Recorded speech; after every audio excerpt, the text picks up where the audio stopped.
Get ready for the ultimate international showdown.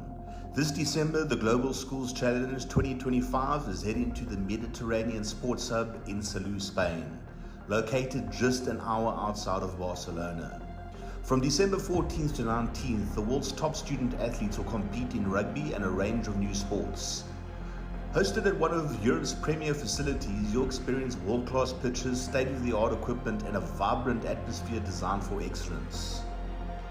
Off the field, explore the beautiful coastal town of Salou, enjoy golden beaches, and take a trip to Barcelona for iconic landmarks like the Sagrada Familia and the Nou Camp. Every game will be streamed live by NextGenXV, bringing the action to a global audience. Don't miss your chance to be part of this incredible event.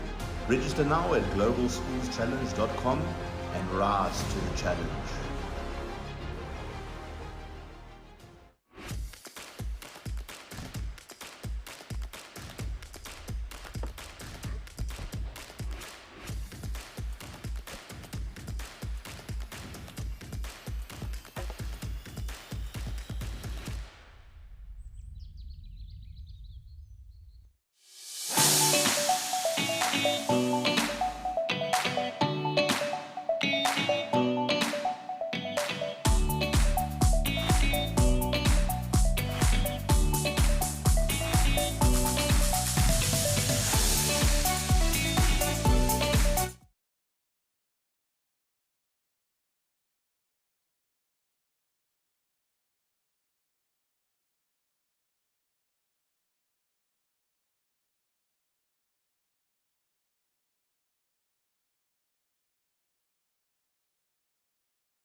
In the world of competitive sports, every advantage counts.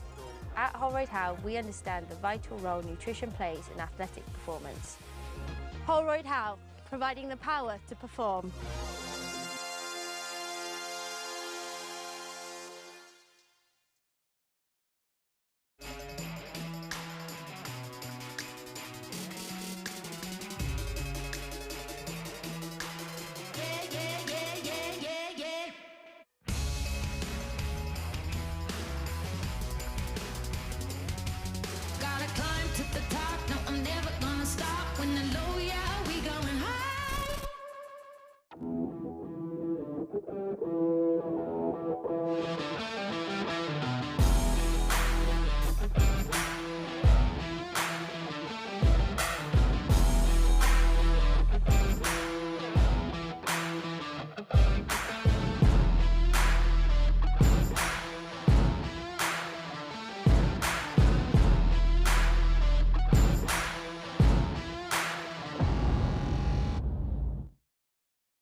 The units for the whole of this academic year so far, so since September. I've got 80 units. I love the fact that the stats give you a sort of a basis for analysing what the players are doing, how hard they're working. I think in training, but in matches as well, it's interesting to see who kind of the unsung heroes, if you like, the people that work, but you don't necessarily see them doing the work.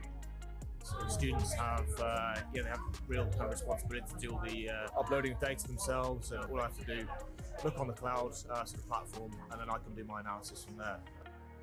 Yeah, it's been really interesting. I've enjoyed seeing how far I was running as well as my max speed. It's been great. I mean, it's been really fun having competition within the squad. see who's run the most, who's the fastest.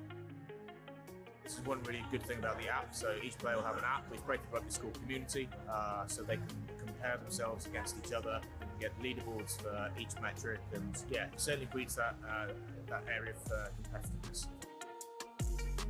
Everyone's like putting their best teams out, working hard, and never giving up until the final whistle. So when you come out here and seeing, everyone, all the big schools and the big names, and putting ourselves up against it, it's really good. It's been brilliant. We love coming down.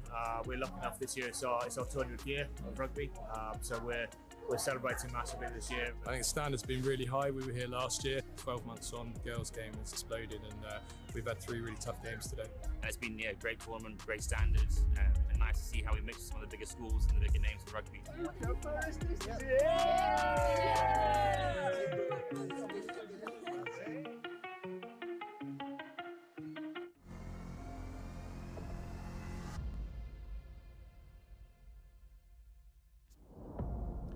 Get ready for the ultimate international showdown.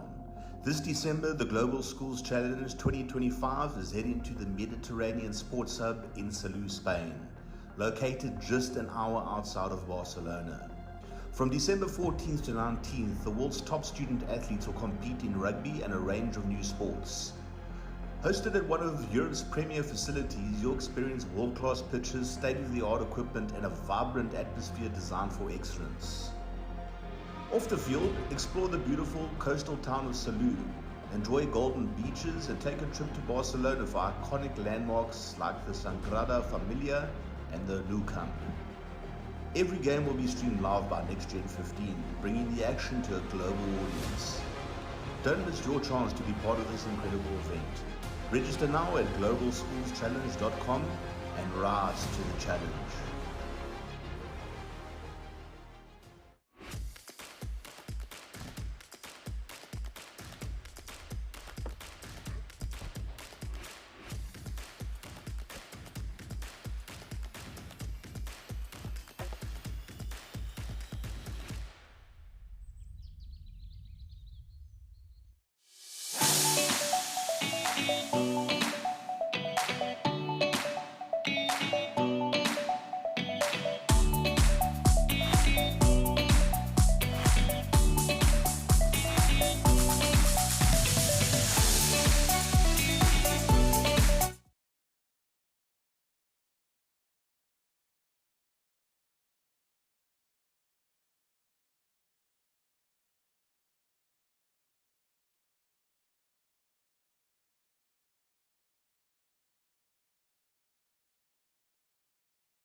In the world of competitive sports, every advantage counts.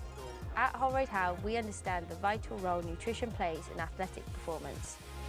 Holroyd Howe, providing the power to perform.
units for the whole of this academic year so far. So since September, I've got 80 units. I love the fact that the stats give you a sort of a basis for sort of analysing what the players are doing, how hard they're working. I think in training but in matches as well, it's interesting to see who kind of the unsung heroes, if you like, the people that work but you don't necessarily see them doing the work. So students have they have real kind of responsibility to do all the uploading of data themselves. All I have to do, look on the cloud sort of platform, and then I can do my analysis from there. Yeah, it's been really interesting. I've enjoyed seeing how far I was running as well as my max speed. It's been great. I mean, it's been really fun having competition within the squad. See who's run the most, who's the fastest. This is one really good thing about the app. So each player will have an app. We've created a rugby school community, so they can compare themselves against each other and get leaderboards for each metric. And yeah, it certainly breeds that area of competitiveness. Everyone's like putting their best teams out, working hard, and never giving up until the final whistle. When you come out here and seeing everyone, all the big schools and the big names, and putting ourselves up against it, it's really good. It's been brilliant. We love coming down. We're lucky enough this year. It's our 200th year of rugby, so we're celebrating massively this year. I think the standard's been really high. We were here last year. 12 months on, the girls' game has exploded, and we've had 3 really tough games today. It's been a great tournament, great standards, and nice to see how we mix some of the bigger schools and the bigger names in rugby.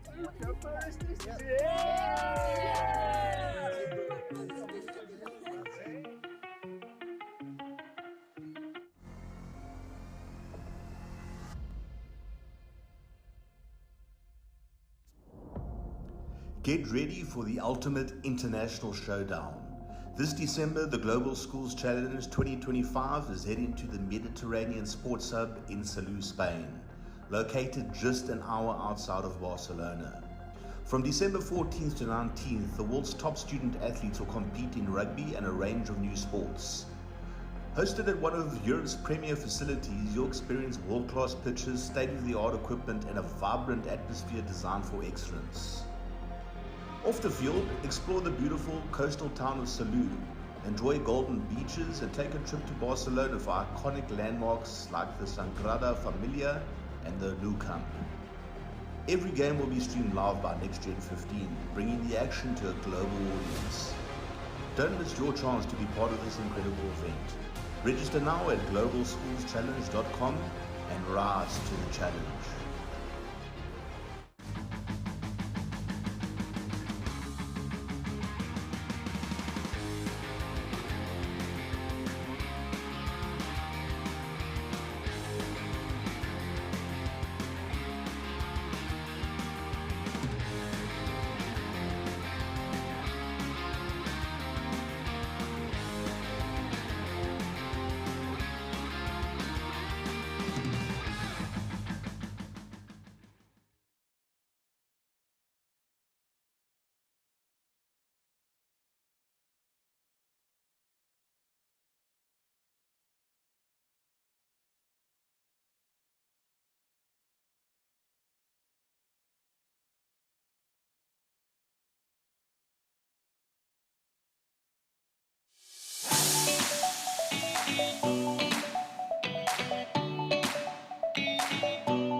In the world of competitive sports, every advantage counts. At Holroyd Howe, we understand the vital role nutrition plays in athletic performance. Holroyd Howe, providing the power to perform.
to the top. No, I'm never gonna stop. When the low, yeah, we going high.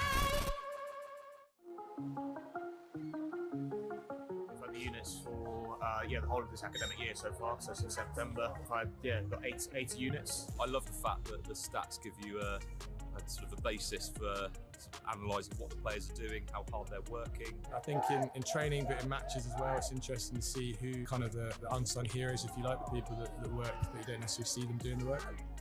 So the students have they have real kind of responsibility to do all the uploading of data.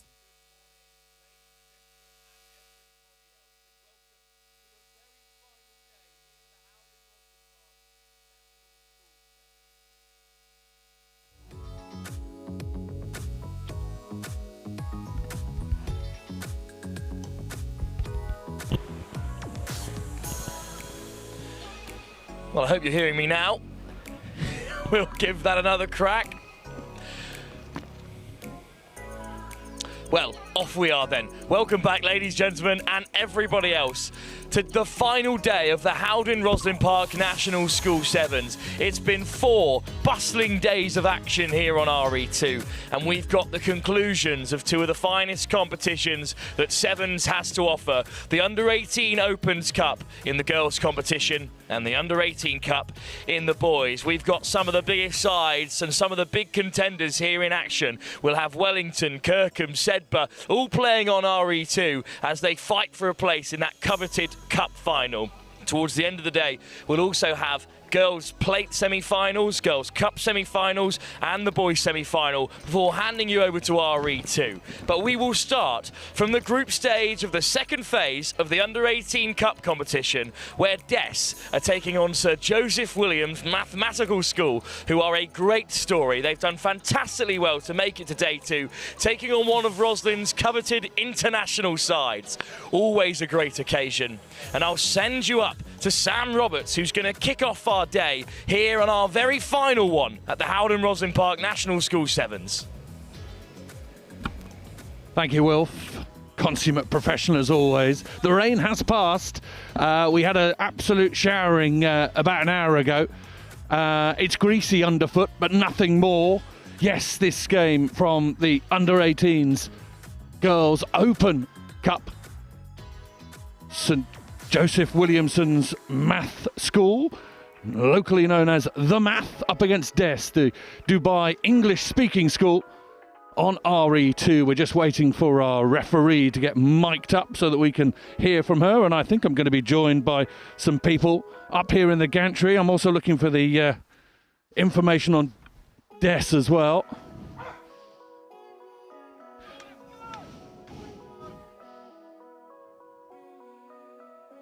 We are still just waiting for the referee to join us. RE2, pitch 2, down here at Rosslyn Park, day 5. Monday, Tuesday, Wednesday, Thursday. This is the Friday. And when it all comes together.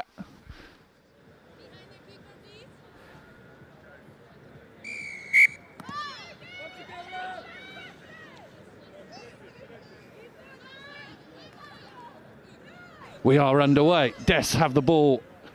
Having received the kickoff, and I'm going to try and make it work. We will see a fair bit of that this morning. It is a little bit greasy. The referee says play on. Des try and swing it into midfield. That's their own 22, but this being Sevens, there is no need to do anything other than just hold onto the ball and try and find a bit of space. Des down this left-hand side. Tackles need to be good. She evades one. Covering tackle coming across. Hauled down, just short of the 22. Math School are going to have to work hard to get away from that. They get a penalty, and I'm joined in commentary by Kira, one of the players from St. Joseph Williams Math School. How's about this? What a day. What an occasion this is. Isn't it wonderful? Yeah, it's actually really good. We're really good to get here. Oh, Des have suddenly found a gap in the midfield, and they're through. They're going to be hunted down, but no, they're going to get there. And Des make their way through and over the try line and open the scoring. But I have to say, rugby aside, I do want to talk to them. They're going to, they're not there. You've got to put it down. So a little bit of confusion there. And Des were being very clever and holding onto the ball and wasting a little bit of time there. And St. Joseph Williamson's Math school just needed communicationers to put some pressure on her. But what a story your school is. Absolutely brilliant, isn't it? Yes. Go on, tell us a little bit more about, because you've only just started playing, haven't you? Yeah, we've only really started properly doing like girls rugby since 2 years ago. Wow. And then this year we properly got together, a proper team, and I feel like we've come together more and we're better at playing this year, definitely. Can I ask you a really key question about girls and women's sport? It's more visible now. There's lots more of it. Does that help? Is that making you want to get out there? Because I mean, hey, let's face it, getting out to a rugby pitch sometimes with the wind and the rain can be a little bit, no, I don't want to do this. Yeah. But seeing those heroes, the PWR's doing some great stuff. England have a World Cup later this year. Ilona Meyer, all those types of people. Does that help? Yeah, definitely. Like role models helps, and like it's like a good influence on girls' sport as well, and it makes it like more professional. So then people want to play it more because it's a higher like league and higher like play, you know. Yeah, oh, well, you're absolutely right. And the way through is sort of you can see the possible way through to make this really good. Des are going to swing their way wide again and cross over. Talk us through your team. You've got Paige as captain. I've only got first names here. Tony, is it? Does that say Tony? Yeah, it's Tony. We've got. You're gonna have to help me with the Mackenzie, Michelle, Eva, Gabriella, Billie Jean, Jada, Isabella, Kira, Tony, Chantel, and Alice. Yeah. Birthday today. Yes, it is her birthday. Oh, fantastic! Is she out on the pitch at the moment, Alice? No, she's on the sideline, just waiting next to the girl with the braids. What did you do for her this morning? Was it a little bit of cake, or was that later? Yeah, a little bit of cake later, maybe. It was a bit too early this morning. It might have been. Yeah, you're all athletes. You don't want to. You don't want to bring that up, do you, if you have it a bit too late? We have the Des team that's just arrived with me as well, so I'll try and go through some of their names as well. That's an interesting place to go, Dubai. Fancy playing Des away? Would you like to go to Dubai and play them? That would be well nice. Absolutely. Dubai English-speaking school in the red and the black. They restart. The ball is just about going to go 10. But it's going to bounce up into the hands of St Joseph Williamson Math School, known as the Math locally. Whereabouts are you in the United Kingdom? Rochester. Oh, wow, okay. Fantastic. Oh, big run. Who's that on the ball? That's Tolly. Yeah, she looks a formidable character. I bet she scores some tries. Yeah. Oh, not quite 10. They're going to have to get back. Wait. Referee just pacing out the 10 metres now. And Des will have another go. Please. The second penalty, okay?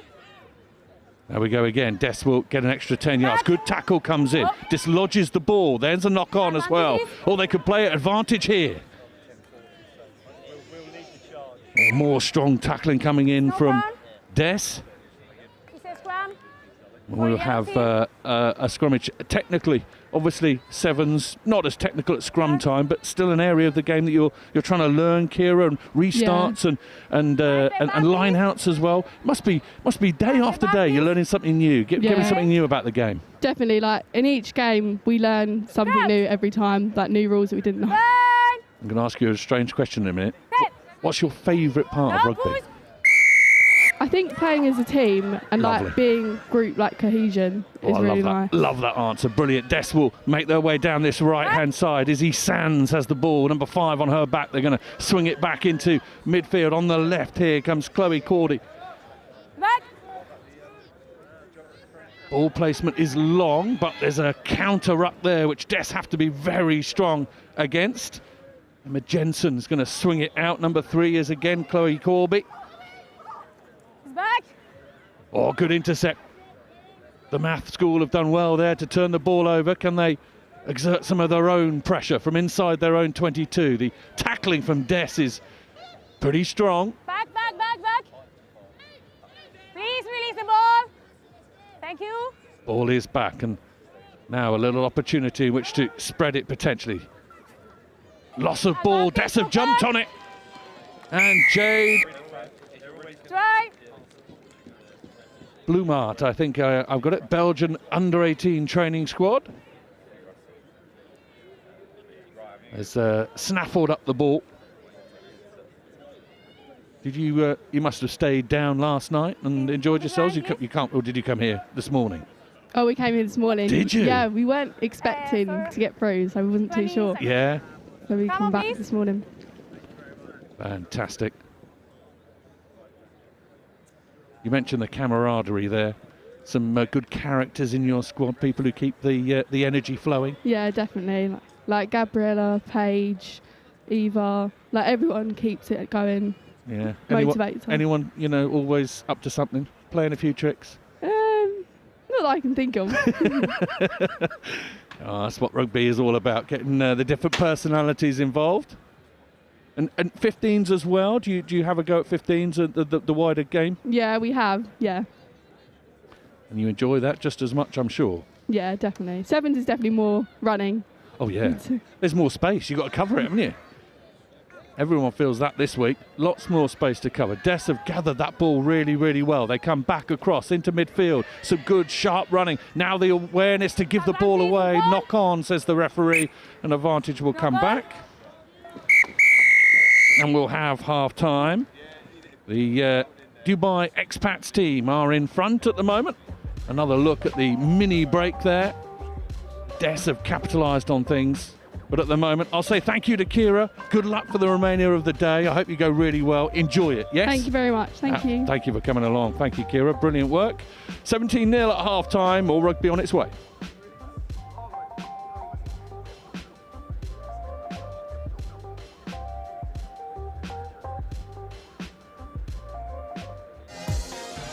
In the world of competitive sports, every advantage counts. At Holroyd Howe, we understand the vital role nutrition plays in athletic performance. Holroyd Howe, providing the power to perform.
Which gives versus the Oratory School.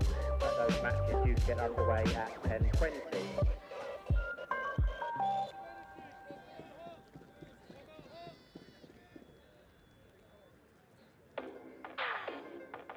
So we are back on RE2. Des College with a commanding lead at the moment. 3 tries to the good against St Joseph Williamson's Mathematical School. Math School down in Rochester.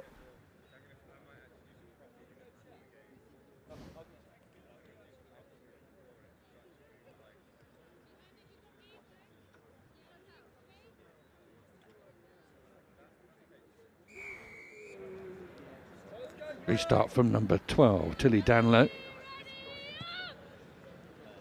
Left boot gets things underway. A good take from the St Joseph Williamson Math School. They come forward with the ball. Turnover is excellent. Now Des swing it to the left-hand side.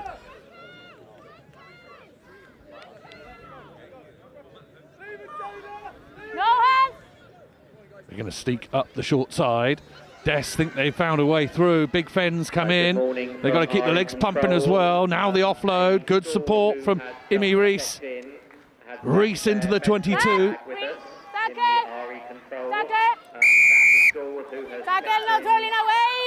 Not rolling. No. St Joseph Williamson Math School are going to be penalised. Des will try and recycle the ball. It's no 10. Not 10, says the referee. They'll go quickly again. Or up towards the line goes Blommer.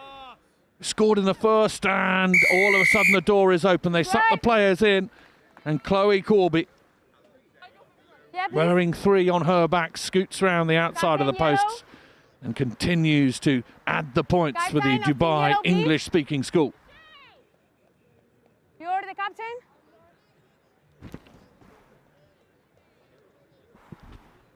We are a flurry of activity at the moment with team sheets flying left, right and centre. Trying to get everything sorted for a big day of Rosslyn Park Sevens, sponsored by Howden's. Captain of yellow team, please. You are a captain? Who is a captain of your team? Yeah, where is the player that no tackle on 10? You know? Referee just having a chat and deciding that needs a little chat with St Joseph Williamson Maths School about their tackling. I'm not sure who was who. The referee doesn't know who made the tackle. Yes, but I need show a yellow card for this is the second tackle, okay? A yellow card is going to come out. And I think the referee is going to just take some time to find out who it was. Kira, who was up here in commentary, is going to come across and just clarify that the person who made the tackle needs to be shown a yellow card. The referee. I need to show a yellow card for the second tackle, no 10. Okay, but I need to know who is his chain. Do you know what who she's trained? Yeah. Well, I can just. I need you. You need to, I'll take six on the pitch. Yeah.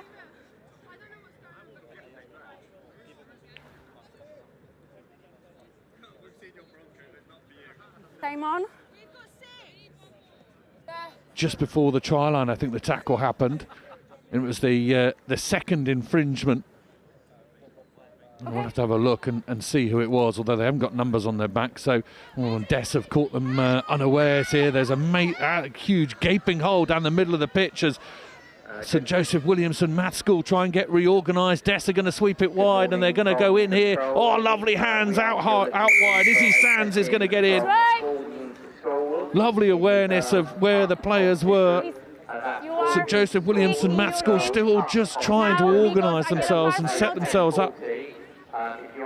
Referee punishing them with a yellow card. And they're down to 6 players. Conversion is going to be a tough one from out wide. Tilly Danlow is going to try her best. It's a decent kick, but it's not quite enough to get all the way through. More substitutions being made by the Maths School. Just a reminder that these girls played, just started playing just over 2 years ago. Competitively, have no longer than a year. 106 girls in this state-funded grammar school.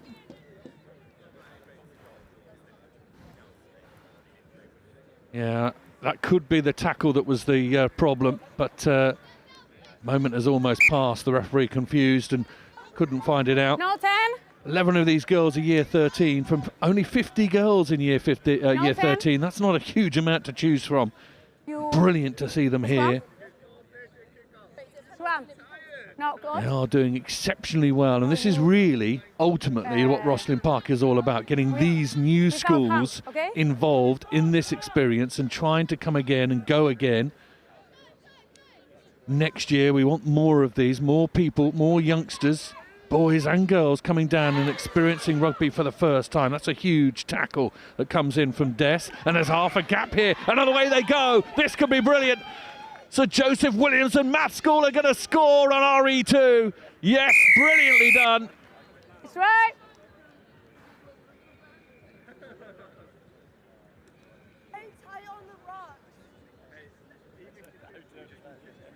Excellent finish. Under the circumstances, just saw half a gap. And the conversion is good as well.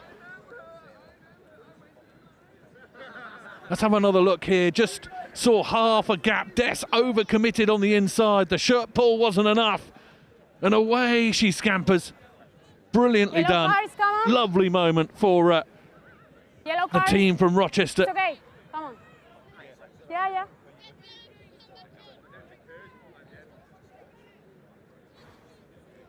Back to 7 with the yellow card reversed. Restart. Difficult one to gather, and it has been a little greasy. And an hour's worth of rain before you joined us here on RE2. Tackle, no rolling away. Back, please.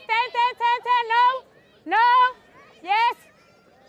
Des come forward again, exploiting the way that St Joseph Williamson didn't get back 10, and Des are going to canter home again. Just the speed of thought, especially with quick tap penalties, is something that St Joseph Williamson Math School need to just have a think about, just be aware. But again, this is all about learning, isn't it? All about what you understand and how you gain from experiences like this. And hopefully St Joseph Williamson Math School are going to continue to enjoy their rugby and push on with getting girls and boys through their system to try and give it a go.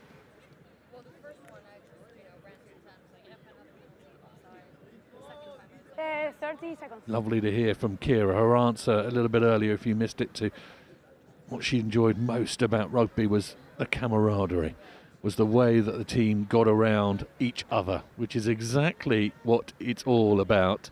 Yes, the technical aspect of the sport. Yes, the skill and the talent potentially needed to play the sport, but ultimately this is a game which stays with you for life. You play alongside other people and you remember it for the rest of your time on this planet.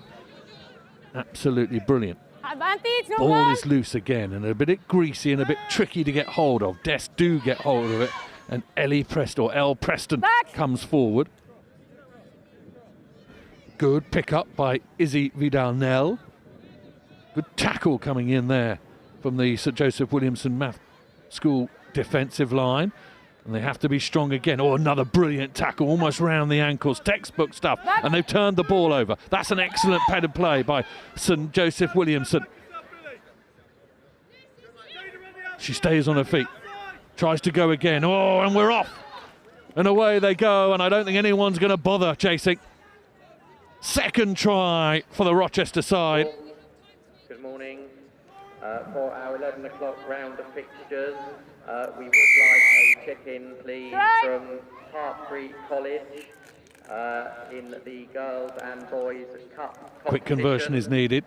So our friend and colleague will come in and try and pick the ball up and scoop it over the H in front of her. Not an easy skill. We saw a number of the under-18 boys miss from that position yesterday, but they do it. And that's the final act of this contest, and it's a really good one.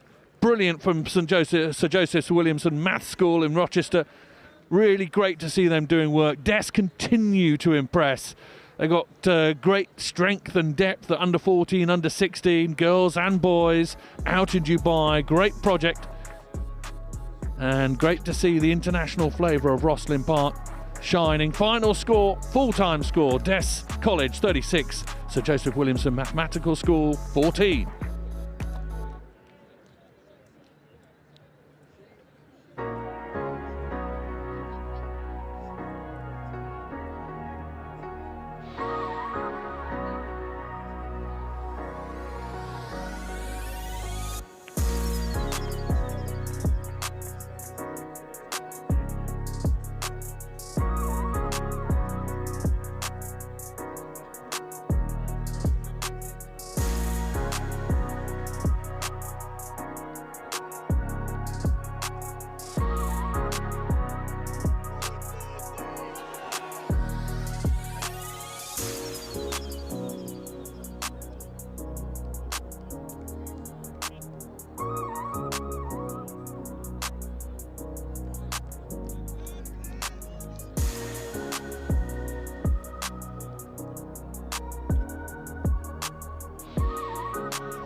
Back on RE2. Abingdon to take on Dulwich. Abingdon in this rather fetching pink garb. Dulwich with the restart, and both these schools know their way around this particular part of West London, and they will break down the right-hand side. Will Dulwich? Good offload. Fantastic work. Tackling the man on the floor. That man there, over there. Referee says penalty to Dulwich, and they'll swing it all the way onto this left-hand side. Examination down this left-hand side. Good fend. Away from the tackler. Has to be good. Dulwich are going to scamper clear. Good morning from control. The juniors tournament. Dulwich with the first try. We are looking for a check-in, please, from Bradford Grammar and Caterham School. That's Bradford Grammar. And it's a tough start for Abingdon. Dulwich get in front. Been joined by some Abingdon lads. Thank you, Abingdon, for scaling the scaffolding. Take your life in your hands. Who have we got here? Introduce yourselves. Barney and Jago. Barney and Jago. Well, tough one for you to start with there, Dulwich, but you knew they'd be good, eh? You knew they'd be good. You play them on the circuit? No, they're not a normal fixture, but to be honest, we're just pleased to have gotten through today too. Enjoy yourselves last night? Was it quiet? Was it low key? Did you try and hold yourself back? Yeah, it was a low key one because we've got to play today, don't we? Absolutely. I'm not going to catch you out. Don't worry.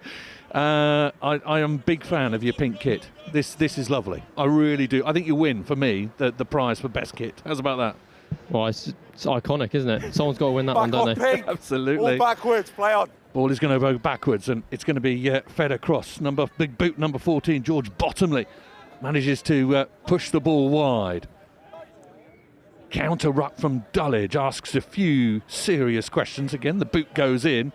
Dulwich have turned the ball over. Dulwich are going to sweep on this left-hand side again. This threat wearing number 3. Once again, the tackles from Abingdon aren't quite as good as they could be. And Dulwich are in again. Barney, Jago, what needs to happen? I think I know what the answer might be. Go on. Just completed tackles there, one-on-ones, got to get them right. What about you, Joe? I think we just need to stay composed, to be honest. I think we're feeling a bit flustered to start with, so if we just calm the nerves, I think the way we played yesterday, especially towards the end of the day, I think we can really pull this one back. Trust your processes as well. Who did you have in your group yesterday? Do you remember? We had Clifton College, Hartpury College, Cardiff and Vale, and then Bedford. Bedford as well. How did you get on about those boys? We won 2 from 4, beating Clifton College 40-7. Yeah. And then Cardiff and Vale 21-5. Good. And then the other 2 were relatively close, but get the timing right. Not too bad. Great to be back here on the second day and experiencing everything that comes with it. But the competition just gets harder and harder as more good teams come your way. It's can be tricky, but we'll see how we can go. Abingdon will now piece themselves back together and look to get offensive, having put in a couple of defensive shifts against Dulwich and seen them score 2 tries. Ball out the back. Got to be a little bit careful with it. It's a little bit greasy. Out on this left-hand side is Bottomley again. Angus Gore, I think it is, who attempts to go through the gates rather than around it. Off the right hand. Just looking to see whether or not this Dulwich side could be pulled out of position. Slightly lateral, but there's half a gap, and Ollie Howe thought he saw something. In behind. Oh, Dulwich have snaffled it. And half a gap as well. Dulwich are going to exploit it. Little stop and go, and towards that line. Bottomley just about holds him up. That's brilliant work. Oh, no! Eventually. I thought he'd done enough there. Eventually, Dulwich managed to grapple it. Strong work from George Bottomley underneath him. But Abingdon up against it at the moment, chaps. Yeah, I think that's a tough one. I think that was Angus rather than George there. He almost apologies. got him. Yeah. But no, he was close. That's just unfortunately, he had momentum behind him and rolled over the line. I think we did well to keep the ball for a while there. Had a good few phases, but it's an unlucky ball that went into Dulwich hands. Yeah, indeed. And it is about patience a little bit. Yeah, not panicking too much. I've noticed they've got their jam defence with one man up. It's working quite well for them without the offside line there, sort of using it to their advantage there. It's putting us under pressure. We've probably not seen that one before. Indeed, and you've got to adapt in the moment. That's the trick. However much the coaches want to scream and shout, it's the boys out there got to make the decisions. Yeah, I mean, we've got a few good players that sort of are able to adapt there and then and sort of come up with a solution. The likes of OJ and Angus, they'll come up with something, but right now they just don't seem to know how to cope with that man in the middle, number 12 there, you see him. Yeah, indeed, he's hanging around in the midfield and causing a lot of havoc coming out of the spot. Swing it back wide onto the left-hand side. Dulwich communicating well with each other.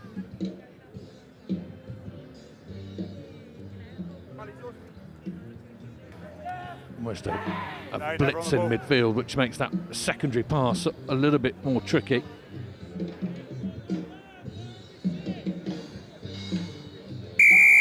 High tackle.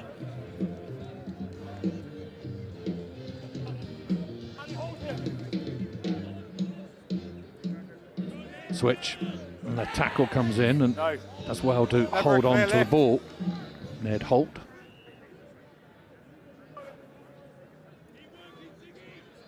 Dulwich at the moment, just pinning Abingdon into their own 22. Another high tackle.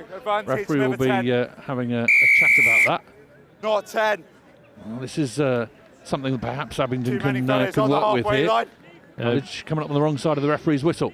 Yeah, moving up the pitch. I mean, another few penalties, we might be on the receiving end of a sin bin, which would do well for us. But there's a gap. There's Luke through. Yeah, there we go, streaking away. This game can suddenly turn. Nice work from Luke Morris. Saw half a gap and Dulwich just caught out.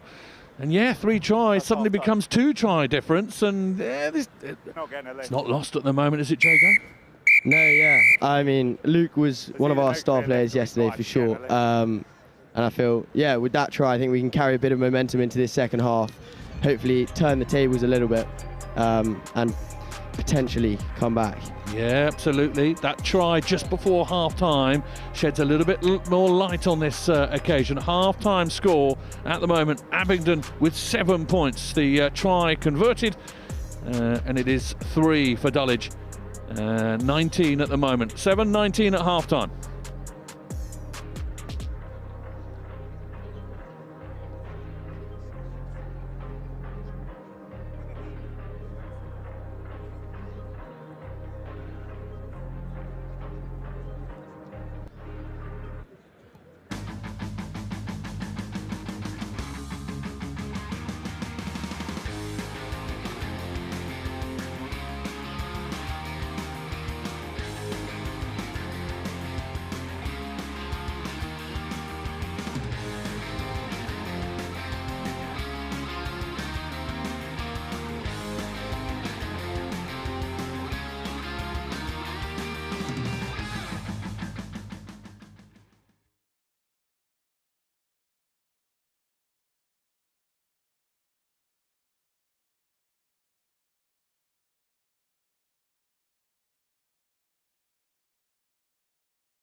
Half-time over. Dulwich are going to get the chance to kick off, and Abingdon at the moment just need to... What do you think might have been said at half-time? I was going to suggest what has been said at half-time, but Barney and Jago, you might know a bit more. What do you reckon, Barney?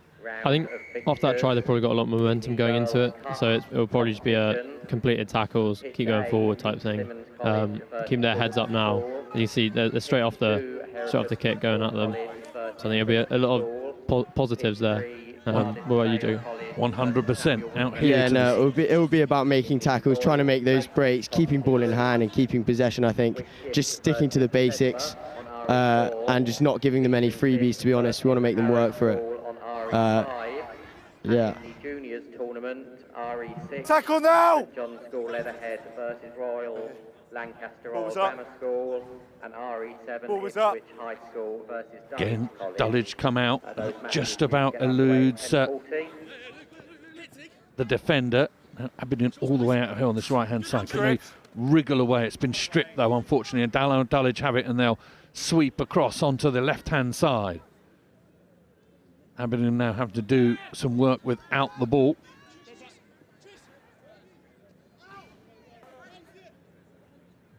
Dulwich, of course, with the ascendancy on the scoreboard, can potentially just take their time and try and see half a gap. We might see that Release. the cleats that have been so popular the last few days with it really dry. I'm not sure where the long studs have come in, but it is greasy. Out to the left-hand side, the try scorer of the first half is going to try and make his way. Good tackles come in from Abingdon. Advantage, says the referee, so a free go here. Dulwich will kick the ball crossfield. Ambitiously, beautifully done. Stop and go on the gather. Excellent try from Dulwich. To me. 12. Made a seatbelt tackle over the shoulder in a try-scoring position.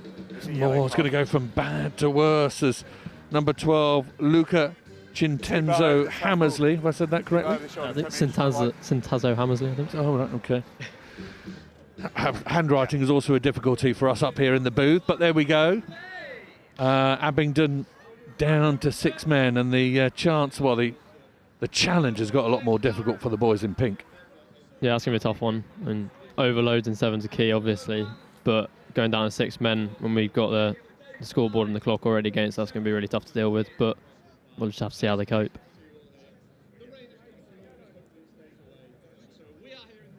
Dulwich, beautiful crossfield kick, really beautifully gathered, and then the stop and go on the outside. Just give him half a yard. Over he goes. Dulwich looking in the mood at the moment. He's off now. Restart is hoiked upwards.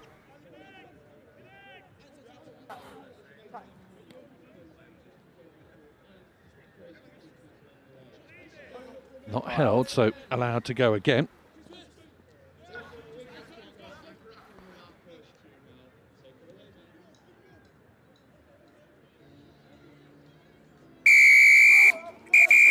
Time off. That's the 3rd high tackle in the game. Off you go. Number 14 from Dulwich. That evens things up, boys. Yeah, that gets rid of that overload that they had. Even with fewer players, we were going at them, showing confidence. So now that it's back to 6 and 6, we might show a bit more. Talk about your group, Jago. Who else have you got coming your way? We've got Woodhouse Grove, and then we've got Trinity School Croydon. So I think they'll pose a good challenge, but I really feel that, you know, we can come back from a tough start, and I think we can really pose a challenge and win those 2 games and potentially be the best runners-up. Yeah, need to finish well in this game, certainly. It's not quite over. Seen stranger things in 7s than this sort of turnaround in the time that we have. 2 men in the bin, 1 for either side, which makes this big field even bigger. How can Abingdon exploit it? They crawl over the 10-metre line and then fire the ball out. Yeah, I think we're just going to have to rely on fitness here. I mean, obviously we're still moving pretty quickly. Yesterday would have been tough on that, but we're still going at them. We've retained the ball. We've made it up from the 22 to around their 10. So we're going forward slowly.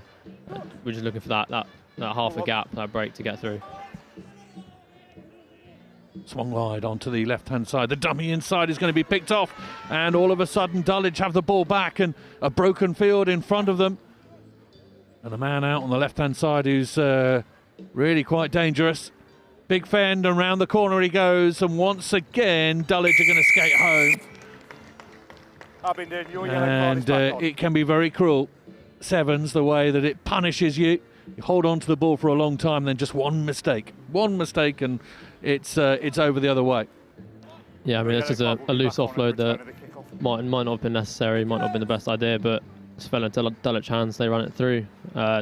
They've got that danger man on the wing. He's scored, what, 3 or 4 now, so we know we've got to look after him. We gave him space and he ran through. As is theirs. No. Just got both yellows back on. Back on. Conversion a little wide. Not that that matters to Dulwich at the moment. Score I've got is in control. 29-7. Might be wrong. Yeah. Referee seems to agree with us. The score is 29-7. When you're ready.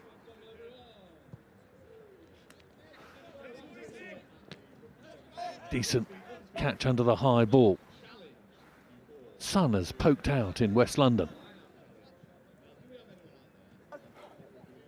Good defensive pressure again from Dulwich, who've done some really good work without the ball, and again they're going to be rewarded. You've gone in front of the mark. Come and retake it back here.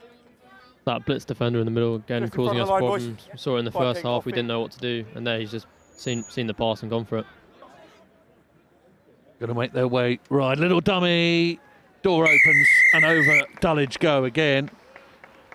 Well, this is a loss, and they say what you're going to learn from a loss. What at the moment can you take into the next match from this? This is a difficult question for you, Barney. Right in the eye of the storm.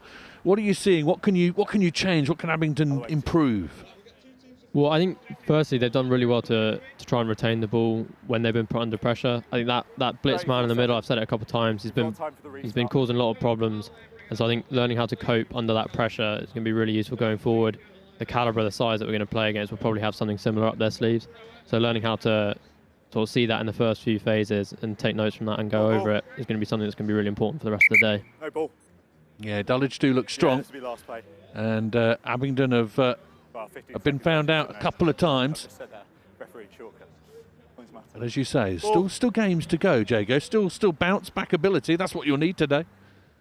Yeah, no, I mean, especially with yesterday, we started pretty poorly and we came back very strong. So I think coming back from, I mean, this is a difficult one to take for sure, but I think we can definitely come back stronger and win the next two. Restart from Dulwich is hanging high in the Rosslyn Park sky. Abingdon just being penned back in. That looked a little high, shot that shoulder, and again there's going to be another yellow card here. And then onto the head. Immediate response from the referee. Abingdon with a numerical advantage at the moment. Half away from the tackler. How's this name? Jimmy? Johnny. Out. Other way. Johnny knocked it. Wearing 6 on his back, and again more good tackles in. Edward Draper is foiled. And immediately the ball is going to be turned over to Dulwich. The sun is quite warm in the sky. Could have a good Friday. Could we have an absolutely cracking Friday down here at the Howden Rosslyn Park National School Sevens? My gut says yes.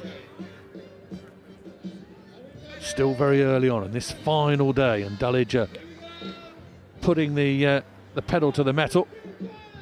Little nudge through for Abingdon to deal with, and Dulwich have reached back and picked up that ball again.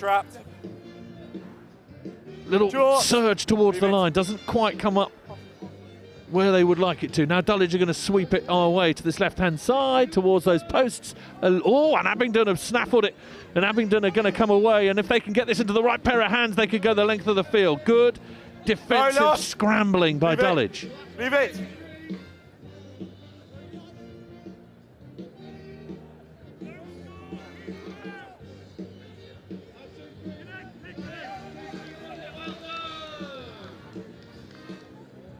Bounces away from the first tackler. Is there space on the right-hand side? A Fenn could do it. Brought down well by the Dulwich defender. Wait here. Half a gap, sees it. Sideline, however, is ominously close. Now Abingdon, can they end on a high? Pump fake in the middle, then the ball over the top. Bit of space. Super tackle comes across and dislodges the ball. Lost forwards, that's the end of the end. And that's what we'll say, end of the game. Dulwich confirm their superiority in this group. and they will be a tough game for anyone this afternoon. My thanks to Barney and Jago from Abingdon School being alongside me. Good luck today. I hope you enjoy it. If nothing else, make sure you enjoy today and have a good time. Abingdon, good luck to you. Thank you, boys. Thank you very much. Cheers, have a good one. Pleasure to have you alongside us. More rugby on its way, but at the moment, it's Dulwich College who imprint a large say-so on this group. Abingdon 7, Dulwich 34 at full time.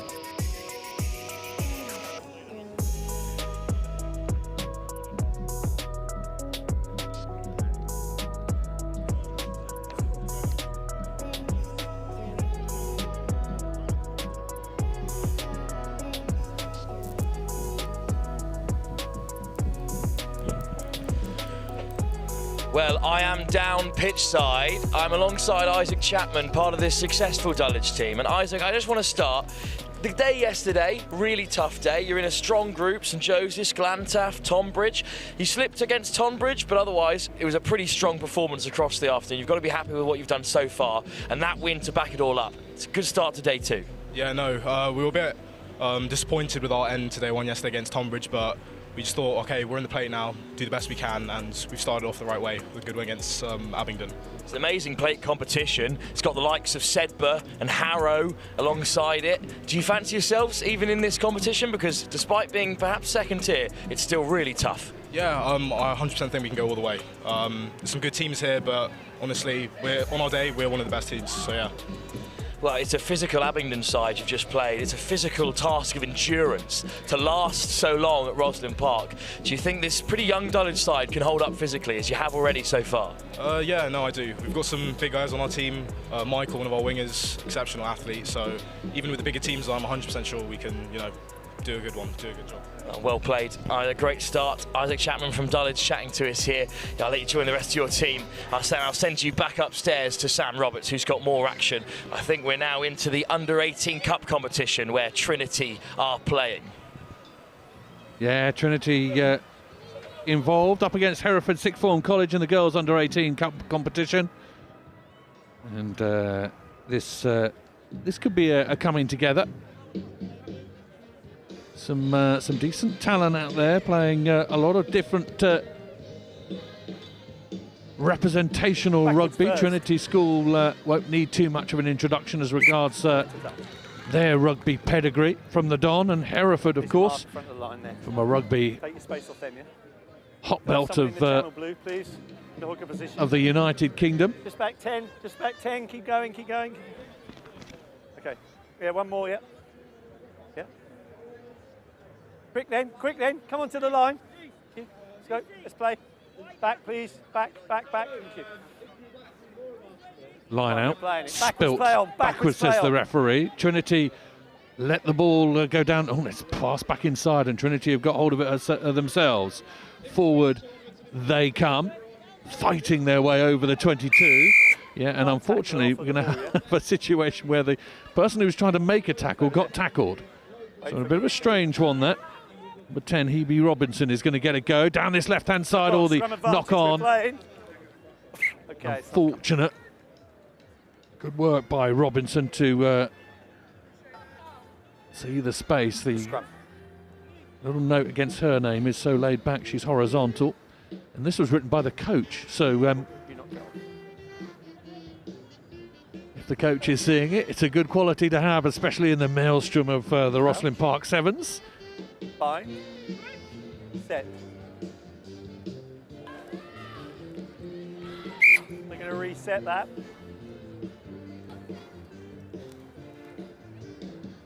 A number of players who in this competition are only just coming to rugby, and it's a brilliant time in which to do it, then go off to university, get involved in university rugby teams and see how much you can do. And we've already spoken so many times about the form of England rugby at the moment and what it does for the women's game.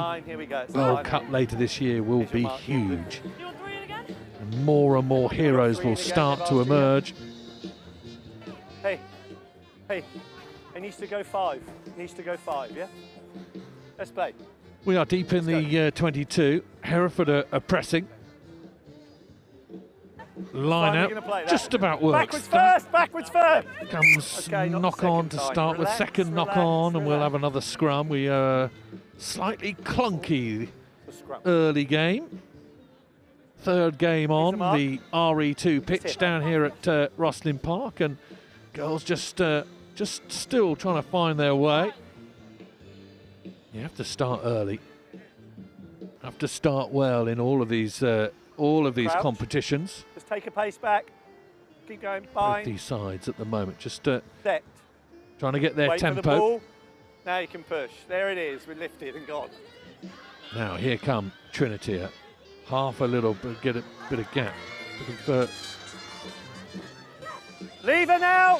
No. Push towards that 22. Now Trinity push their way right off the right hand again. Another knock on. Robinson is going to perhaps collect this. Hebe Robinson 22. Kicks it just a little long. 22 dropout. 22 dropout that Trinity will have. 22 dropout, blue ball. You kicked it dead. Yeah, it's their ball, it's their ball. So 22 dropout. It's your kick. It's a drop kick, yeah? Drop kick to restart, yeah? Let's go. Interesting there, the reaction of the Trinity players was almost to give the ball back to Hereford because they felt the advantage. Yeah. Come back and do it again. Okay, calm down. Number 10, stop shouting. It's got to hit the floor. Got to be a drop kick. It's a drop kick. There we go, we'll play that. Restart, Hereford. Gather the ball well. It is still a little greasy. Ellie Pillina. We're playing. Backwards first, backwards first. Leave her now, blue, leave her. Thank you. Millie Reynolds presents the ball well. Seren Richards pumps the ball out to the left-hand side, and Hereford are going to scamper clear. Oh, yes. Oh, and a little dummy on the inside to make sure that she gets underneath the posts. And converted herself as well. No, kick this way, kick this way. Opening score for Hereford. It's been a while coming. Nearly 5 minutes on the clock. They've been camped in the Trinity 22. But eventually Hereford get over the line. Let's play. You've got 10 seconds on the kick. It's Chloe Butterworth, I think, who's got the score. It is number 12. Backwards, play on. England training under 18 camp squad earlier this week. Play on, that's flat. Showing and her again, quality. Backwards. Trinity still trying to work the ball out from their own 22. It's on the deck, and every time it hits the deck, the ball gets a little greasier. Out to this left-hand side. Let's see what pace is involved with this Trinity wing. Butterworth comes over and tackles her into touch. Number 3, Alicia Furler, studying chemistry at Oxford. Never played rugby before, but is an international athlete with Blackheath and Bromley at 400 metres, and thought that she had the running arc there, but Butterworth closed the door on her. Good work in defence. You need to be excellent all the way across the field, and having just scored a try for Hereford, Butterworth saves one. Now Hereford come into the midfield with Robinson. Little kick downfield, and it's going to turn it, and Butterworth is going to watch this agonisingly bounce over the touchline on the far side. If that had stayed in, it could have been interesting. Here's your mark, Red. There. People. So much rugby going on here at the HOWDEN ROSSLYN Park National School Sevens. We have the under-11s playing today. The under-13s yesterday, all on the huge amount of pitches down here. Nearly 70 pitches in operation. Two-man, you need to adjust. A large amount of people. Over 15,000 competitors they had last year. Fine, we play that. It'll be a little bit more this year from around the world. Always backwards. These two UK-based, but we've already seen European, African, Asian complements. With the Americans here as well, they'll be back on this pitch a little bit later. Have a look out for them, the Rebels. They're an absolute handful. No hands now. It's lifted, we're playing. Now Trinity trying to find a little gap. Backwards The ball first, is play on, no, loose. leave it! Hereford play the ball on the floor, so Trinity will get another go here.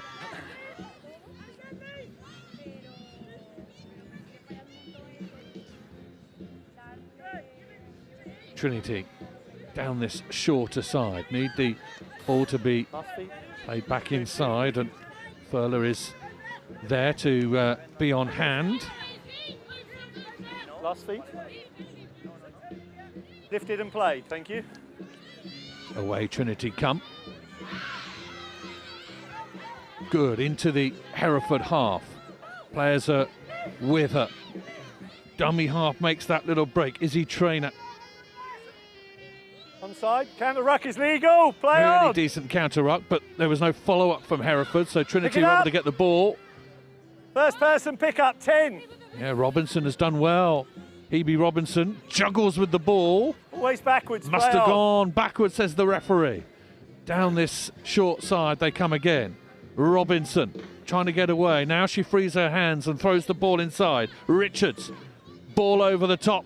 And again, Butterworth's involved. Butterworth's good running, could pay dividends here. Butterworth with the fend. Butterworth, like manna from heaven for Hereford, down the middle of the pitch. Stamping their authority on this game at the moment, Hereford. Conversion as well. This time it's good, and that's half time. Hereford, and in particular, Chloe Butterworth, really doing the damage down the middle. Trinity clasping at thin air. Good afternoon. Butterworth 2 tries, Trinity 0 at half time. It is Hereford 12, Trinity 0. Millfield School versus RGS Guildford, and RE2 Hartbury College versus Tonbridge School. Over in the Girls Cup under 18.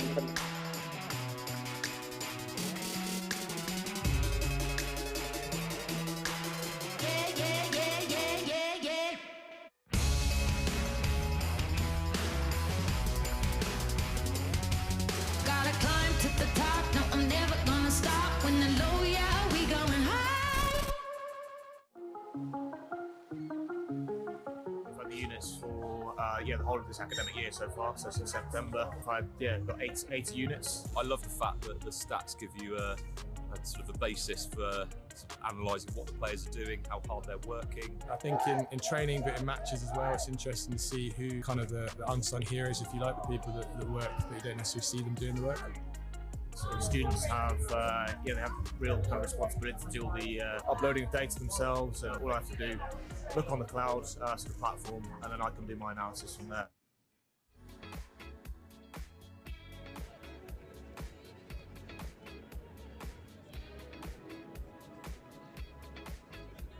Back on RE2, the Howden Rosslyn Park National School Sevens. Welcome to you if you're just joining us. This is the Under-18 Girls Cup competition, and it's been fiercely contested, as you can see from that restart. Player has potentially been winded as she's gone to go and get that ball. Hereford in black and red, up against Trinity in blue and white.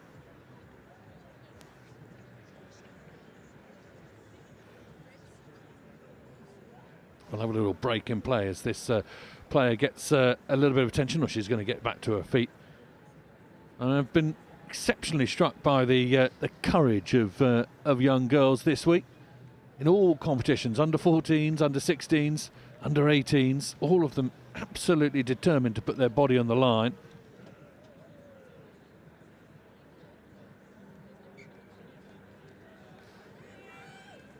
A little knock on and have a put in here to Trinity.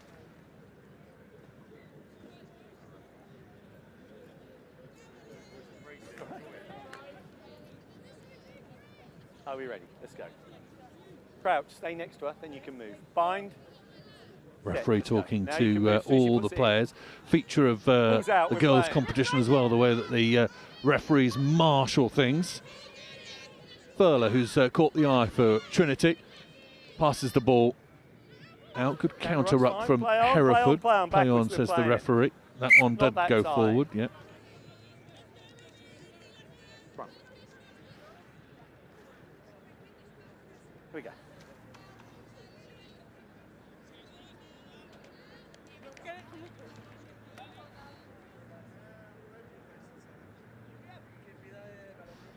Are you 9?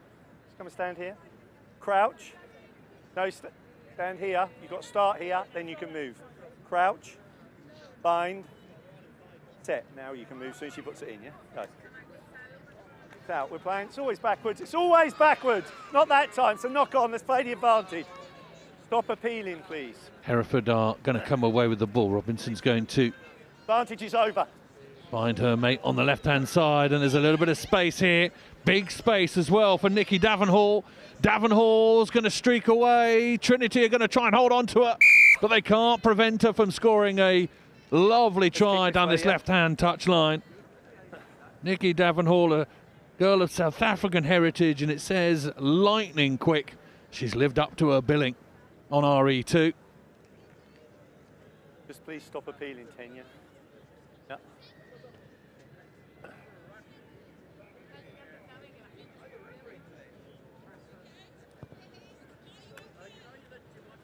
Conversion from Hebe Robinson, not successful. She has to run and go and get her own ball, like you see. It's, one of the features of Sevens rugby is in conversions you have to be responsible for getting the ball back. It shouldn't be the team who've just been scored against. It's the players who've taken the kick at goal that have to go and get it, and they have to restart as well, and they have to do it quickly. Otherwise a free kick is given against them. If you can, please, Black. Let's go. Team behind you and let's play.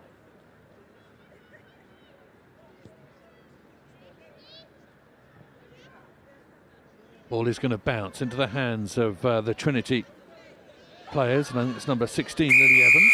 You can't hand off a player directly in the face. You can't hand off a player directly in the face.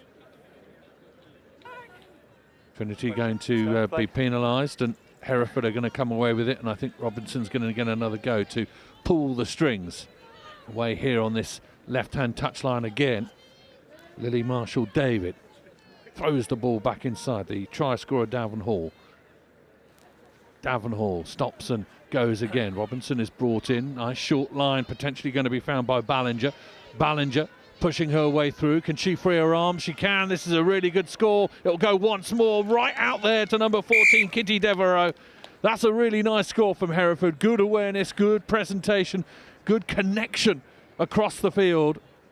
And Hereford continue to extend their lead here on RE2. A good score for Hereford Sixth Form College. Not the face. Third year in the tournament. Won the plate 3 years ago.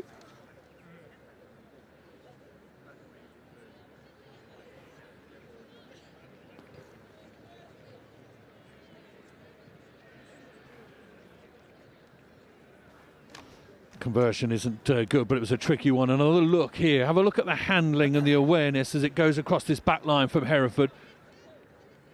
Busting players out of the way, but also good awareness to get it into their hands. That final pass from Izzy Simmons, a nice one. Hereford look smart in this competition. They look as though they mean business.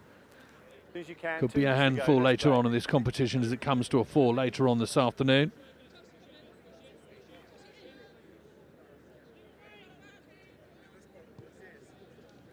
Restart is decent from Robinson. It's going to give her side someone to look at. Lovely work from Chelsea Lane to offload. Lily Marshall-David down that short side. Once again, Ballinger is involved. Ballinger pushes her way into the 22. This is decent work. Hereford again. Offside, says the referee. Backwards. We'll play it. Number 19 is Mo Molina. Once again, one of the try scorers, Nikki Davenhall, is going to curve and arc her run round. She stops and almost dummies, putting the ball down and brings Trinity out of position so that she can go underneath the posts. Good awareness. This is a good Hereford side that are just get on with it. Offside, you can't be in front of the ball. Really exploiting the way that the heads have gone down from Trinity. Conversion is good. Davenhall drop kicks another 2 points. Hereford in the ascendancy in more ways than one. Have another look at Davenhall here. I like this little moment at the end. She dummies, almost putting the ball down, and skirts back inside because the conversion's so much easier from underneath the posts.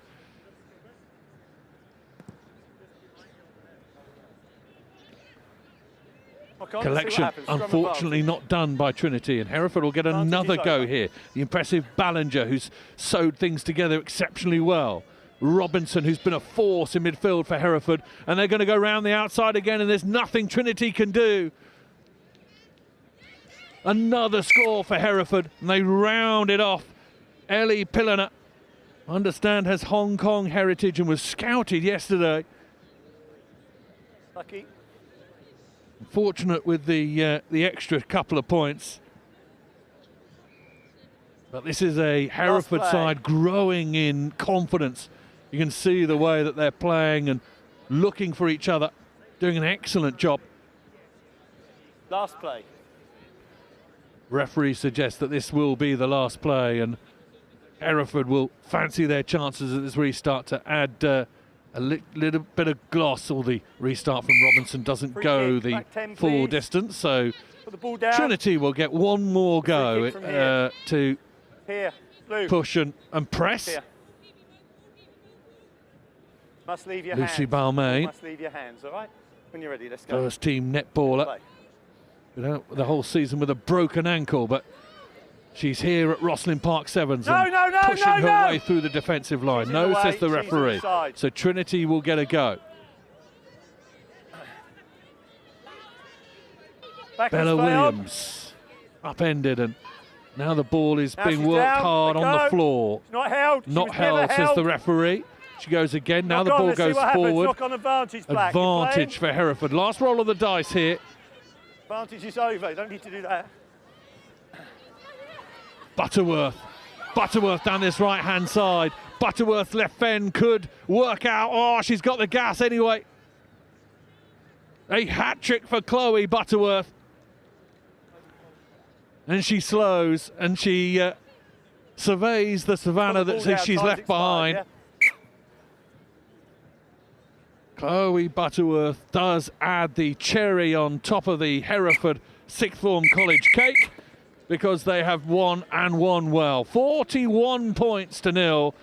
A final look at Butterworth in full flow. And Hereford will be a team to beat this afternoon. There is stiff competition out here in the in the girls under 18 open competition. But Hereford sixth form college look like they mean business. Final score from RE2 is Hereford sixth form college 41, Trinity School from Croydon 0. More rugby on its way.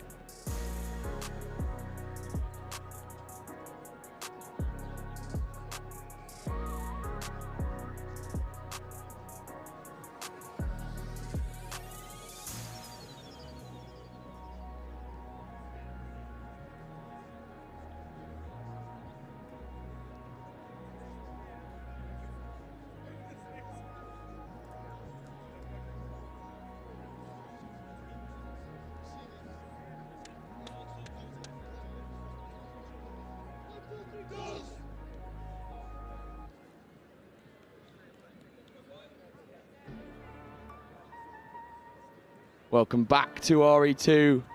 And just before we start this game, we're going to throw down to Wilf Kemsley down on the touchline with the Trinity representative. Sam, yeah, I'm here with Stasha, the head coach of Trinity's girls under 18 side. I was just chatting to the rest of the Trinity staff on the sideline, and we were just talking about how great it is that a school like Trinity, which has got such a rich rugby history, now has a women's programme that's thriving here at Rosslyn Park. Yeah, it's kind of come out of nowhere, really. We only have girls in the sixth form, so it's really hard, you know, to get girls that haven't played rugby before to start playing at this age. But what's great is that we've got real athletes at the school. So we've got girls that play multi-sports, netball, hockey, football, cricket, and it's just brilliant that we can give them the opportunity to try a sport that a lot of them have never tried before. So we've got one girl that had played last year, two that play outside of school, and the rest have never played before yesterday. Well, it's great to see Trinity competing in the Cup after getting bumped onto it late yesterday. A great success for Trinity. Wonderful stuff for developing women's rugby. I'll hand you back up to Sam, because there's kick-off already behind us between Hartbury and Cranley. Big game, Sam. Enjoy. Cheers, Wilf, and welcome back to another sunny day on RE2. We had the rain this morning, and now the sun is out. Perfect for this day as we see Tunbridge come down this right-hand side very early on. And that will be a score there for Tunbridge very early on. I see a shake of the head from my co-coms, Tim Brockett, a representative from Hartbury College. Tim, what are the odds today? Yeah, obviously it was a great day yesterday, and the boys worked really hard to get through out of 4 on 4. And today we've just got to take it game by game. Obviously the key thing in sevens, you know, is keeping possession. And obviously we didn't get hold of that kick-off there, and it's always going to be tough. So hopefully the boys can get their hands on ball now and get into the game. Definitely so, and that's a very strong start from Tunbridge there. It was number 3, Luke Clayman. As we hear there, Hartbury going 4 from 4 yesterday, much like their opposition here on RE2. Tunbridge going 4 from 4, not being covered obviously on here on RE2, but on RE1, a big game against Dulwich yesterday, and that was a cracker. And the ball just spills out there, and it will be Hartbury College ball. And they've just tried to go quickly there, but the referee brings it back. Obviously, this Hartbury side, a lot of youth involved. All of them, apart from one under 18, who is Tom Hamble. Obviously, I've just heard that Hartbury, the year 13s are going to South Africa in a couple of weeks on their big tour that they do yearly. So this side all filled with lower 6th boys. They'll come down the touchline here. Little stutter step, and that's fantastic from the young Hartbury man. What a try that is. Theo Rogers, the scrum half from Gloucester, representing the Gloucester Academy as well. Wow, what a try, Tim. Yeah, not bad. As I said, obviously making sure you got ball in hand, and then you're in a dangerous position, aren't you? Yeah, he's a nippy little player, is Theo. Good with ball in hand and always a threat. Yeah, definitely, as we'll see the kick go over, and that will be a full complement of 7, putting Hartbury into the lead now. Wow, what a try this is. Great move off of the set piece, just to come back inside, and then the stutter step down the touchline, leaving his man on the floor. I believe that's what you call broken ankles, Tim. And great try for Hartbury there, putting them on the board and putting them ahead in this game. Really, really well contested game so far. Both teams scoring early as the ball goes high into the sky from Hartbury, straight out. So we'll come back for a Tunbridge penalty on the halfway line. The ball is just recovered here. Tunbridge obviously not as big of a name, but slowly coming into fruition now. And playing very well yesterday as they'll slow the ball down here. Now the spark comes. That's a good move onto the touchline. He's got a man outside. Can he beat someone on the outside? Good fend. Will come back now, stepping inside. Chooses to go outwards again onto the blind.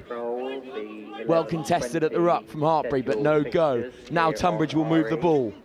4 matches in the boys under 18. Can they try something here on this left-hand side now? Berkhamsted School versus Ipswich School.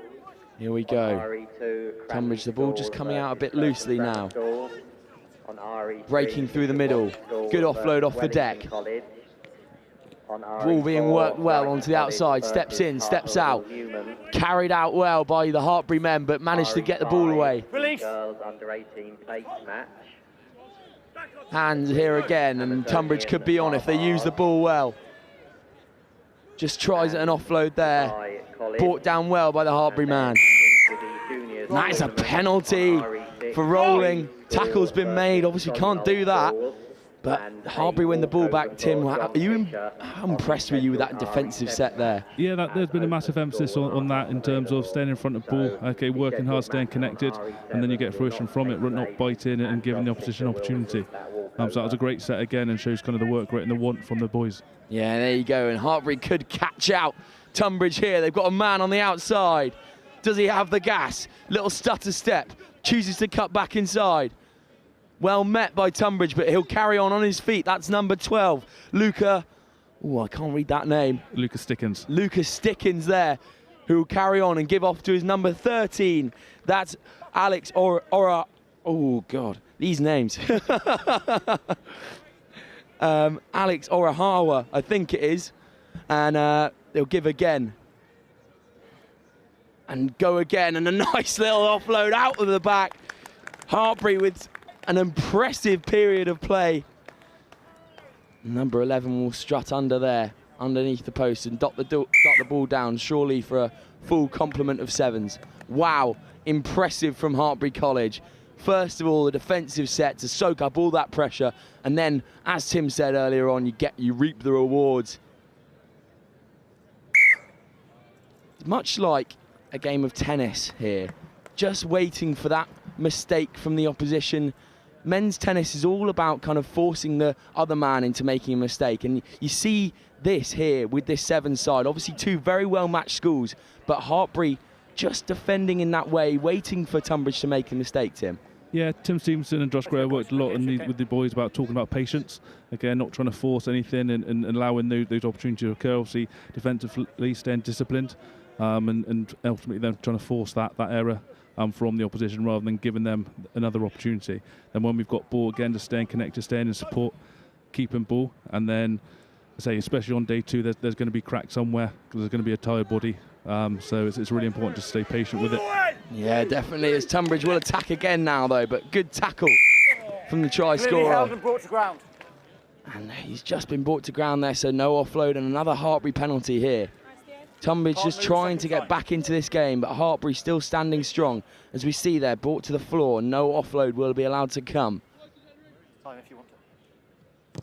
And a big boot there. It will make touch. That's a fantastic kick there. Not the most conventional sevens play there, I don't think, but It's a penalty. It's brought us upfield, and obviously in the position we are, it allows us to buy a bit of time before half time, hopefully. Yeah, definitely. And you see the tactics coming into play there. Obviously, Tim's had a word with the boys. They wanna play this game at their own pace. Obviously, Tunbridge having a few good ball carriers and a few good, nice little tricks off the set piece. But game management is what Hartbury are all about. Staying in that fight and just controlling the game at their own tempo, if I'm right in saying, Tim. Yeah, definitely. And it's a pleasing thing to see. Obviously, as mentioned, there's a lot of under-17s here, so that game management side of things is a massive work on in the 15s side for us as well. So it's really good to see them thinking about those things in these games as well. Yeah, definitely is. We'll come to half-time there, and an impressive, mostly Hartbury under-17 side taking on a fast and powerful Tunbridge school side. But Hartbury hold all of the cards here at half-time. We'll come back in a few moments for the second half. Still 7 to play. Hartbury College 14, Tunbridge School 5.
And here we have the second half of this thrilling game against Hartbury College and Tunbridge School. Hartbury holding all the cards at the moment, 14-5 up with an early score from Tunbridge, and then Hartbury coming back. I've still got Tim up here in the gantry with me, joining us for this second half of what will be a fantastic game. And that's a high tackle there, so Tunbridge will get a penalty.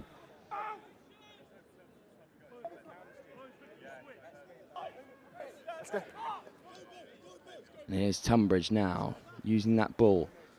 That will be number 3, Luke Clayman, the try scorer. Just coming into a bit of traffic there, and there's no 9 at the scrum for Tunbridge. 3 round the side. Just in the side there, bit of ill discipline from Tom Hamble. Yeah, discipline's a big thing, as we mentioned in the first half. Obviously, if you keep giving away penalties, you give them opportunities to get their set plays into it. So it's really important we stay disciplined, to stay in front of ball and trust our D. Yeah, definitely here. It's Tunbridge, the ball spill out. Now can Tunbridge play? Big runner, number 11. That's Freddie Starber. And now Tunbridge, do they have a way in here? Good feet around the outside, and it will be a score for Tunbridge School. Zuriel Nwogwu, I think I've said that right. Not too sure. Again, handwriting being my worst enemy here on RE2. But great score there for Tunbridge. As we said, a bit of ill discipline, allowing Tunbridge to get in. And we said that just in the first half, Tim, and it's, I mean, do you have a crystal ball or something? I mean, exactly what we've said. Penalties cause tries, and if you give away that ball, I mean, you can't play without it, can you? No, exactly. Especially with sevens, it's even more highlighted in terms of that key is possession, and when you got ball in hand, you're going to be in the most dangerous position. So hopefully we can regain the ball from this kickoff and kind of settle down a little bit. A couple of subs now as well coming on to hopefully help settle this half. Yeah, definitely. And Tunbridge just coming within 2 now, obviously not having scored their first conversion. Oh, it's a big shot there from the number 10 from Hartbury. That's Ifan Williams. And now Tunbridge can play. They hold on to the ball very well. Popped off to the sideline. Good tackle to hold on to the man there, not letting him round the outside. Tunbridge, wide set. Hartbury spilling out like a red army, coming to collect the ball, but it's a good show and go there from the try scorer, Clayman. Don't chat at me like that. Another penalty there, bit more ill discipline. It's just starting to seep through now as Tunbridge are getting a hand on this game. Yeah, and that's the challenge. When you get tired, you sometimes kind of throw your body in, or you try and try something quite quickly rather than having that mindset to stay patient. So hopefully, let's say the boys, we got 3-4 minutes left. Hopefully the boys can stay in it, keep their heads, and now we've got a bit of ball, can keep possession for a while. Yeah, and we'll see that from the Hartbury contingent as Tunbridge tackle well. No advantage. And we'll come back for the penalty here. Oh, this is a tense match here. I'm on the edge of my seat, even though I'm not sitting down. And wow, Hartbury just displaying their maturity, even though it's mostly an under-17 side. Just as we said in the first half, game management is what Hartbury are all about. Playing clever rugby, playing the rugby that they want to play in the tempo that they want to play. Set. Here's the Hartbury ball. Tried to get hooked by the Tunbridge man, but it will work out well. Good tackle there and a big counter ruck. Ball and off feet from the Tunbridge man. So Hartbury will play. Break in the middle there and a great offload there. Can Hartbury make something of this? Swarmed by black and white. Oh, Hartbury, but now they will go, stay on their feet. And stacking this right-hand side now are Hartbury. A good ball over the top. Here's the try scorer, number 9 for Hartbury. Theo Rogers, that is.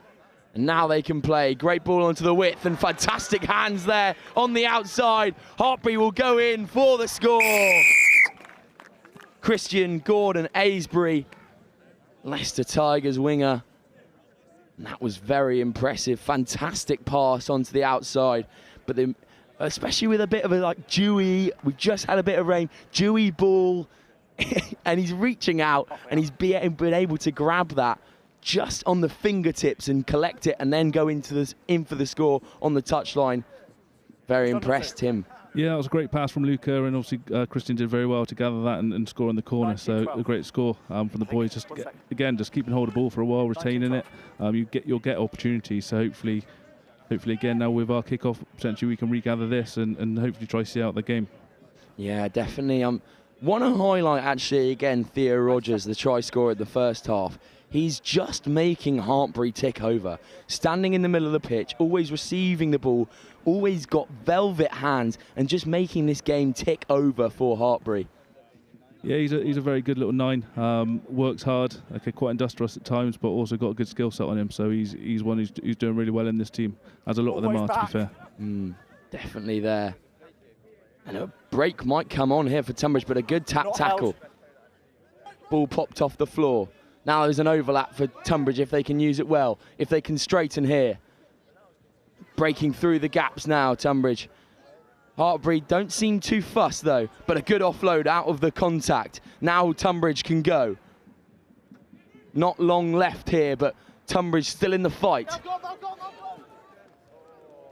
And a huge shot on the outside, and it's a really good technique to wrap that ball up and not allow the offload to come. But here come Tunbridge again. Ball turned over. Now it's Hartbury's turn. No advantage. And again, Tim, another impressive defensive set there. Yeah, really good, and a great read from Luca again, as you say, to wrap the ball. Obviously, he flew out the line there with an overlap, so if ever you're going to do that, you need to make sure you take man and ball and don't give him that opportunity to pass. So he did really well there to wrap ball and ultimately get the turnover in the last minute. Yeah, and there you go, and I'm sure now, as we mentioned so many times on the stream here today, that game management will come into play, as Hartbury know how to finish off games. I'm told by Tim here that this was the first time in this whole tournament that you've gone behind in a game. Yeah, so yesterday we went ahead in every game, so it's great to see the boys also having that score against them in the first minute to come back and ultimately win the game and manage it well. So it's great effort from the boys. And there we go. That will be game here on RE2. Fantastic work from the Hartbury men in red. Unlucky from the white and black of Tunbridge. And here we go. That will be full time here on RE2. Back in a couple of moments' time for a big game here on RE2. We have Cranley versus Kirkham. Wow, I'm very excited. Thank you, Tim, for coming up for this game. It's been an absolute pleasure. Perfect. Thanks for having me. That'll be full time. Hartbury College 21, Tunbridge School 12.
Welcome back to RE2, and we have a fantastic game on show here, a very big game indeed. I've certainly got goosebumps.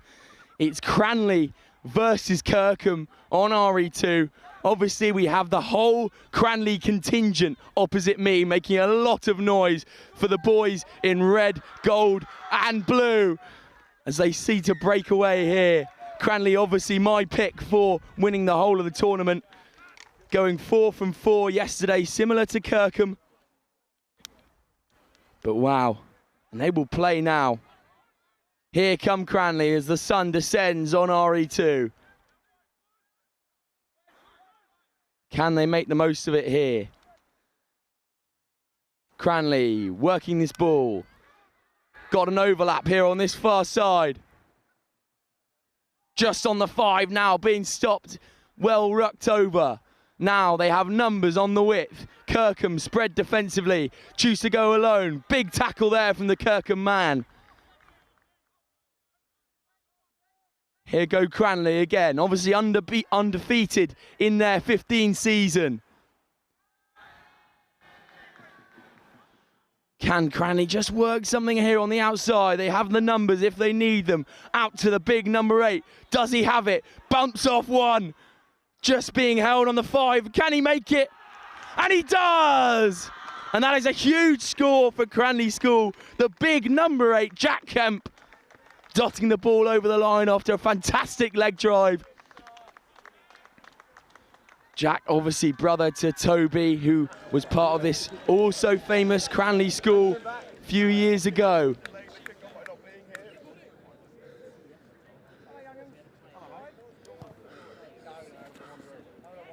And the kick is good as well, and that will be a full complement of 7 for Cranley School. Just working this ball very patiently out to the touchline were Cranley, and they had the numbers. Or they didn't actually have the numbers, but Jack Kemp said, I'll do it by myself. Bumps off one, hands off another. He's got 3 hanging onto his coattails, but manages to get the ball down. Fantastic work from young Kemp there. Big kick into Kirkham territory. Now Kirkham using the ball well. Chooses to go alone, does number 6. That's Harry Marsh. Kirkham stacking the odds on the left-hand side here. Can Kirkham create something now? Using that ball very well. Big Sutter step inside and out.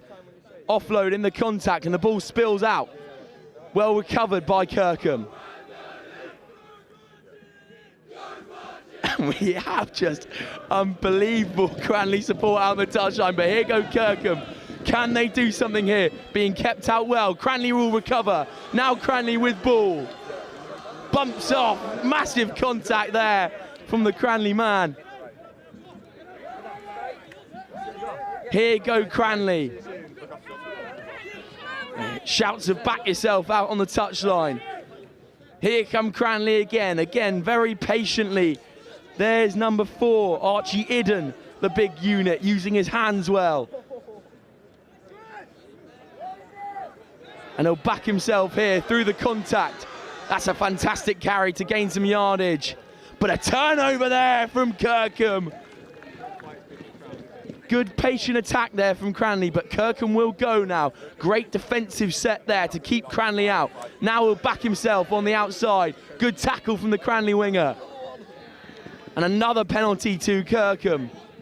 Bit of ill discipline from Cranley now. Here's the big carrier, number 1 from Kirkham. That's Charlie Bray, Sale Academy in England under-17 camp.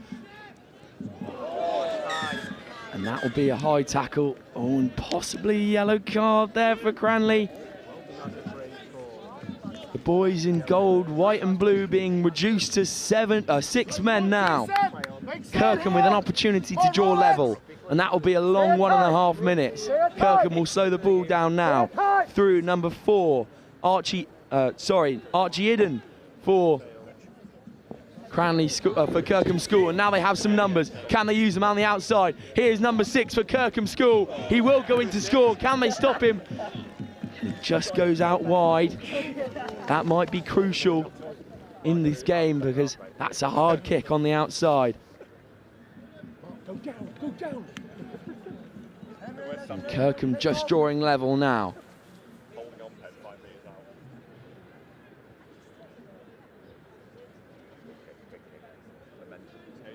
My mistake earlier, I said that Archie Idden was from Cranley School. Actually, number 4 is Henry Pryor, whose brother I interviewed yesterday down on pitch side, who's brimming with confidence.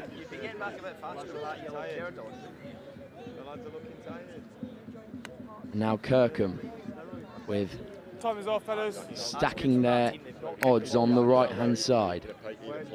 Obviously, the big man, Charlie Bray, will be under this kickoff and trying to win the ball back for Kirkham.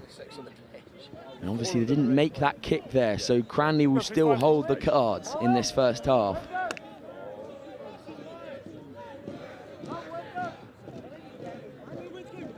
Here go Kirkham, choosing not to use that stacked right-hand side, but then they're offside as well, so it'll be a Cranley ball. 45 seconds left on this yellow card for Cranley. Can they hold the ball long enough to keep Kirkham out in this first half? We have 2 minutes left. Now Cranley just holding on to the ball. seeing if they can work something here. Good play on the outside. And now come Cranley, breaking through, one tackle and another, and it will be try time in the corner for Cranley School. Wow, impressive there. Cam Ward making a massive break on this right-hand side and then handing off well to his winger.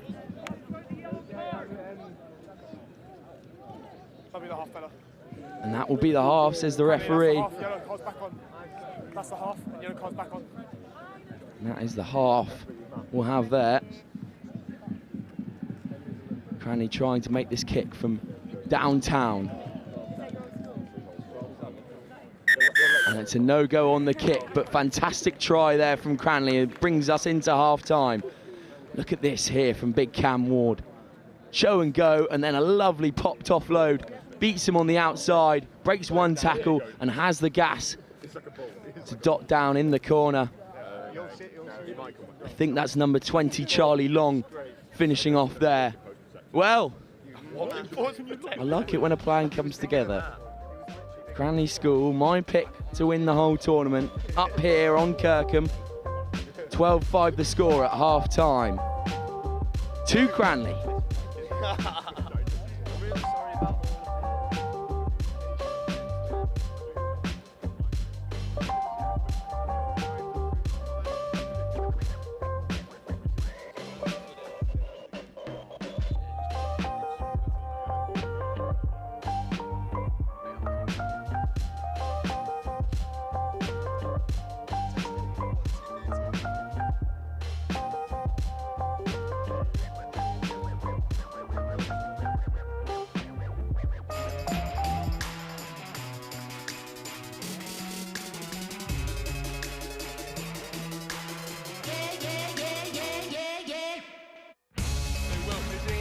So I throw down to you at the end of the game. Okay. Gotta climb to the top, no, I'm never gonna stop. When the low, yeah, we going high.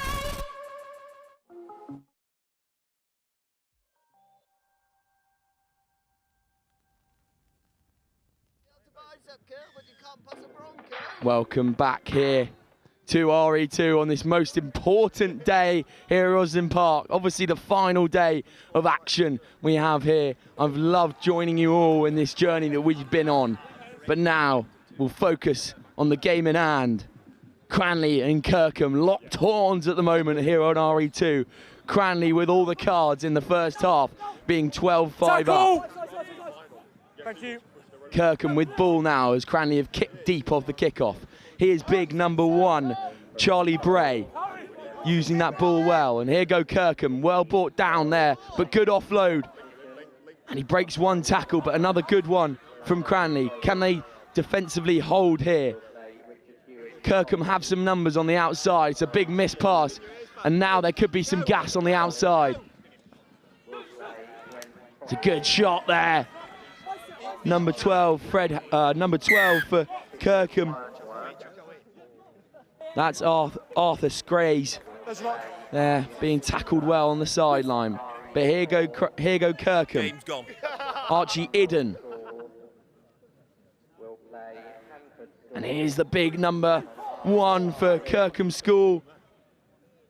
Charlie Bray, who's been so important in their fight back against Cranley. And a good kick there. Oh, it's a fantastic hands, but he's just knocked it on there from Kirkham. That is so unlucky. Arthur Scrays there, another Sale Academy boy for this strong Kirkham side.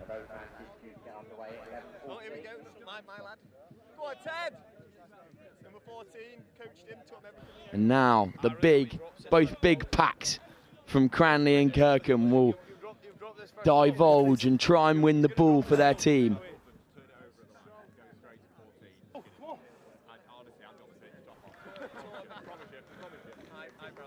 Step out early, please.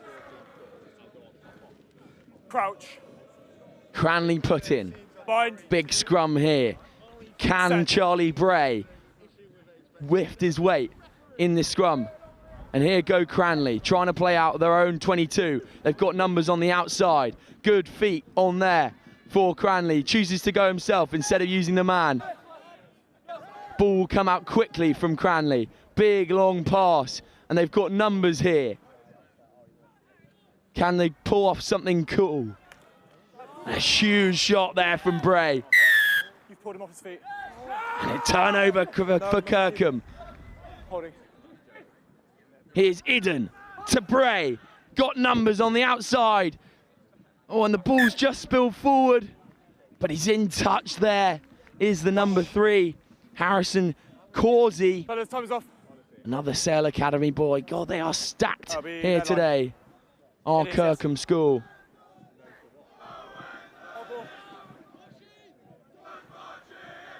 It's your line. Your line. Boys, they're off the pitch. Are we making changes or not? Yeah, they can't put them on now. Yeah. They absolutely fucked by the time we get something to play.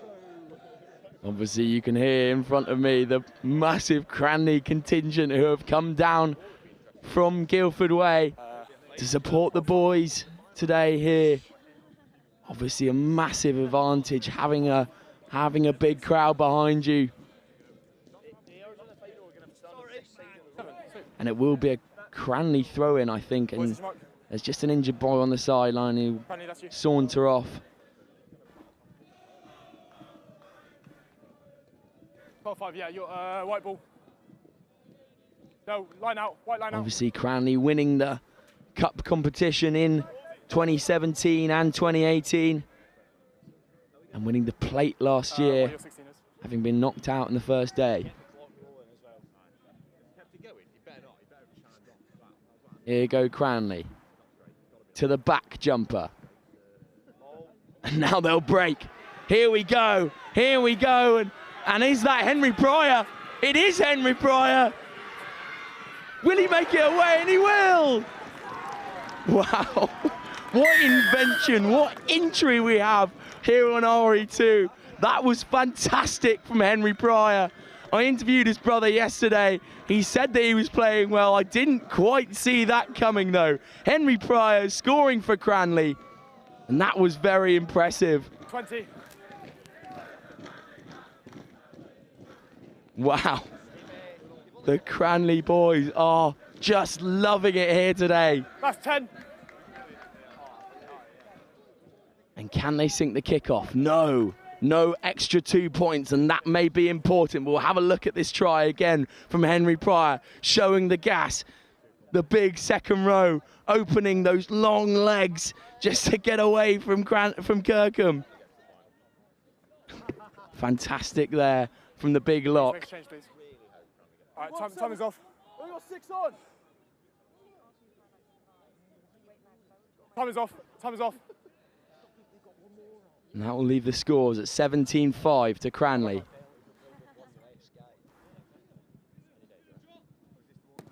Long and deep from Cranley, trying to catch the Kirkham boys out, but it will go off the edge of the pitch. And then we'll come back. Slightly strange decision there from Cranley School, giving the ball straight back to Kirkham Grammar.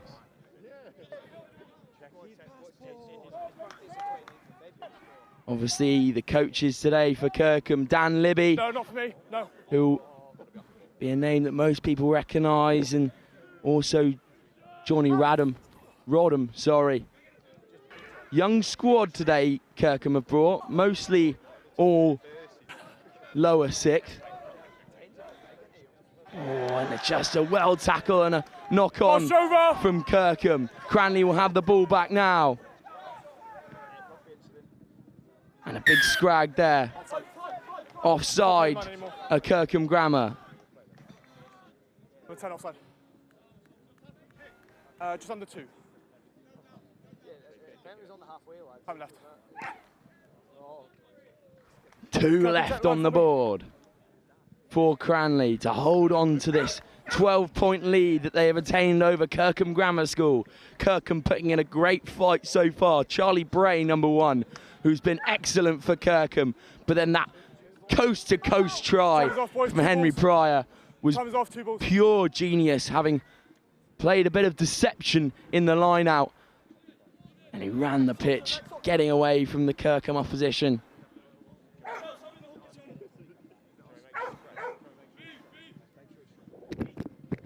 Here goes Pryor, up again. Will he come down? He will. And now Cranley can play. Oh, that's fantastic there from the Cranley man. He will go in and score, and he will. And that will surely be the game for Cranley School, taking all the points and all the glory. And that was the other big number one. That was fantastic from Cam Ward, who has been excellent so far across both days. And they sing his name on the touchline. It must help this massive Cranley contingent support today. Surely must do. And Cranley now with a firm hold on this game as we see big Cam Ward take the ball very well. Good stutter step and a fantastic handoff there. Beating 3 players on his way. What a great score there. That's time, fellas. And that is time, says the referee. Can Kirkham conjure something up? Maybe for points difference, this might be important. Kirkham trying to get one more score on the board. They attack well here. No, it's deliberate, straight down for me. And that's deliberate, says the referee, and a yellow card for Cranley. Here's Kirkham again, attacking well. Well tackled, but popped off of the deck very well, and they have some numbers here if they choose to use them. Spread out to the big number 20. I think that's number 20 anyway. But ball carry on for Kirkham Grammar School as they're out on this far side. Ball recovered well. Does he have the gas? Good feet on the inside. Wow, that's impressive. And a great ball onto the outside. Bounces though. Here's number 13 for Kirkham Grammar School. Breaks his way through and he will score there. And that may be important later on in the day for Kirkham Grammar. Will Kelso, also of Sale Academy, dotting underneath the post there and slotting a full 7. That is the game though. Cranley coming out with all the glory and all the points here on RE2. Very impressively. And wow, what a game there we had. We have a dog on the pitch now as well. Oh, it's the referee's dog, I'm being told. That's quite nice. But aside from that, Cranley School showing up and showing out. And that will be it here on RE2. And that was definitely the biggest game so far we've had on this pitch. Cranley coming out as victors. Cranley School 22, Kirkham Grammar 12.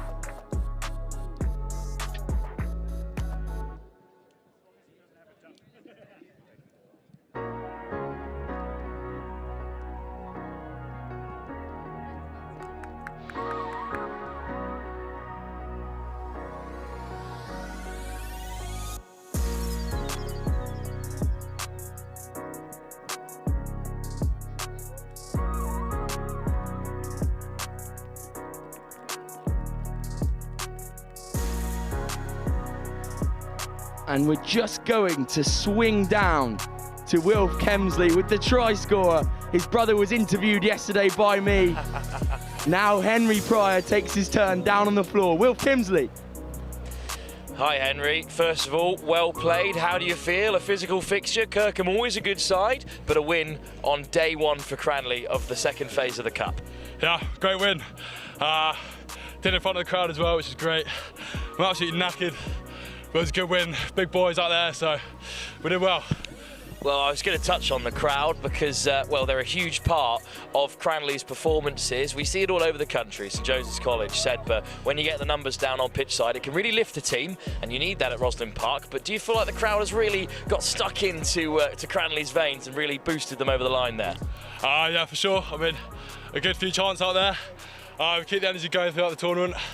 We should be looking good, but it's all about the next game, so keep the energy up. Indeed it is. Best of luck for the next game. Thank you. Well done, Skip. I'll send you back upstairs because there's a huge game in the Under-18s Cup going on. It's Worthing who are in action. Sam, take us away. Thank you, Wilf. And what a win that was for Cranley.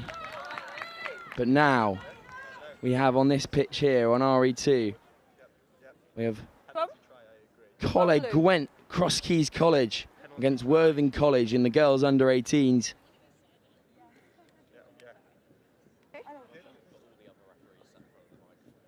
What a day here we have. Bind. Set. Go blue.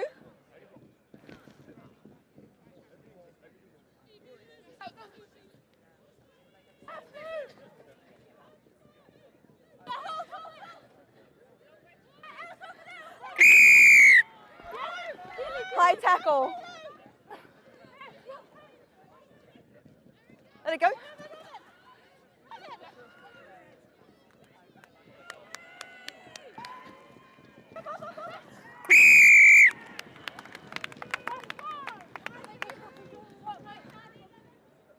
Can you take it from the back?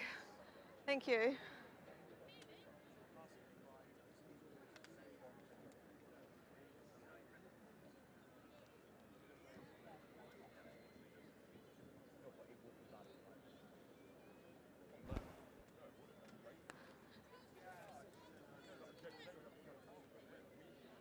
Yeah. And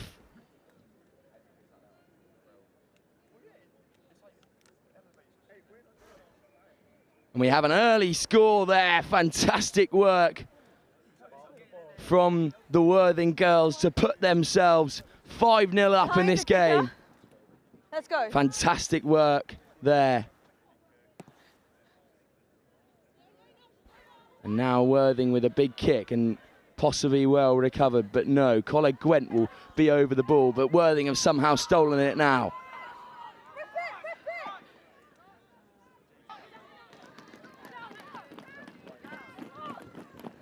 Tackle, all the way. And now Worthing just working that ball well. Fine. Let's play.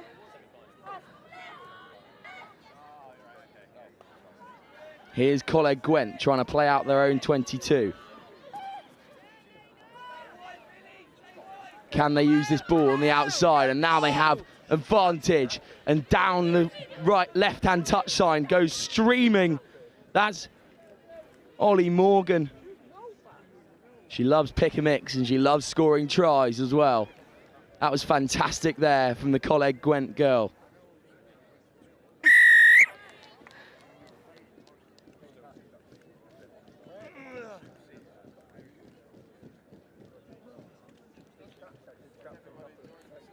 Fantastic work there from Coleg Gwent, bringing the scores back to level. Should go underneath the post there. Will Ollie Morgan.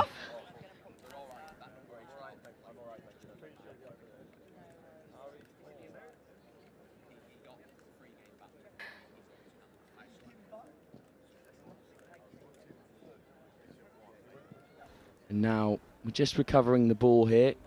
Coleg Gwent. Okay. 5-5 here. Both teams scoring very early in the under-18s Girls' Cup. And Worthing will recover and go well. Good feet on the outside there from Worthing. Can they make the most of this possession? Stolen at the ruck there by Coleg Gwent, but just unfortunately, it is knocked on by the Welsh schoolgirl side.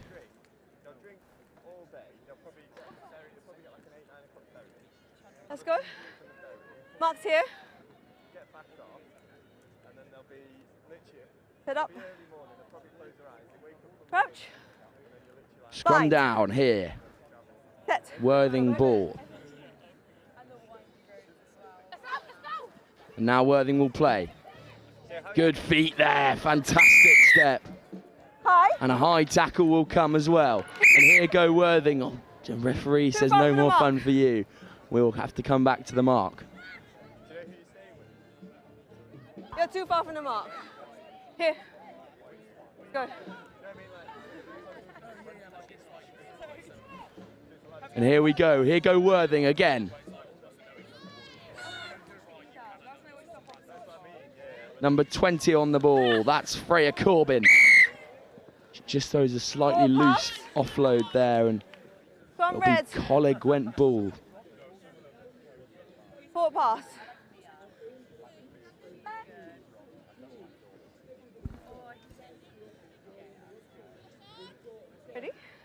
Let's go, blue.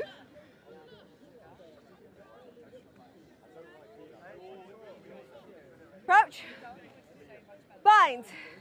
And now, Set. Coleg Go Gwent seeing if they can up the scores here.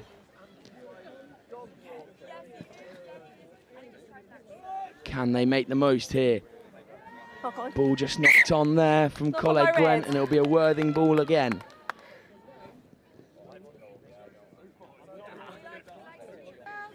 Mark's here.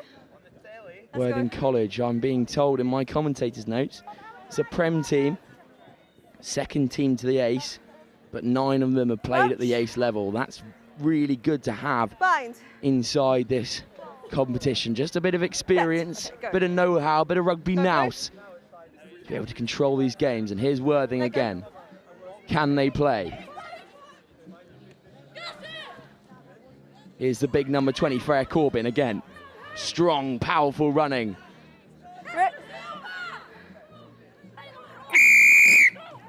Penalty to Worthing. You're on the floor, not rolling. And here go Worthing again. Big don't argue from the Worthing Holding on. College girl. Back turn. Now that's holding on at the ruck. And Coleg Gwent will get the ball back. Competition on RE1. Ball being used well, and now there's some space for the Welsh school on the outside. Does she have the gas? There's a foot race on. Fantastic gas to cover back and try and tackle there from Worthing College, but they don't make it in the end. Great gas on the outside from Coleg Gwent. Really well played there. Patient attack, defended very well. Over the ball very well, and their own 22 as well. The Oratory School versus Ipswich High School. Half time. At 12 o'clock. And fantastic play there from Coleg Gwent to go coast to coast. And that will be half time. Coleg Gwent holding all of the cards now. And I think we're going to go down to Wilf on the touchline for a cheeky interview at half time. Wilf. Thank you, Sam. Yeah, I'm down on the touchline here with Kate Schilliker, of course, of the Great British Sevens team. Unfortunately out with an injury, so not able to jet off to Hong Kong, but here with Worthing College. And I just wanted to touch on briefly your experience with Worthing College. How does it feel to inspire the next generation of young Sevens players? Do you know what? It's so nice to be able to impact the girls. Like, it's amazing to see like how much of a younger girl can influence the girls to be like so much better, because they're seeing how far they can go. So it's just amazing, and all the girls thrive to be the best they can, so that's all I ever ask from. Over 2,000 female participants this year at Roslyn Park, the most there's ever been. How important is this tournament to the development of women's sevens and women's rugby in general?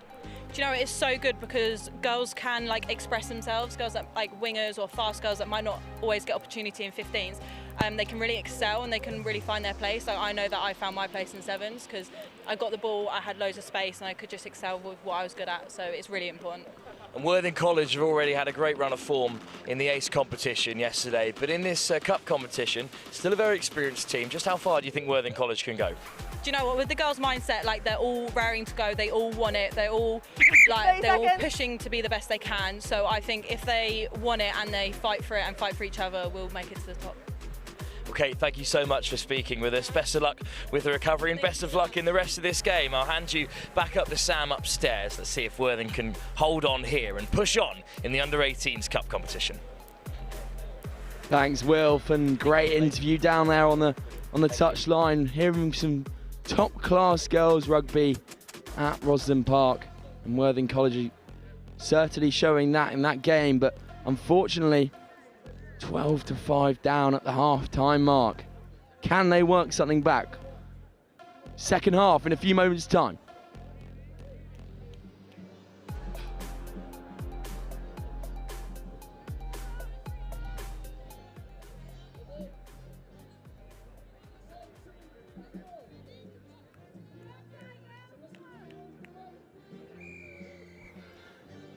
Second half kick-off here. Worthing College take on Coleg Gwent. Good feet there. And well played from the Worthing College girls as the ball goes through the hands. Just slipped awry there. Good tackle from the Coleg Gwent winger. No more, lost, Red, lost. Great rucking to secure the ball as well. And well offloaded in the tackle. And here go Worthing, steaming down the left-hand side. She might go under the post. There is a foot race on though.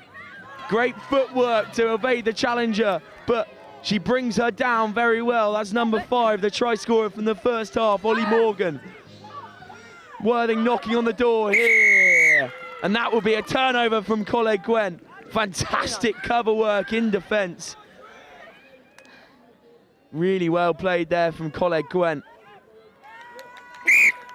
Knock on my Red. And that's just a knock on. The ball turning over twice in the same number of minutes there in this enthralling girls under 18 games that we have on here on RE2. One more. Now we'll have a scrum down. Worthing College ball. Go 10 seconds. Crouch. Bind. Set.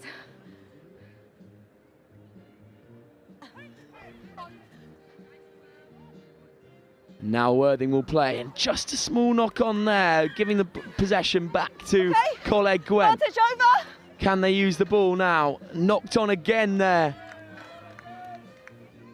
Let go, Blue. Roll away, Blue. Comes the call from the referee. Coleg Gwent holding all the cards here. Ball just slipping awry now. Knock on. Knock on from Coleg Gwent. Worthing College will have the ball again. Yeah, back marks here. Ladies. Okay. Ready. Crouch. Bind. Set. Go Blue. Here's Worthing College again, scrum time.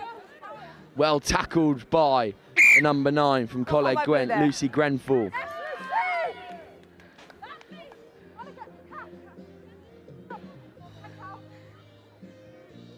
Again. Back 5, back 5. Very happy to be joined by Wilf Kemsley here up in the booth. Crouch. Wilf, great to see Bind. some real high-class rugby from these girls. Go Red, go.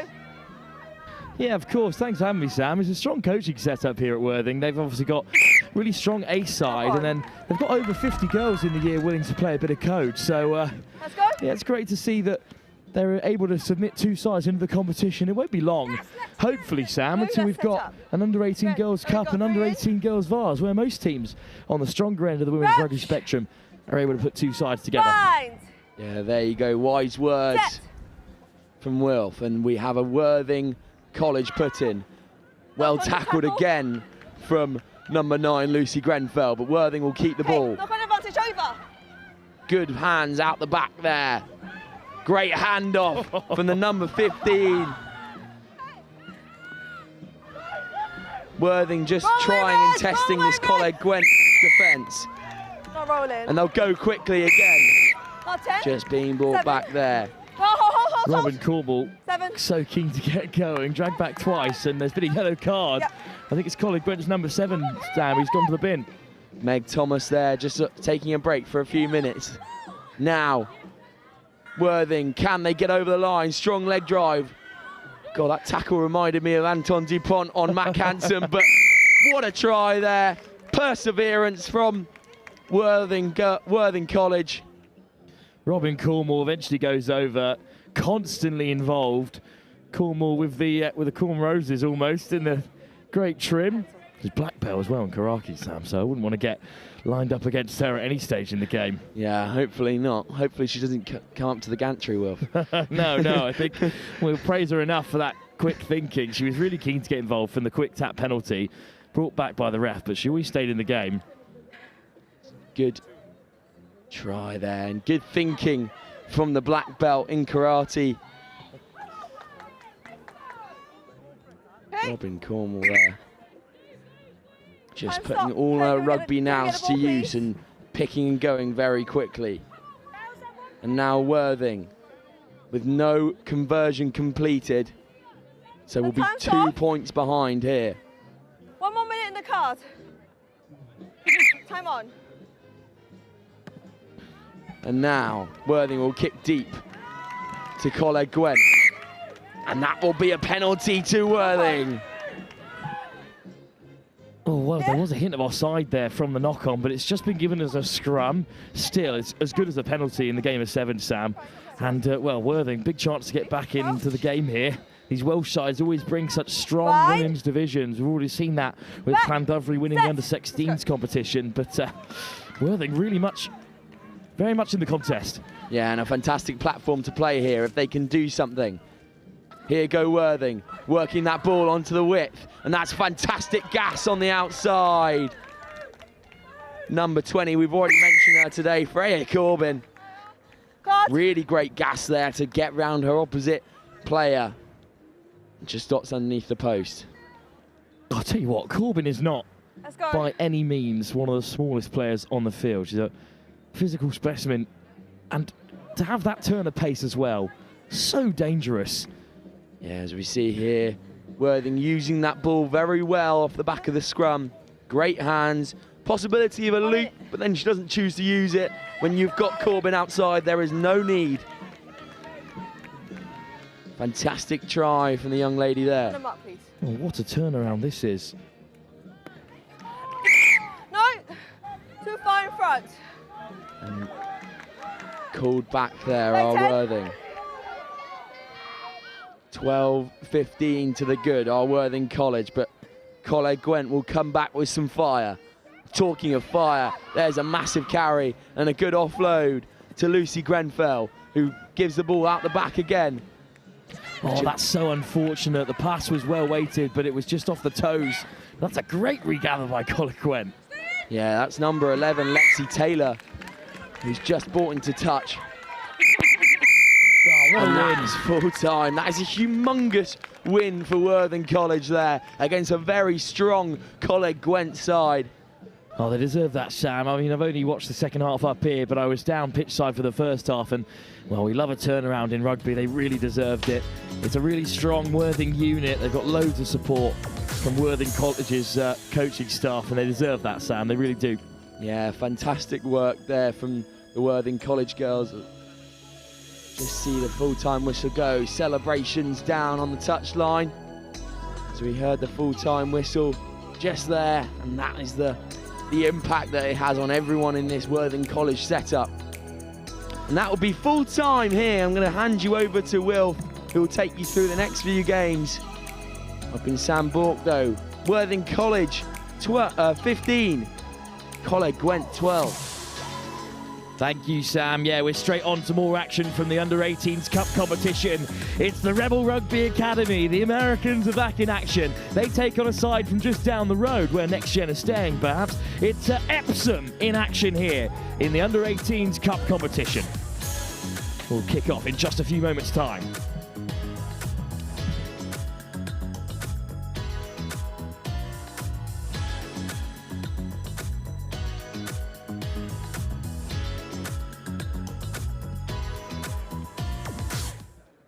Freddie.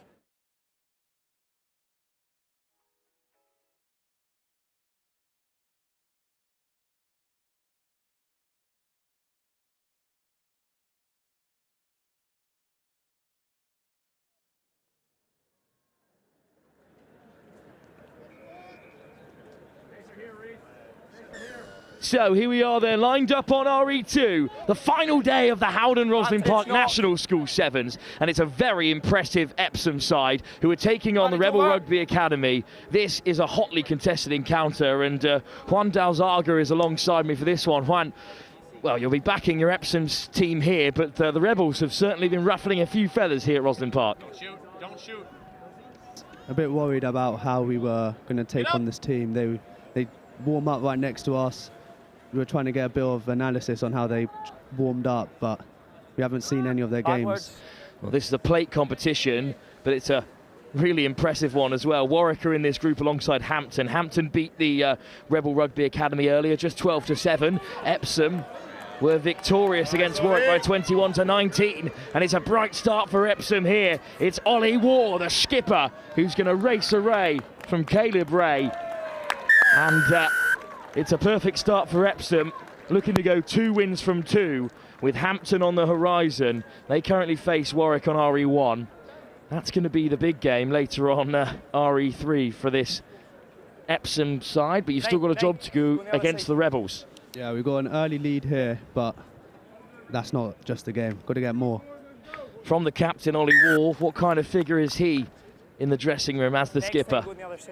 He's quite quiet, to be honest, but he gets his words out, and it's powerful words. He leads by example, perhaps. And he has the opening score. Extras added by Arthur Garfield of Cardiff Rugby. Plenty of Quins boys in this side, but Arthur plays down at Cardiff one. Yeah, he's got Welsh in him. And there's a rumour that he went to Wales earlier this week to get a driving test. Drove down and went on to fail. Oh dear, that's tough. All the way down to Cardiff, not to pass. But that's a bit of a coach killer for the Rebels because they failed to tap properly from the penalty they won. So it's going to be a scrum for Epsom. Juan, good start for your side. They're in an impressive position here. Yeah, got to see if we're going to get a set piece off this or if it's going to be simple hands and back Luke Springate out on the wing. Well, the Rebels have been really impressive in attack, but they've got some defensive work to do here. They love the high press, looking to close down the space, but it's a nice step from Roberts. And here is Springate, the Harlequin, the England under-18. What an offload! How on earth did Springate get that one away? And then it is kept in play by Roberts, but it's back with the Rebels. And here goes Caleb Ray. Little step from Grant Gankaraz, and that pass to Rita's off target, but Rita does well to get it back. Could be a hint of a 2-on-1 here. Ollie Ward defending, and he does in fact manage to crush that 2-on-1 attempt. The offload has eventually gone forward, so it will be a scrum for Epsom. What do you make of this Rebels team? How much of them have you seen, Juan? We've seen, I'd say nothing. We've just seen their results and their group there yesterday, and then we saw their result against Hampton. We'd say Hampton are a strong side, having played at their Founders Festival, so it's going to be a tough game. Here's War, the skipper again. Roberts dummies the switch, but it's dragged down by Reese Rita. Nice offload off the deck. Springate, Ollie War, being driven back by the Rebels for now. And then Max Monslow looks to drive on. Penalty on the deck, turned over by the Rebels. And there's the quick tap, and away they go. First chance for them to attack with earnest. War puts in a big shot, and over goes Alex Fuller. Back 10, back Quick 10. tap by Garfield, and Garfield's away. And now Garfield, it's a foot race against Ian Murrah. Garfield with Murrah in pursuit. Garfield puts in the handoff, but Murrah brings him down. Straight back to his feet, not releasing. And Murrah's going to head to the bin here. Well, he didn't release. And although Springate's gone over, going to have to discuss with the referee there. Juan, I think that's a pretty tough call for Ian Murrah. Yeah, but I mean, we'll take it. Indeed you will. Away goes Roberts. Here's Max Mounslow, and then against the grain comes Carty. The Harlequin goes over for Epsom. An unfortunate call for the Rebels. But if we have another look, I'm not sure Murrah did fully release. He certainly didn't in the referee's eye, Juan, and you've scored another. This puts the Rebels on the back foot. Well, Juan, as you were running me through this team sheet, we were having a conversation about Fred Carty's dog Moose. He's been coined dog of the tournament. He's quite the specimen down on the sideline. Yeah, he got posted on the Roslyn Park Instagram yesterday. A celebrity dog as well. 2 minutes, yeah, apparently it's been going on for the past 3 years. What a hero. And Fred Carty, now on the biggest stage here on RE2 at the Howden Roslyn Park National School Sevens, has a try in this plate competition, which is just as competitive as the Cup. See if we can regather the ball from kickoff here. 1.5. Kickoff to come, minute and a half to go in the first half. Garfield finds Murray, and here is Murray, ranked #1 in the nation at the game of 15s, but turned over by Ollie War. Epsom's captain again intervenes. He's been defending well. He opened the scoring, and he's got a turnover in an impressive position here, but it's just knocked on. Epsom look to play with real speed when they turn it over, Juan. Yeah, we're trying to catch the defence out, because they're all going to be dog-led, having just attacked, trying to see if we can find any gaps, feed our players in. We were lucky enough to have Paul Burke on commentary earlier in the week when Epsom were competing at a different age level. What's it like having a man of that calibre and experience and Rugby Now running a sevens team? Oh, it's great. He's always there to help, always there providing more and more information. Even after games, even after a win, he'll still look for stuff we can work on, stuff we can improve for our next game. Well, Murray with a bundling carry through War. Great counter at the breakdown by I've got it. Epsom, but the penalty for a high tackle there goes the way of Rebel Rugby, and off to the races goes Caden Boyer. Ball's put down, clatters off the hand of Springgate. Oh, and the yellow card for kicking it away this time for Arthur Garfield. We're into overtime at the end of the first half, but a chance for Rebel Rugby to get on the scoreboard before the break. Penalty. A little bit cynical from Garfield. So both sides have been reduced to 6, but just as Rebels are returned to a full complement, Epsom down to 6. Nervous times, Juan, for your side. Yeah, try and not get them to get a try here, put them on a positive foot for the half-time. Little knock-on from War, but not enough to draw a penalty from the referee, so here come Rebels. It's a maul, and they have killed it. Great defence from Epsom. Disappointing for the Rebels, who had the chance there to perhaps get one more back before the break. Instead, it's Epsom who lead by 12. Juan, we'll get your thoughts on the first half in just a moment, but first I'm going to go pitch side to Sam Bork, who's made his way down after all his hard work this morning. Thanks, Wilf, and we're down here. I'm joined by an ex-teammate of mine, James Boylan. James, lovely to see you here today. Obviously, old boy from Berkhamsted in that kind of group of death with Cranley. It's getting a bit nervous now, isn't it, James? Yeah, definitely a bit nervous after their performance, but I think if the boys believe in themselves, I think it should all go all right, I believe. Yeah, fantastic day of rugby we've got in store for us. And James, I know you're obviously tipping your old school to win it, but who else do you have your eye on? Well, as you mentioned earlier, Brighton College look really strong. Millfield as well, they've definitely got a few players in there, so I think they're two good teams to watch, but never count Burko out, I reckon. Never count Berkhamsted out. And obviously, James, you're now at Exeter Uni. How are you enjoying that in that setup? Yeah, it's brilliant. I've been playing mainly National 2 League, a bit of Buck Super Rugby. Great fun, great group of lads there, great coach, and it's a good time there. Fantastic stuff. Great to hear from you, James, and we'll swing back now live to Wilf with this second half of this enthralling game here on RE2. Thanks, Sam. Plenty of universities here scouting the next generation of Buck Super Rugby stars. But alongside me, Juan from Epsom. It's a really strong first half from Epsom, but they lost a player just before the break, and they'll start with 6. But the Rebels really need to take advantage of this moment. Yeah, we've got to see if we can try and squeeze them out, not let them get any points here, us being down one man. That would be a great defensive effort, and it started in the best possible way for Epsom. Martin's kick goes backwards. The wind did pick up just as he struck it. So a chance for Epsom to attack with 6 players. We've seen it many times before. And if anyone can create something out of nothing, it might be Springgate. Here's Ben Quinton. Quinton puts the hand off. Quinton almost slips through. Beautiful offload. Carty's away. Surely for his second score. The 6 men of Epsom go 3 tries ahead. But that offload from Quinton, freshly onto the field, was fantastic, Juan. Yeah, he's been doing it all season, even 15s. Finds that little gap, looks for the offload, hand off, and it gets away. Carty benefits, and Epsom roar into a commanding lead. Full complement of 7 for Epsom. And they are in charge here against the Rebels, looking for their second win of the plate stage. The top sides from each of the 3 plate groups will make it through to the semi-final, plus the best second place team. They're likely to come out of Harrow or Sedber's group, given the quality of those sides. But Epsom looking comfortable at the moment in this pool. You back yourself in a semi-final. Yeah, if we win our group, we'll be facing the top of Group A, and it looks pretty good to us for a win to get to us to a final. That would be fantastic, avoiding the plate group of death.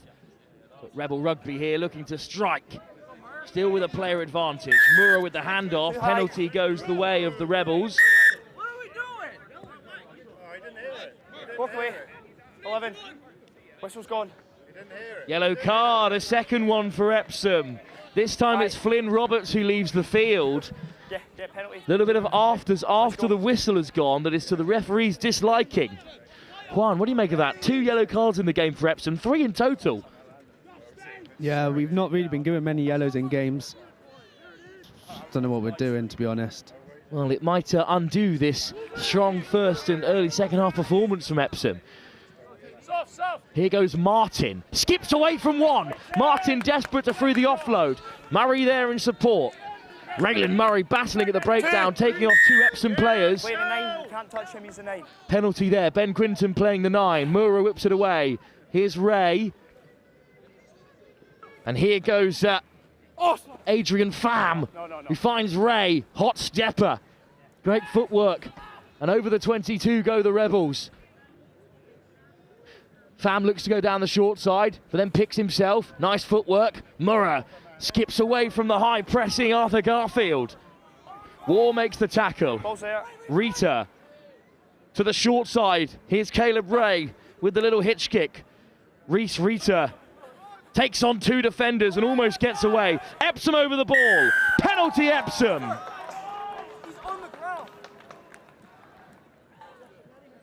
Yeah, and that is a great turnover, Juan. Yeah, massive turnover. Big defensive set. Still down a man, trying to see out the game. There's the tap from inside the 22. Epsom indeed could see out this contest with 3.5 minutes to go. Springate breaks the tackle, and now Luke Springate's got a long way to go. He's got Reese Rita chasing him down, but the under-18 England starlet will take it home. Epsom score another. Luke Springate, a game breaker, and he's shown exactly why having players of that calibre are so key in the game of sevens, Juan. Yeah, he's been doing it all season, 15s, gets a handoff, goes around the outside, and his pace gets there. Great finish from Springate, 95-yard running. Full complement of 7 again for Epsom. These tries under the post are just killing the Rebel Rugby Academy. Yeah, now we're back also onto 7 as well, trying to see if we can get even more points in case we go down to points difference in the group. Well, you've got that huge game against the top side in the group alongside yourselves, Hampton, later on. Looks like that's going to be key for your side, Juan. How are you feeling against the side you know well, Hampton? Epsom and Hampton play each other often. Yeah, it's going to be tough. Know a couple of them, they know a couple of us. Got to just play our own game, not let the occasion get the better of us. Excellent read! Flying out of the line to make the tackle was Ben Templey, the Dutch under-18 international. Let's go. And he's drawn a penalty as well. Here goes Templey. Almost an interception, but instead a nice offload from Swinho. Gets Paddy Purves up over the halfway line.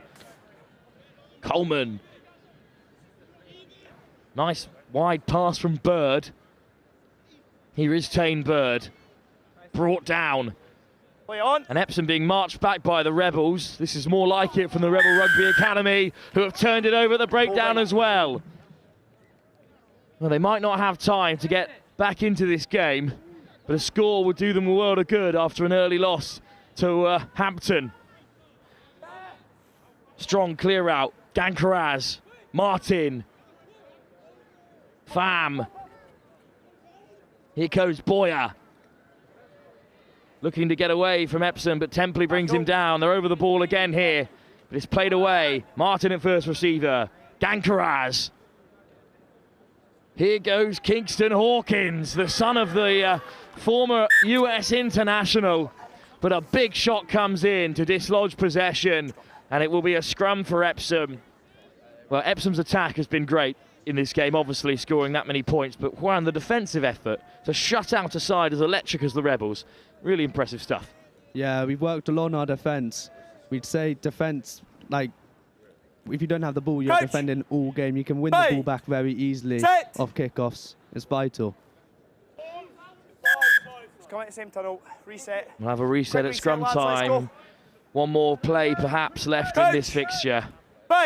Epsom know that victory here will set them up nicely when they play Hampton later on. And how can they seal victory here? Well, two Epsom players just collide. Coleman on the wraparound. His pass hits the deck. Springate. Oh, this time it's Templey, the Dutch under-18 international, looking to get away. There's two Rebels there in support. In the end, he's driven into touch. And that will bring an end to this contest that has been dominated by Epsom from start to finish. A complete performance by the side from just south of Roslyn Park here on the Wimbledon Commons extension. This is the final act really for Epsom that sealed them the game. Field length finish from Springate. Juan, you can be pretty proud of the effort that Epsom have put in there. Yeah, great from us, great performance all round. Not conceding a single try was good. Now on to Hampton, which is a must-win as well for us to get us into the semi-final. Best of luck in the next game, Juan, and thanks for coming up into the commentary box with us. It's been great to have you. Thank you very much. So Epsom go marching on with a group decided to come against Hampton. We return to the under-18s girls competition, where the Canadian side, for the love of the game, are in action. That next game will be live here on RE2 at the Howden Roslyn Park National School Sevens in just a few moments' time.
So it's the Canadians to kick us off here against Samuel Whitbread in the under-18s competition.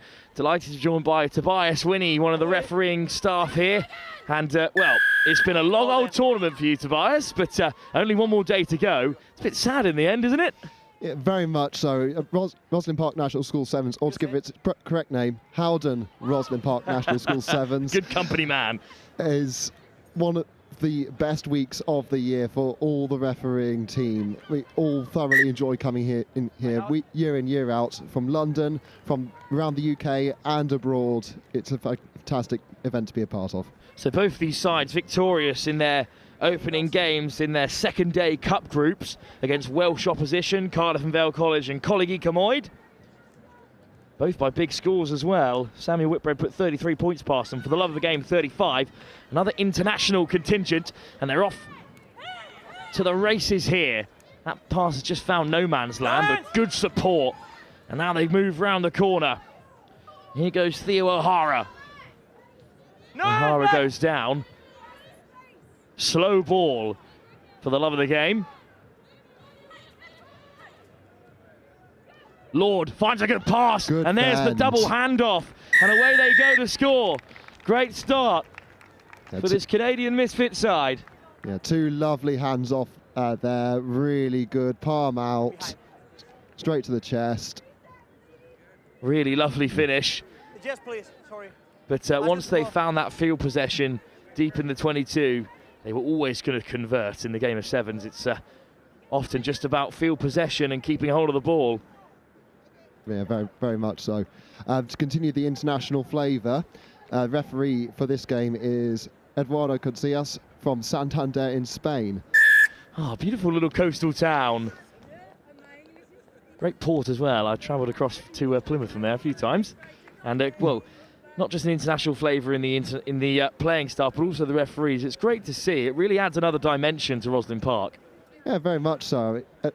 They bring a fantastic vitality to the group, and to meet people all across the world for these events and to learn from each other, get to know each other on and off the pitch. It's a fantastic environment. I believe it was scored by Drew Spencer as well, the boss lady. As for the love of the game, get us underway. Slips through the first player of Samuel Whitbread, and a good pickup and a nice step. And away goes Layla Bramwell. Plays county rugby for in Hertfordshire. Always backwards as Bramwell has to reconnect. Good line speed from the Canadian side, but the handoff sees off Alex Beware.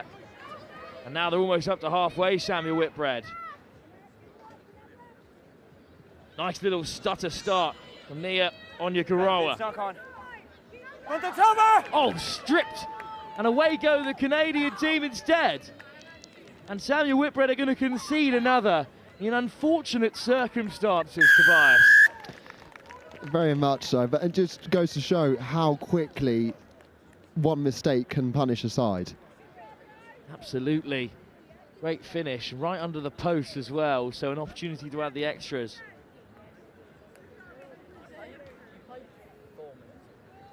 And this is perhaps the group decider. Both these sides victorious in their opening games. It'd be great to see an international team win this Under-18s Cup for the first time.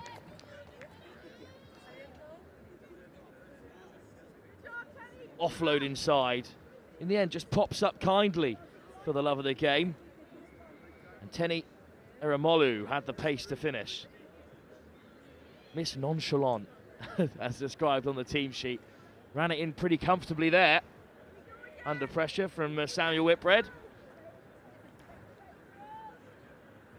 Here's the kickoff from Alex Beware. Oh, but it's just been knocked on by Samuel Whitbread, who are looking to play quickly. So this could be another chance for the Canadian side. Fife finds an offload. Spencer again breaks the line.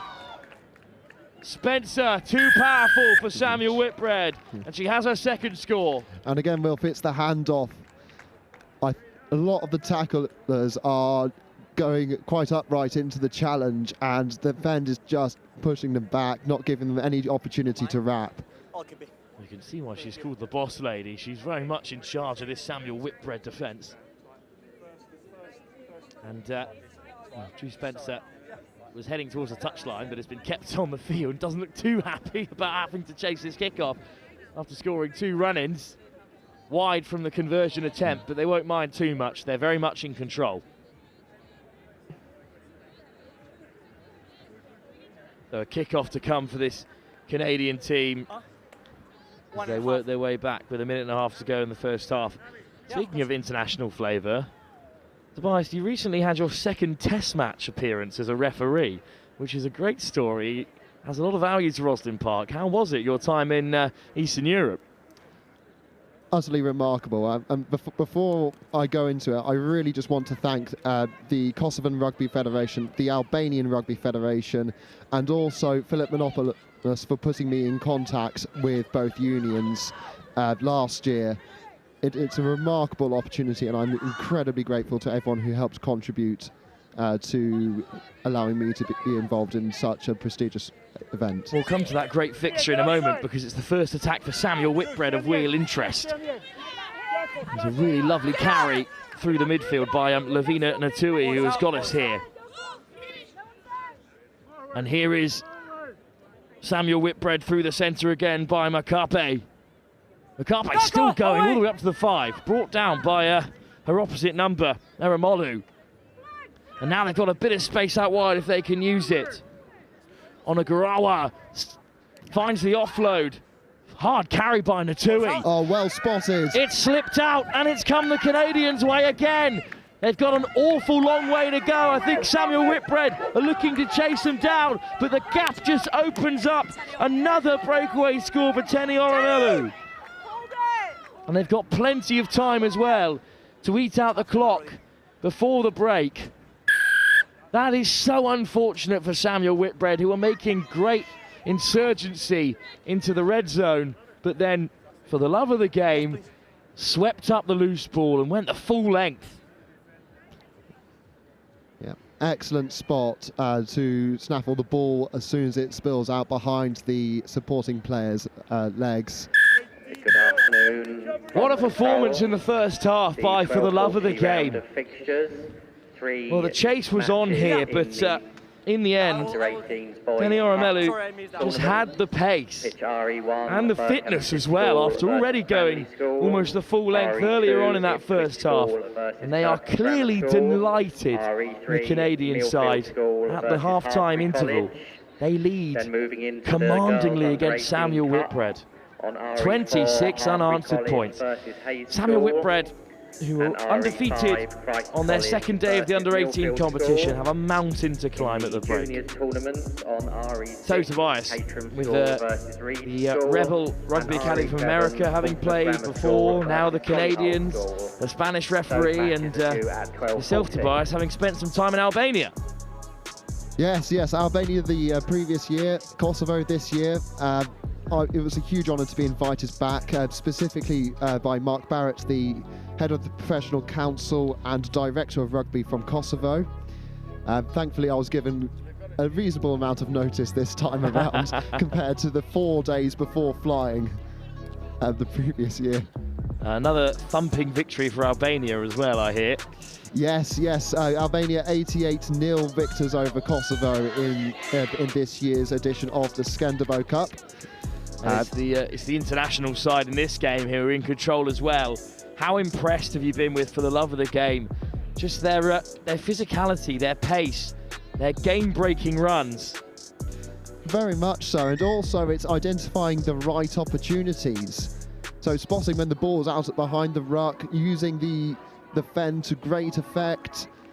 Really good tactical awareness from this international team.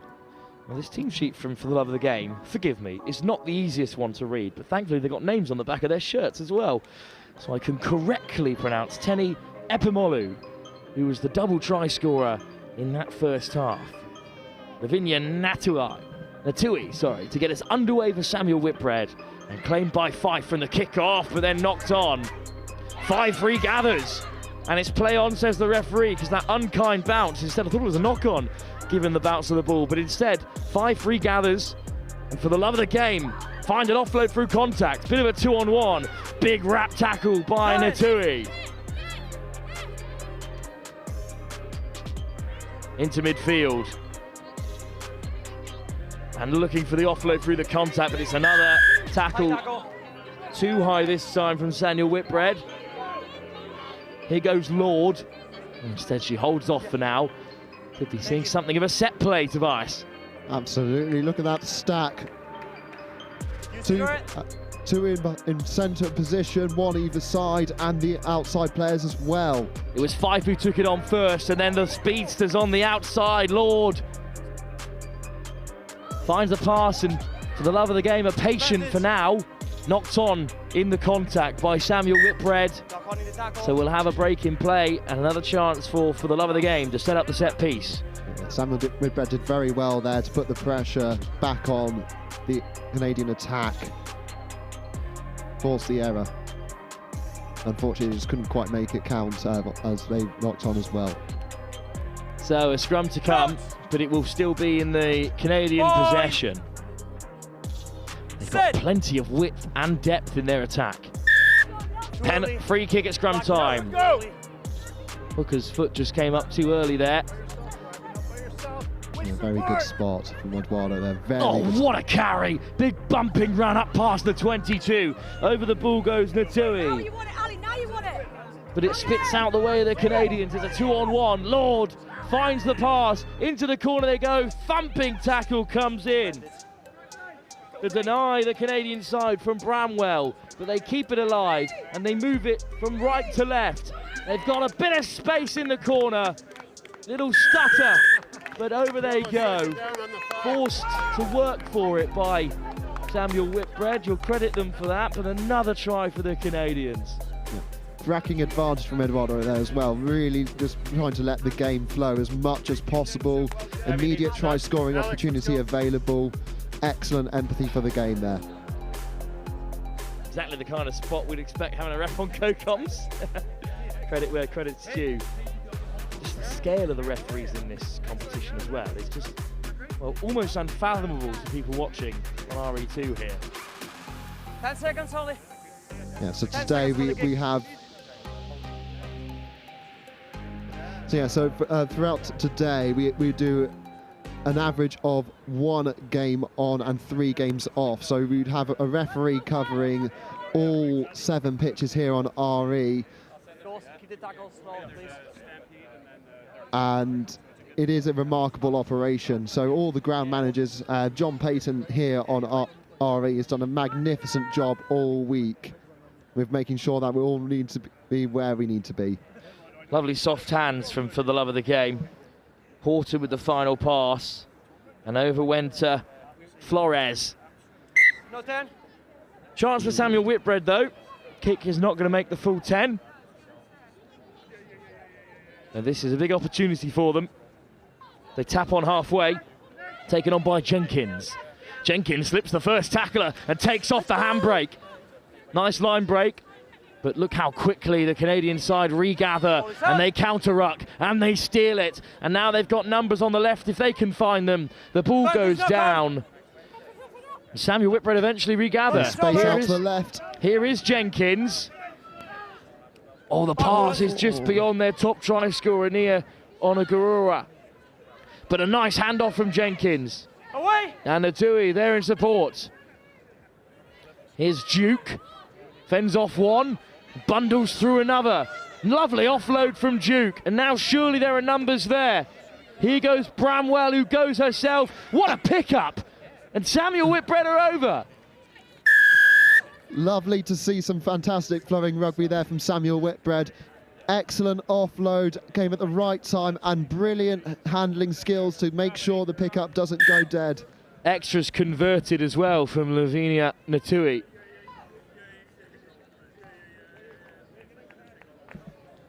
Well, the speed of this play was great. This is a lovely offload from Duke. It takes 2 defenders out of the game, and that means there's players over. Olivia Nanowitz-Neville made the first tackle.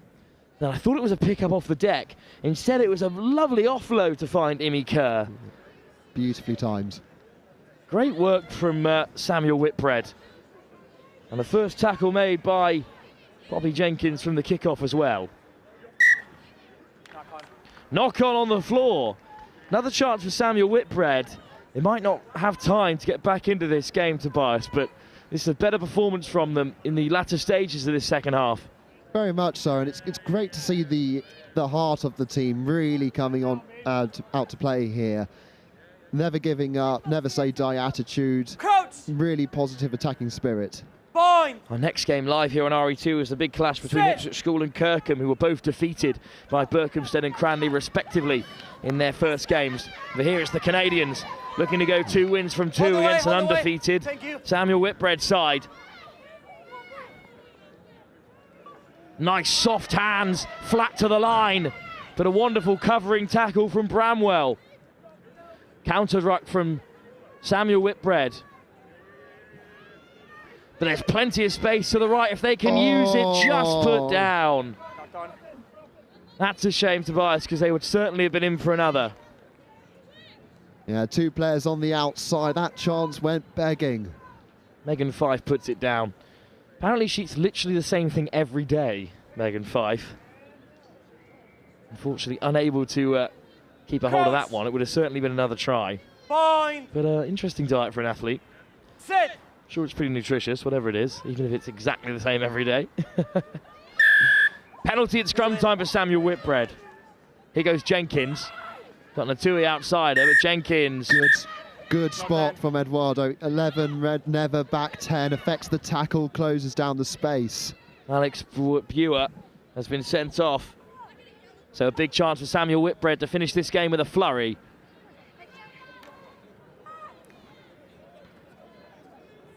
Onagurua goes down. Natui plays 9. Jenkins delays the pass, draws in the defenders, and then the hole opens up for Imi Kerr. Second try for her in this second half. Yeah, and very well deserved. Very well deserved. They have controlled the second half very nicely, Samuel Whitbread. But the 6 women of the Canadian Misfits have secured victory in this game regardless. For the love of the game, 2 from 2, having beaten the other undefeated side, Samuel Whitbread. Their place in the Under-18s Cup semi-finals may all but be secured, and they deserve it, Tobias.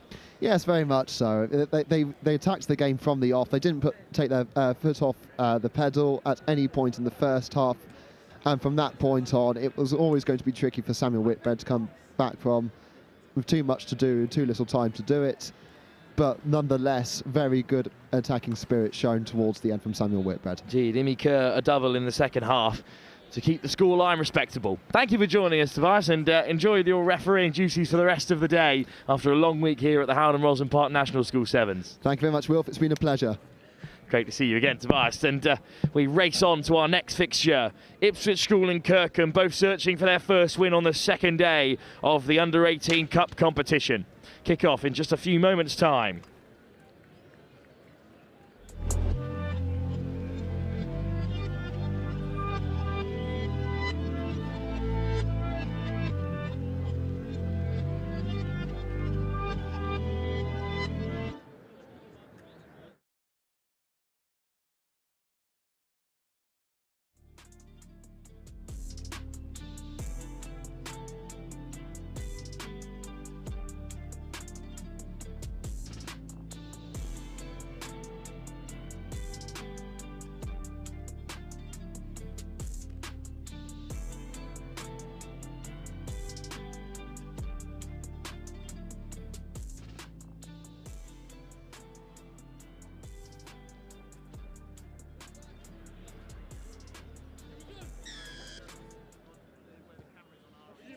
Well, there's the kickoff. It's Kirkham who take it and tap it back for Ipswich. Ipswich came through a difficult group on day one, under real pressure from the Rebel Rugby Academy through to the plate. But they are looking to get their first win of day 2 after defeat to Berkhamsted. Kirkham beaten by Cranley in a pretty horrendous cup group. They're all unbelievably difficult, but it's Kirkham with a bright start here after defeat to Cranley, looking to turn things around. We've got Dan Bibby in charge of their 7 setup. They'll be in action in Sedbergh. Both these teams actually will be at Sedbergh 10s this weekend. So still looking to play a little bit more rugby before then. Nice footwork from Todaro, the Italian age grade international. And then Ipswich are on the run here. Again, they're a really strong side, Ipswich, with their own 7-starler Ethan Waddleton running the programme. So a nice little internal rivalry in this game. Step back. Here come Ipswich again.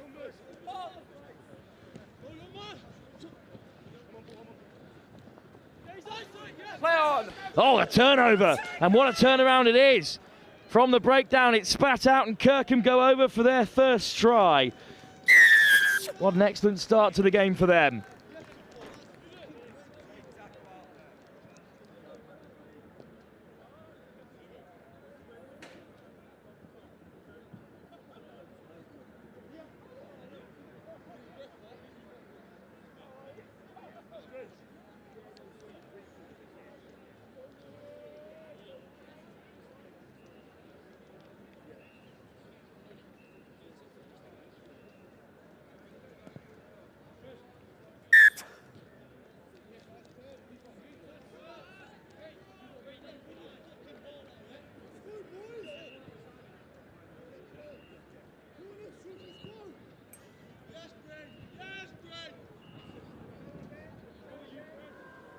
Well, I'm delighted to be joined for this game by someone who's going to have some great knowledge to input on this Sevens fixture. It's Chloe Daniels, Olympic silver medalist for Canada, also with For the Love of the Game, a great win for your side, but some more great Sevens here, Ipswich against Kirkham. How impressed have you been with the standard of rugby on show here at Roslyn Park?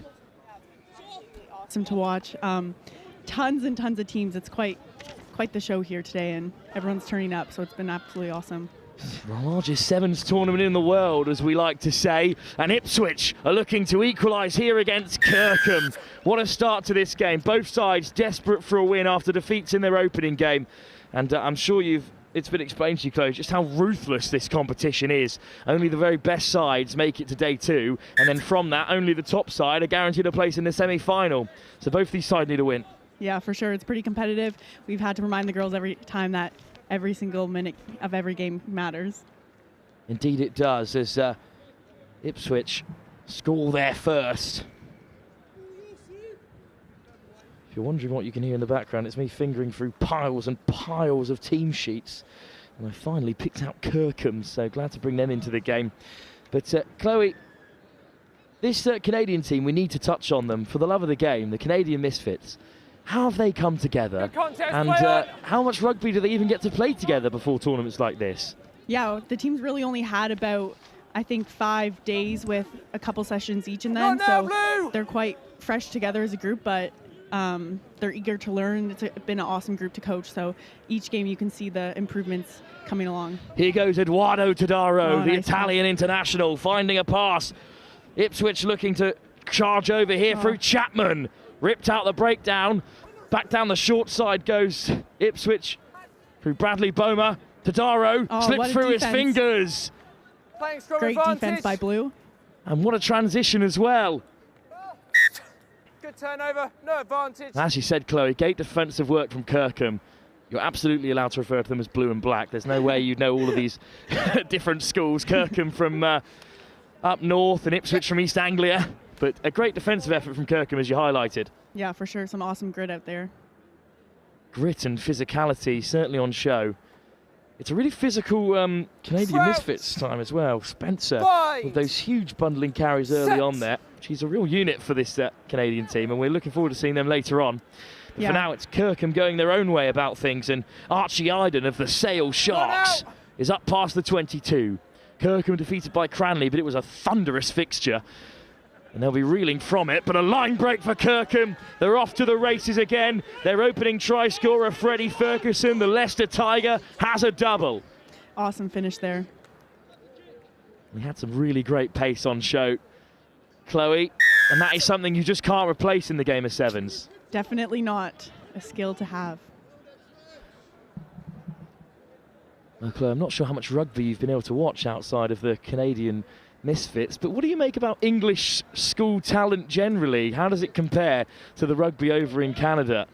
Yeah, I would say it's been quite impressive. Their skills at a young age, watching some of the younger boys and girls was pretty impressive. And in Canada, we might not start as young, so the skill, we have some catching up to do on the skill, but overall the athletes are there. The under-13s, of course, were competing here at Rosslyn Park. And the under-14s as well competition got really spicy earlier on in the week. Yeah, we were on some pitches yesterday by the younger boys, and it was definitely getting, the tensions were rising between the two. It was quite funny to watch. Kick-off that Kirkham take following their second score, and it's almost been nicked by Isaac Wally. Another Sale Shark in this team. And as you said, unlucky there, Chloe, not to steal it. Great effort from the kick-off. I mean, just how important are the kick-offs at this level? They can really change games if you've got a kick-off that you know you're going to be able to recollect. Oh yeah, winning that kick-off is one of the most important parts. Having that extra possession each time changes the whole game. Crouch. Scrum to be fed by Ipswich. Set. Henry Newman spits out Ipswich's way, but great hustle by Iden. Iden with a chip through. Ipswich will win the race. What an effort there from the scrum half on defence. 22 dropout, and that's time. Well, it will take us through to half-time. Kirkham so close to causing some more damage there. Well, it's a really fast start from this Kirkham side. Ferguson went over first, Ipswich respond, Ferguson with his second. Blistering sevens, exactly what you'd expect in the latter stages of the Howden Roslyn Park National School Sevens in this cup competition. And Chloe, if you were in the huddle for this Kirkham side, who have gone up, been pegged back and then gone up for a second time, what is your message? I would just be reinforcing that pressure on defence. They've had some relentless efforts there, and keep it going and test their skills. We'll see what messages Dan Bibby, the former Great British Sevens player, imparts in his huddle. I wonder what Matt Searle and Ethan Waddleton are imparting in theirs. Some real star names among the coaching staff. Half time here. Kirkham lead by 14 to 7 against Ipswich School. Well, so we have to take this opportunity to chat with you while you're here in this half-time break, and we'll touch again on your involvement in For the Love of the Game. How did you first get started with this Canadian outfit who have been so impressive here at Roslyn Park? Yeah, I've always followed the team along. I think this is their second time here at the tournament. Unfortunately, after the Olympics, I suffered an ACL injury, so I've gotten a bit more into coaching, and Dave, the founder of For the Love of the Game, reached out and asked if I wanted to be involved, and I was super excited to be a part of these girls' journey. Well, I'm also on my way back from an ACL meniscus tear, but no Olympic teams are missing me.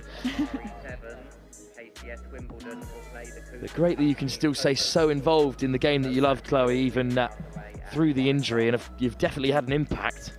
You can just tell by the quality of this Canadian Misfits outfit. Yeah, these girls, honestly, their willingness to learn has been such a joy to work with, and really given me a good purpose in this rehab time. Canadian Sevens in the women's game on the rise all the time. Good to see they've got plenty of talented young players on the production line. Ipswich will take the kick-off then. They trail by Kirkham after an earlier defeat to Berkhamsted. Kirkham beaten by a well-supported Cranley in this cup group. Chloe Davids, Olympic silver medalist, alongside me for the second half. Here comes the kick-off, and it's hung high into the back off blue. Clear blue sky with a little bit of cloud on the edges here on RE2. Penalty Ipswich. Tap from the mark. Quick tap from Newman, and they're off to the races. Well, pulled back by the referee, so they'll slow things down. Here's Tadaro. Certainly the key man for Ipswich. Tadaro on the swivel. Picks out a pass for Newman. Gets it on the return. Tadaro finds the width. Almost an interception there. Backwards into touch, line out. By Isaac Wally. He goes into touch. Quick line out. Newman with the fast feet. Through he goes. Here's Tadaro. Bats off one. Finds the offload. And over Ipswich go. Some fast rugby there, really trying to get the score and catch up here in the game. Relentless from Ipswich. You've got to say, Chloe, an excellently put together attack. And that quick line out, you almost missed it completely. Barely even saw it, it was so fast. Just off the field for a moment's notice. They had the extras as well, so that's an equaliser for Ipswich. What a game we've got on our hands, Chloe. Very exciting stuff. Excited to see who gets one next. Now this cup competition is sevens of the highest calibre. Certainly the best under-18 rugby you're getting anywhere in the world at the moment. Kick-off to come. Ipswich again looking to win it back as they did so in the previous play. Great kick. Back off blue. It comes back off Kirkham's hands, so they will have possession. Nice change of direction. Some fancy footwork there by 4. And it's created a bit of space out wide for Kirkham. There's the handoff. The final brush off the last defender. Kirkham take the lead again. A try created by Archie Idden, but finished off in the end by Arthur Scrace. The England under-17 and Sale Shark. Scrace with the second score. But as you highlighted there, Chloe, it was all of the work from Archie Idden at number 4. Yeah, he really used some awesome footwork to set his winger free. Let's have another look at it here. Good heads-up rugby. And then there's the pass. Scrace had that level of physicality to brush off the last 2 defenders. This Kirkham side, Chloe, a great combination of pace and power. Knock on 10, ball down. Unlucky there with the kick. That's a harsh call. It was a perfectly weighted kick, but he just caught it before it reached the 10. And here come Ipswich looking to respond again. They went behind early, they equalised. They went behind before the break and equalised again. And now they're bustling through contact. Siep Walter finds an offload, but it's been knocked on. And Kirkham regather. And here comes Harry Marsh driving through the contact. Now Kirkham go to the short side, but it's loose. No, sorry. No advantage. No advantage coming, so Kirkham survive. They'll have a scrum. No advantage. Some great scramble D there again by Blue. Again, great defensive turnover, but dangerous from Kirkham, looking to play from inside their 22. In a game like this, Chloe, you've got to risk it. Yeah, for sure. Got to take those risks to get ahead and really highlight those opportunities you get to score. They're few and far between against a side as impressive as Ipswich, although they've already been defeated by Berkhamsted so far. Idden, key for Kirkham, whips it away at the scrum and gets it on the wraparound. Perfectly weighted pass from Idden, and Kirkham are in behind again. There's a little dab through. In the end, it's deflected off the field. Ball's been touched more than once. And it's going to be an Ipswich line out. Black line out. Good defence from Ipswich. A little cheeky kick there, almost worked out. Good ingenuity from Kirkham. In the latter stages of this second half, Kirkham do have a narrow advantage over Ipswich. But eventually, Ipswich will have a chance to counter and turn things around.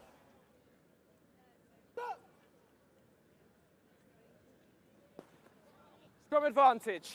Well, that's a little bit loose. But, oh, it's unfortunate there because Ipswich were breaking through. Chapman was off to the races again. The pace of this game was just slowed a touch, Chloe, and I wonder if that's a bit of nerves. Both sides know this game is crucial. Yeah, lots of stops and starts in the second half here.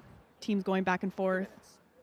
How difficult is it in a game as quick as Sevens to recollect yourself after a sort of slowed play like we've seen here? Yeah, you really got to keep going and thinking about your next job. Can't think too much about the last mistake. The next job for Idden is to whip away this ball from the breakdown. And here's Ted Wilson. Ball back on the inside, well read by Ipswich. Idden at the base of the breakdown again. Nice hitch kick and a hard line from Kirkham. And they're up over the 22. Nice carry from Harrison Causey. Another shark in this Kirkham team. Here's Will Kelso, yet another academy man. Slapped down by Tadaro, but always backwards. So Ipswich with a chance to counter.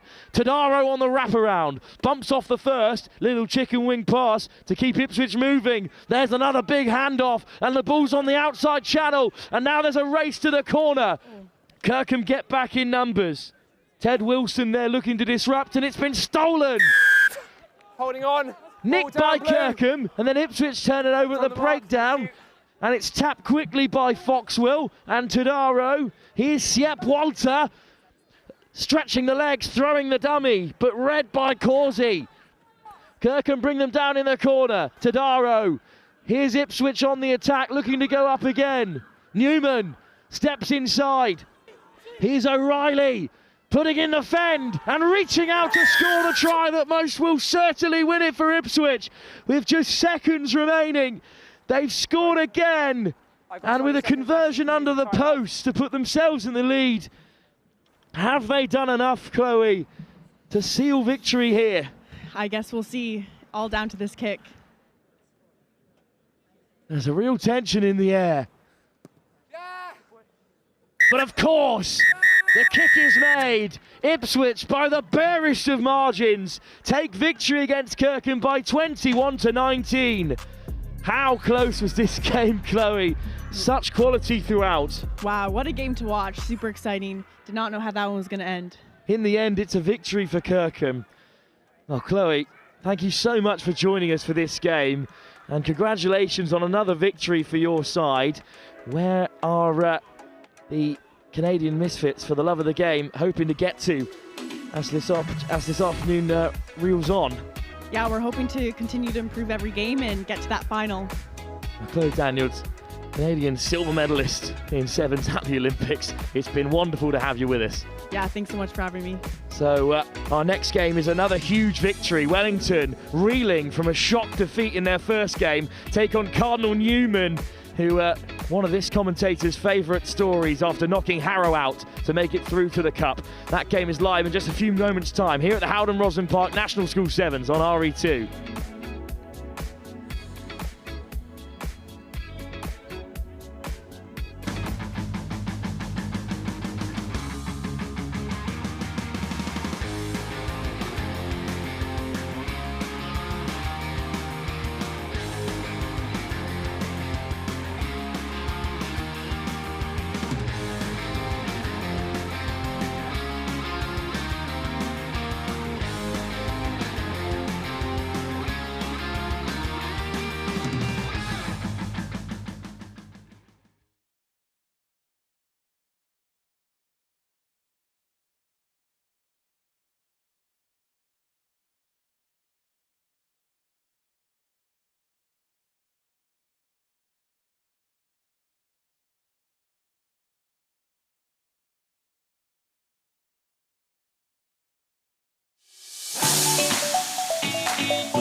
why I was heavy on it, because I have no idea. So I'm just. Come on, Willie.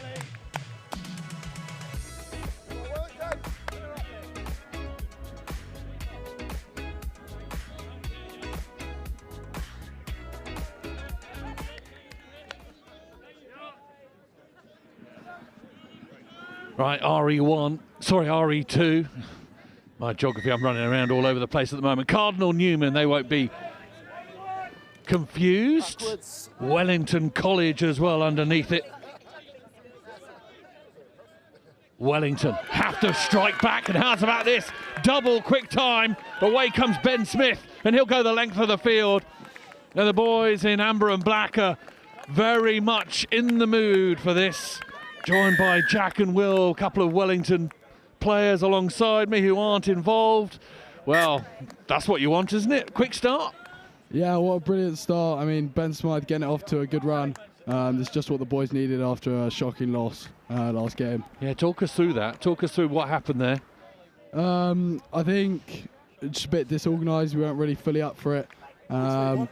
And now we've just got to work to try get it back, I guess. A couple big games coming up, so it'll be tough, but we should be able to do it. Yeah, Smythe on the mark for Wellington College, who restart to Cardinal Newman, who sweep the ball away to the left-hand side. Not to be messed with, this Cardinal Newman side. Did an exceptional job on day one, but day two is a whole different kettle of fish.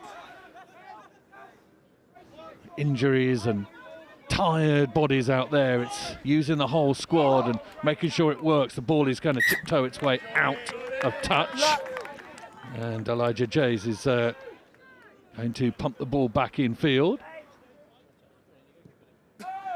Ball kicked downfield. This bounces well. This could be lovely. Oh, unfortunately, it didn't quite work for Tejas Thorpe. You might have to help me with pronunciation, boys. Apologies if I get that wrong. The handwriting's not too bad. We've had some absolute crackers on handwriting, so this isn't too bad. I like this. But yeah, do help me. Do correct me if needs be. Sprightly start for Wellington, and definitely where they need to go. Bind.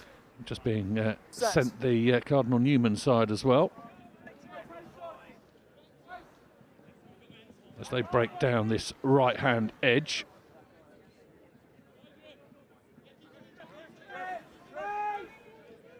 Finn Caldwell wearing 7 on his back, out to number 15, Ben Grantham Hill. Down that left-hand touchline. Good tackle into touch by Wellington College. And that will be a fillip. Good support you boys have brought along. Good support. Fair few. Yeah, we've got decent lads down from the school at the moment. Just I think give the boys a bit of extra support.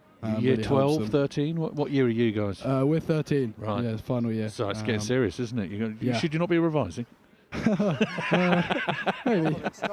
But no, you shouldn't. You should be down at Rosslyn Park. we're always ready to support the boys, I think. Of course. What a competition this is, the Howden Rosslyn Park National School Sevens.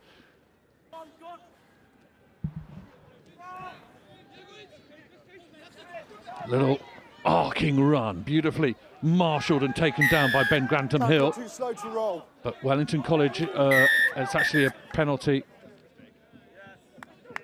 A bit of confusion, and away come Wellington College. Yellow card dished out down this left-hand side. Away they come. Inigo Langford. Absolute dog. Explain what that expression means for those perhaps he's, not. Just come back from hamstring injury, yeah, he's just tearing up last 2 days. Yeah, and working really hard, and loves a contest. I would have thought, a physical contest. Absolutely, his eyes lit up as he saw a man to bash his way through. 1 metre of space, and he's gone. No one can catch him. Wellington College back with a bang on RE2. Oh, and Tage has got the conversion as well. Yeah, lovely. That is beautiful.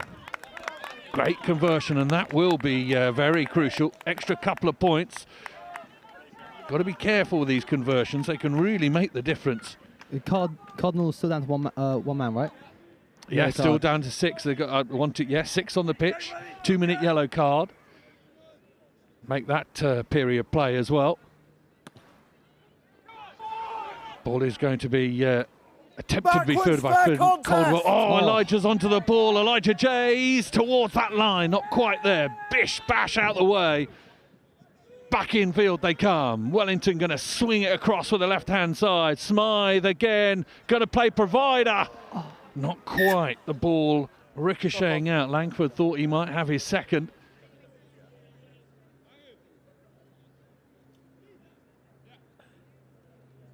What have you learnt this last couple of days, boys? What's the biggest learning your team has had? Well, I think Seb yesterday was probably the biggest learning point we've had. We were 17-0 down with 3 minutes to go, and we put it back and beat them 19-17, which is just stuff of legends. Oh, honestly, you can't write it. Can't write it. Cardinal Newman are going to break from their own 22. Runners around them. Carl Westbrook is going to try and hot step his way through traffic.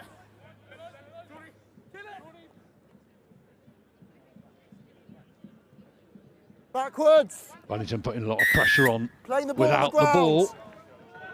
And they come up trumps. 10, Newman, 10. Jays is going to sling the ball. Got Dan Byrne on the pitch now as well, number 12 shirt. Out here on the left-hand side, Watson. Back inside, there's numbers here, lots of players, and they're going to make it pay. Enjoy Bland in the try. Wellington, the numerical advantage. All they had to do was find it the right place at the right time to sling the ball wide. Another chance here to build this lead. Yes. And we approach half-time, and Wellington well and truly in control. This is it's going to be a smile on the faces of the Wellington team. Two young lads stood alongside me, Jack and Will, resting a lot easier now, aren't they? Yeah, exactly. After that first loss, we're looking good, actually. Got to hope the Bishop won lose to Brighton over on RE1. What a group! What a group you're in. Honestly, yeah, we just got shafted over that one. Can't do much. Can't do much. I think these things I don't think they saw Wellington College and thought, yeah, let's put Brighton with them, and let's put Bishop One with them. Let's put Cardinal Newman together. This will be fun. One group was a joke as well. We had Seba, like that's just backwards. It's torture, really. Well, Cardinal Newman going to build on the left-hand side. Do they have anything to say before half-time? They beat Harrow yesterday, didn't they? They did. Knocked Harrow out. That's good. Done us a favour. Indeed. Thought you'd be smiling about that. On to the right-hand side, down this... oh, wow, what a shot. Brilliant tackle, into touch, and exactly what Wellington College want, because they want to keep that donut firmly in the grasp of Cardinal Newman. Nothing to speak for themselves at the moment, the side from Sussex. Wellington College with 21 points. We'll have a half-time break. Back with more in a moment.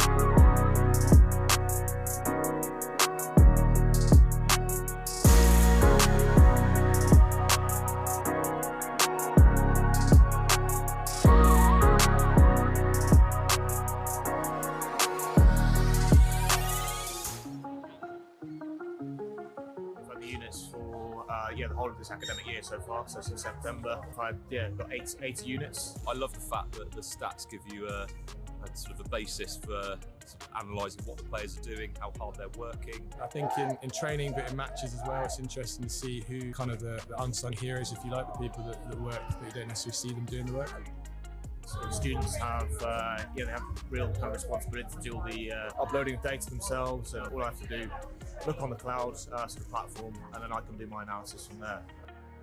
Yeah, it's been really interesting. I've enjoyed seeing how far I was running as well as my max speed. It's been great. I mean, it's been really fun having competition within the squad.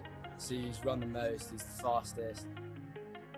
This is one really good thing about the app. So each player will have an app. We've created a rugby school community, so they can compare themselves against each other and get leaderboards for each metric. And yeah, it certainly breeds that area of competitiveness. Everyone's like, put. Take place. In the boys' place. Back underway on RE2. RE5 would have Sam Roberts alongside a couple of Wellington lads, because their team are well and truly in control of this one. Jack and Will alongside me. Wellington College versus Cardinal Newman.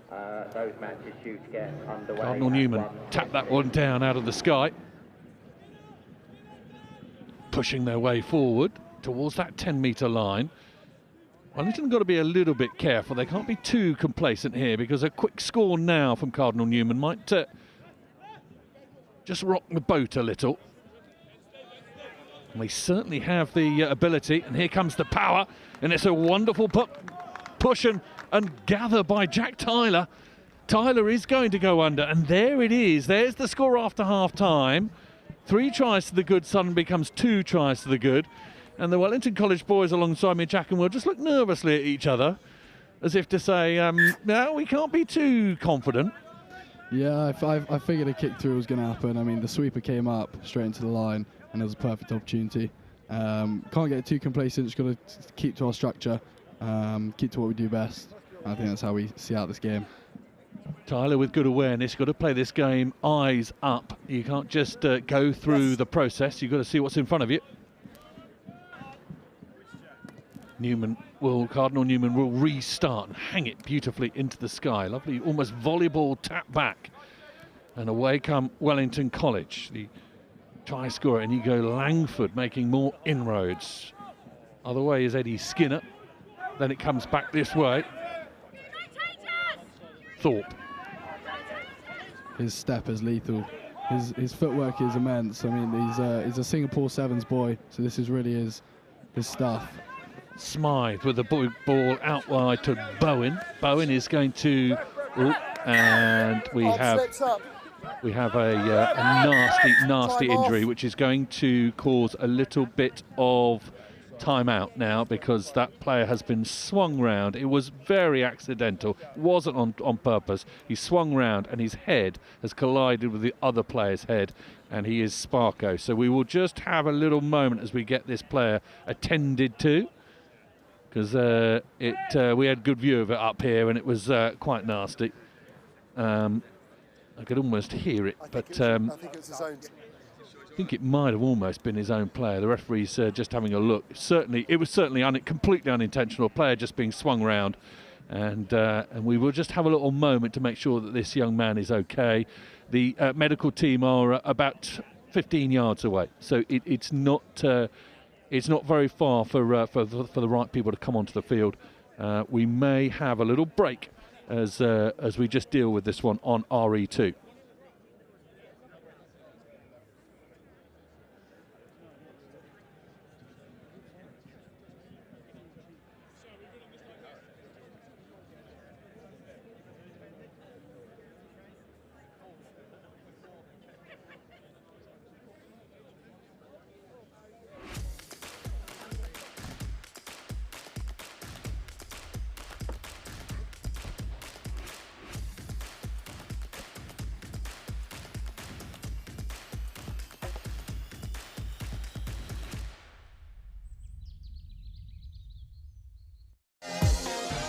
In the world of competitive sports, every advantage counts. At Holroyd Howe, we understand the vital role nutrition plays in athletic performance. Holroyd Howe, providing the power to perform.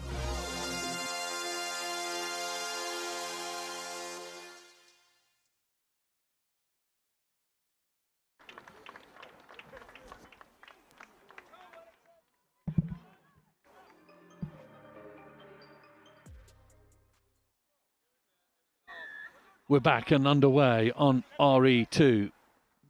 Player has been clapped off. He is compos mentis and talking, so we'll look after him. But Wellington College aren't going to hang around, and they're scampering home once more round the left-hand side. I think that's another try for your man Langford, is it? Yeah, Inigo Langford. If he gets on the outside, he's dangerous. You know, you can't really get him. You can't really let him get around you. Otherwise, he's gone. You'll see the back of his boots. Indeed, and Wellington needed that. Cardinal Newman had just tugged themselves back into things. Conversion to follow. Beautifully struck. Couple of extra points added to the total.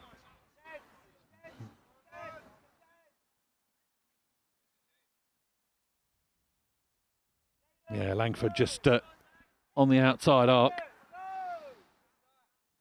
Amazing how much room there is on that outside corridor. It's only about a couple of yards wide, but so many tries scored on that arc. Just knocks forward off the receiver on the ground. Elijah Jay's just with a knock through there. Elijah, part of the Northampton Saints PDG programme, even though he's a Wellington College boy. Yes, it is. I know his dad. Do you know Elijah's dad? I do, yeah. I think he works for the King, actually. Yeah. He does. So, pretty big role he's got. Oh, there he is. There's Jack down there, look. Oh, yeah. Loose head early. Elijah's stepdad down there and doing a good job, and he'll be happy. Goes a long way wherever he possibly can to support Elijah. Ball back on the inside, and Wellington just holding their form at the moment. Now they're going to strike down this side. Cardinal Newman having to harry and hassle. They look as though they might have had a nibble at the ball there, but ball's going to make its way back into the midfield. Ooh, got to keep your feet. Lovely footwork by Ben Smythe there. Cardinal Newman just... Skinner securing the ball as well. Gotta love it. Brilliant work out on the left-hand side. Oh, wow. Oh, what a tackle that is from Cardinal Newman. I was about to call it as a try, but they're going to come again. It is eventually. Wellington College too good, too good. Tejas Thorpe just tearing it up there, showing the Fennons what he's about. Singapore beast. He's spent the whole winter training with the under-20 Singapore team, actually. Oh, okay. Yeah. Lives out there. And, well, yeah, you'd hope so. Yeah, that would be very strange. Yeah, you'd hope so. It'd be pretty weird if you did that. But yeah, no, he's played pretty much every single minute of every game. He's our captain. He's really, important to the team. Good to say. Good to hear. Lovely chat with one of the young girl players up here yesterday. She said, I said, what's the best thing you like about rugby? She said, camaraderie. That's true, isn't it? It is. That's the best bit, getting the team together. Exactly. Oh. Whatever happens out on the pitch, and some wonderful things happen out on the pitch sometimes, some not so wonderful things happen on the pitch sometimes, but you'll always have your mates around you. Exactly. That's the most important. Brotherhood. Indeed. Or sisterhood. Yeah, exactly. Or sisterhood, yeah. The game is expanding nowadays, which is great. Okay, thank you. Oh, he loves it. Look at him. Oh, look at this. All he needs is a pint in his hand. Yeah, he's come out. Got the glass. He's got Specsavers on as well. Yeah, he's got. And a little beanie. Where are you, love? I'm out watching rugby. He's on the roof as well. Look at him. He is. That's fine. I think. Wagging his little legs as they go on. Oh, love it. God, you could sell that seat for at least £12.50. Oh yeah, 100%. Yeah. Time back on, gents. All he needs is the cornish pasty and a pint. Human scrum. Next day. Need you to deliver. Why don't you exactly. deliver? Deliveroo, yeah. Where are you? On our roof, mate. Meanwhile, Wellington College are going to have, Cardinal Newman are going to have a put into this scrum. Wellington going to put the pressure on again. Cardinal Newman have impressed. Certainly at the end of yesterday, a brilliant game at the end of yesterday. Real clutch game. Lovely D there from the boys. Great D. Wellington College are a fine outfit and exceptionally well drilled. Shout out to the coaches, I'm sure, boys. Yeah, the coaches is amazing, actually. Watching our 16s yesterday and the defence shown on the display by the 16s was just incredible. Again, more big shoulders come in. Little attempt at the turnover, but the referee says leave it alone. Now, Cardinal Newman come through. We've got another injury here, I think. Yeah, looks in a little bit of pain. Wow, it's a great turnover there by Zach Kleiner. Looking forward to see him next year play in the hoops. Lower sixth, is he? He is lower sixth man, yeah. He's a back rower. Not the biggest of boys, but he's a great jackal. And here we go, Tejas. Inside ball, yeah, he does find him. And Triplo. His Dubai friend. Not the biggest man, but there you go. Techie with it. Yeah, Archie Triplo down on my sheet as a travelling reserve. So nice to get him on the pitch. I know. We had a few injured boys. I think Will was supposed to be playing, the boy next to me, but yeah, he's too busy playing for Scotland, Six Nations. A little plug in that. Okay. But yeah, so he's filling for him. Got to have the whole squad. Exactly. In these 2 days. The more the merrier, they say. The more the merrier. You got to rely on everyone. That is full time. That's full time. Yeah. That will be handshakes. The injured player will hopefully get looked after. But full time, Wellington well and truly back on course. We'll have to see how it works itself out on this final day. But Wellington College will be there or thereabouts And that final score, the end of a sumptuous affair for Amber and Black. And we have a final score on RE2. Cardinal Newman 7, Wellington College 40.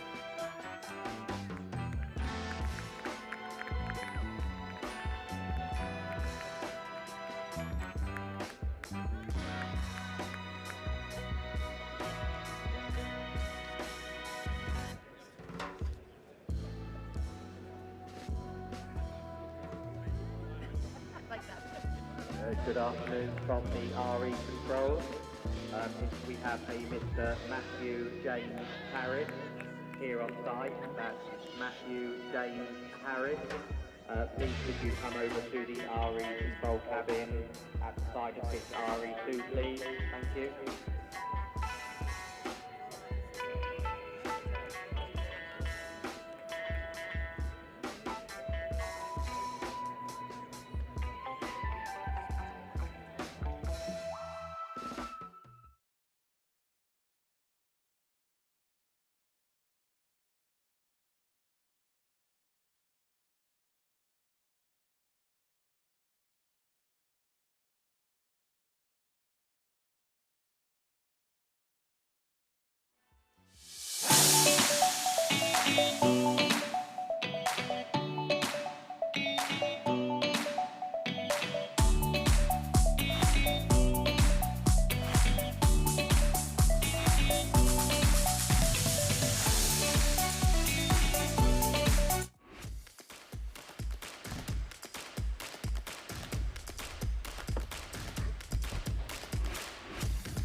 So here we are back at the Howden Rosslyn Park National School Sevens on day 5 of this marvellous competition. The sun has rejoined us, a bit of rain earlier today. Will you join us for the under 18 girls competition? Blundells versus RGS Worcester.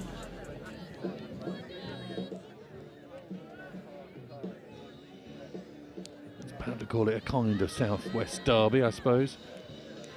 Worcester in the Midlands. I'm borrowing a little bit by suggesting that they are part of the southwest, but they won't have travelled far. We could call it an M5 derby. And away they kick off. RGS Worcester. The RGS Worcester team I have not wearing numbers, so I will give them a shout out where I can. There's some good names in this RGS Worcester team. Blundells, however, have the ball and are immediately given a penalty, which they will tap and go. Backwards. Knocked on by Green. Knocked on, and Blundells will get another go at it as well. So the RGS Worcester side: Pippa Harlow, Sarah Dudley, Tiana Latui, Aleki Latui's daughter, Emily Walsh, Lottie Nichols, Millie Kane, Ellie Clements, Izzy Hadley, Lydia Hart, Imi Sharp, Jessica Rouse, and Fee McGann. A couple of them involved in egg chasers, county representation as well. Head coaches are Erin Cameron and Robert Lewis. Remember about Erin playing for the Warriors. Blundells pushed out a touch, some good hard tackling happening by RGS Worcester. Your mark, that's yours. I know you're going. Yeah. Screen ball. I need some. Yeah, in the channel. Let's go. He's fine. Vantage knocked on. RGS Worcester will sweep into midfield. I think this is Latui. A little shovel pass out to her colleague, her teammate. Blundells get hold of the ball. Knock on, says the referee, so we'll have advantage, and now we will have a restart via a scrum.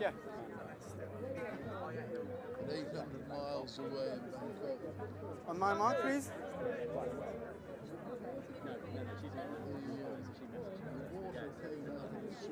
Approach. Point. Listen to the calls, please. Listen to the calls. Just point.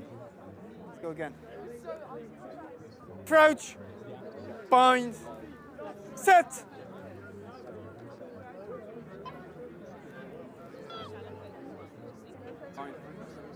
RGS Worcester disrupt things, and a tiny bit of space out here on this right-hand side, but Blundell's smother well.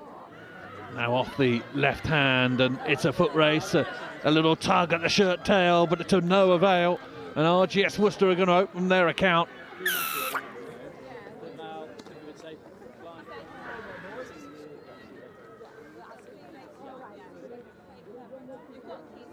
Decent score around the outside.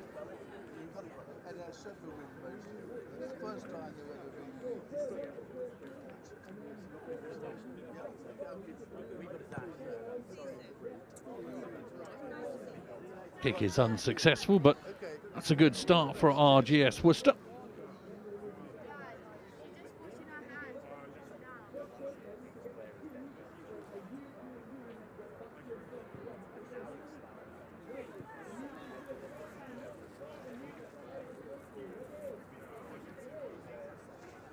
Blundell's need to have some time with the ball. They're the third girls team of the week from Blundell's. The under-14s and under-16s are also here and were pretty darn successful. Mentioned to two of their players, Grace Way and Demelia Short, both missing this competition, one with injury, one's gone to England under-18s, and Blundell's now with a bit of space. Lovely ball back inside. Lovely carry. Away comes Bella Komisaris. Turnover, and RGS Worcester are going to be rewarded with a high tackle. Latui, I think, ball over the top. Oh, beautifully done. Worcester now back on the inside, away from the first tackle. That's a decent tackle that wraps up the opposition. I think Lottie Hinterding.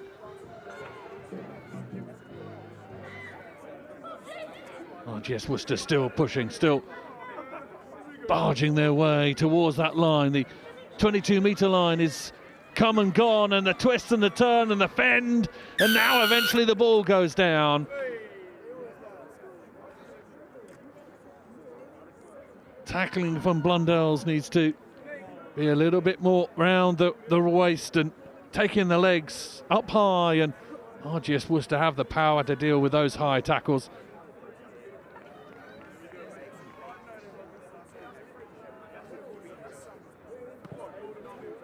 Conversion is excellent. Great extra couple of points as well. Worcester are in the mood. Another look at it here as it makes its way. That's a good offload. Thinks about going one way, then the other. 1, 2, 3, 4 players around it, all going high, all trying to lasso. But to no avail. Too strong, too clever with the rugby ball in her hands. Ball again is deep. It's a decent kick. Blundell's can do nothing but watch that go all the way out. It's a good advantage for the girls in green. And they can continue to put pressure on this Blundell's side. Let's go. It says it's their ball. It's their ball. It wasn't touched. It's their ball.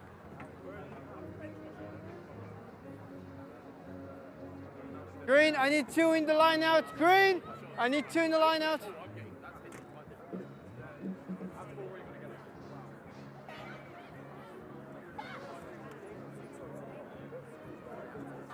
Tackle our way! RGS Worcester still probing, turned the ball over, and again they're going to saunter through. No resistance at the moment from the team in red. Worcester continue to build their lead.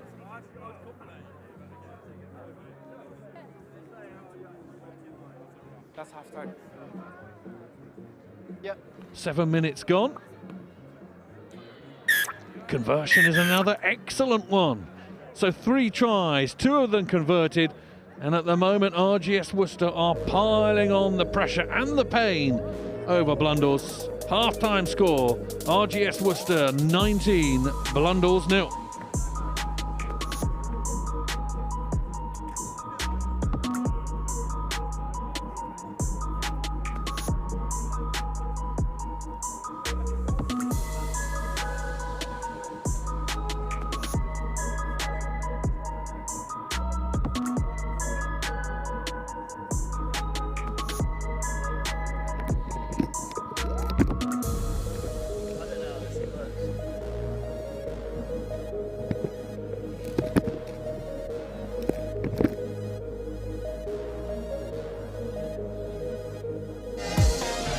In the world of competitive sports, every advantage counts.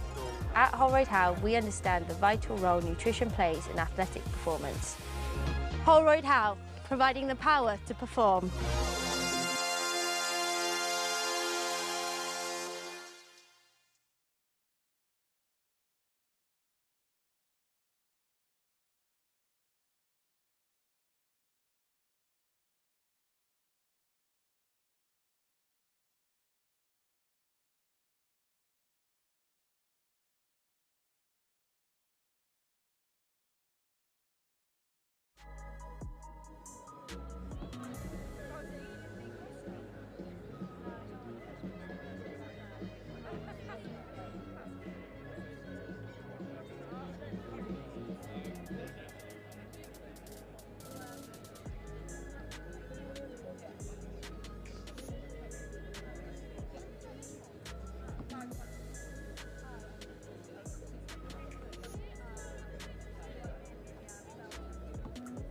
Back out for the second half.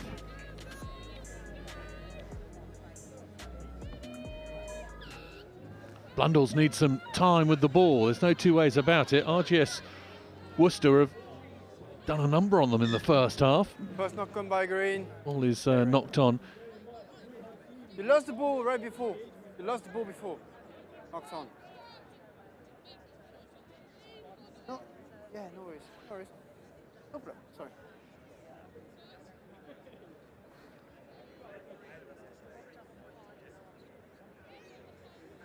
Crouch.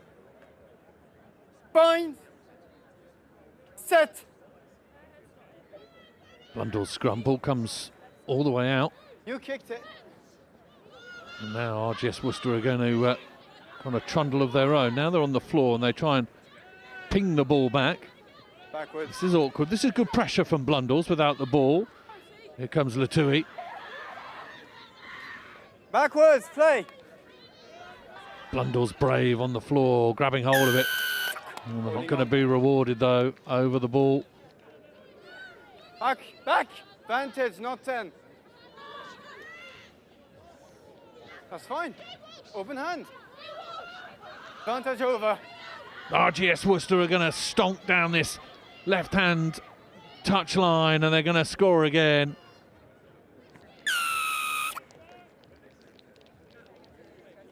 Just the mismatch on this flank. Yeah, I know. You kicked it up. The power and pace.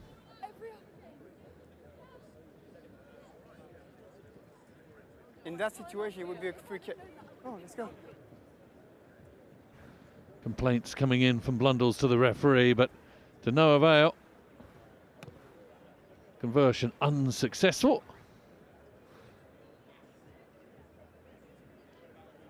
And more points are added to the RGS Wickham total. Herring away. RGS Worcester, sorry.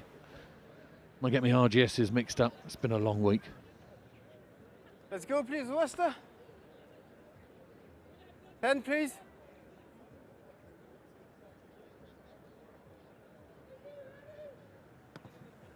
It's a great restart. Hangs really high into the sky. Backwards. Ball goes backwards. Blundell's trying to work out who's going to pick it up. More good running. Looked as though that might have gone forward. Decent run from Rachel Curtis. Plays for Crediton and Devon. Versus Harrow School. RE2 Definitely was motoring well, but then the offload didn't quite work itself out. RE3 Hampton versus Epsom. RE4 Rebel Rugby Academy versus Warwick.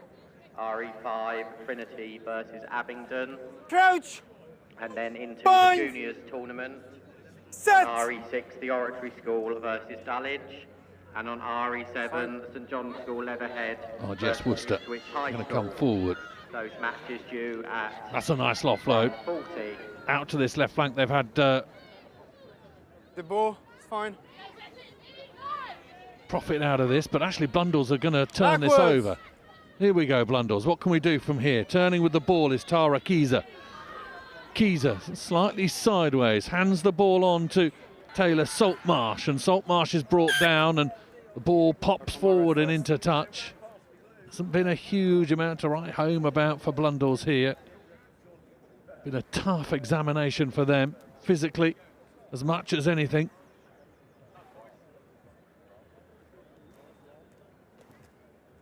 Yours. Back 5 meters, please. 5. Okay, here. Crouch. Bind. Set.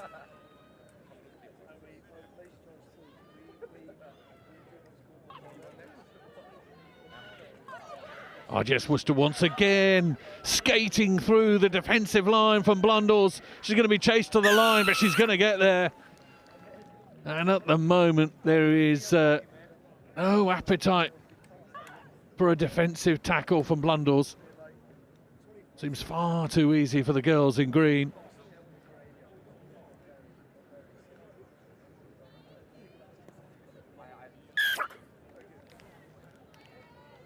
Conversion added.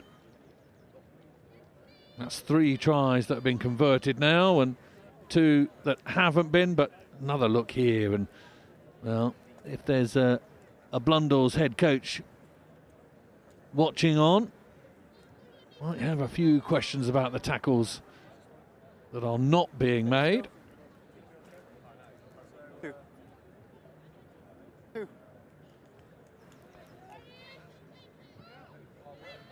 Restart hangs high, but won't go 10.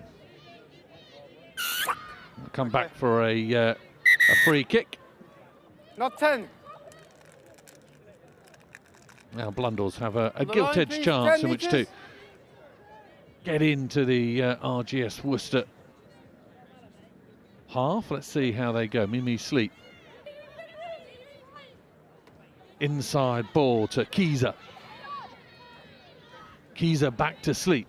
Out here on the right-hand side is Morrison. Morrison's ball back inside is loose and just pops forward. And unfortunately, RGS Worcester have their hands on the ball once more. Good tackle from Sleep. Plays for Clumpton. Good old club that is down there. Crediton also represented. Get set, please. Crouch. Bind. Set. Ball That's fine. comes out. Offside. Off feet. Playing the ball off feet. Back 10, please.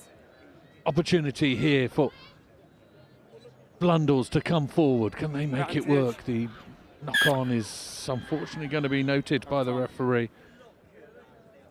Izzy Collins just getting a terrible pass, and that will be the full-time result. Blundell's, unfortunately, well and truly beaten. RGS Worcester will take a huge amount of confidence from that. Full-time score on RE2. Blundell's 0. RGS Worcester 31. More rugby, under 18 boys. Back on here in a few moments' time.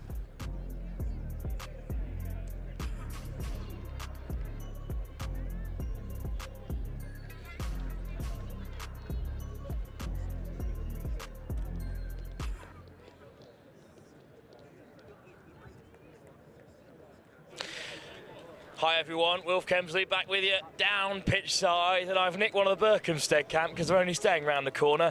Ollie Smith, the captain. Ollie, it's been a tough day for Berkhamsted so far, but what I really want to touch on is how unexpected the cup has been so far.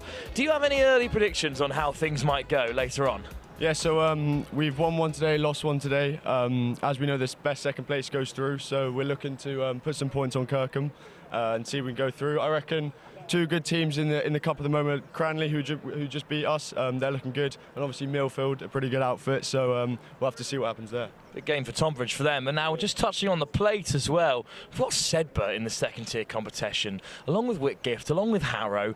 I mean, have you ever experienced Roslyn Park in your long schoolboy career being this level of competitive? No, we were just saying with the boys, it's a highly competitive season this year. I mean, as you mentioned, Sedbergh in the plate is quite a big statement. Also to the teams who have made it to the cup, it's telling us how well we've almost done to get there, due to all these teams being in the plate who are historically very good teams.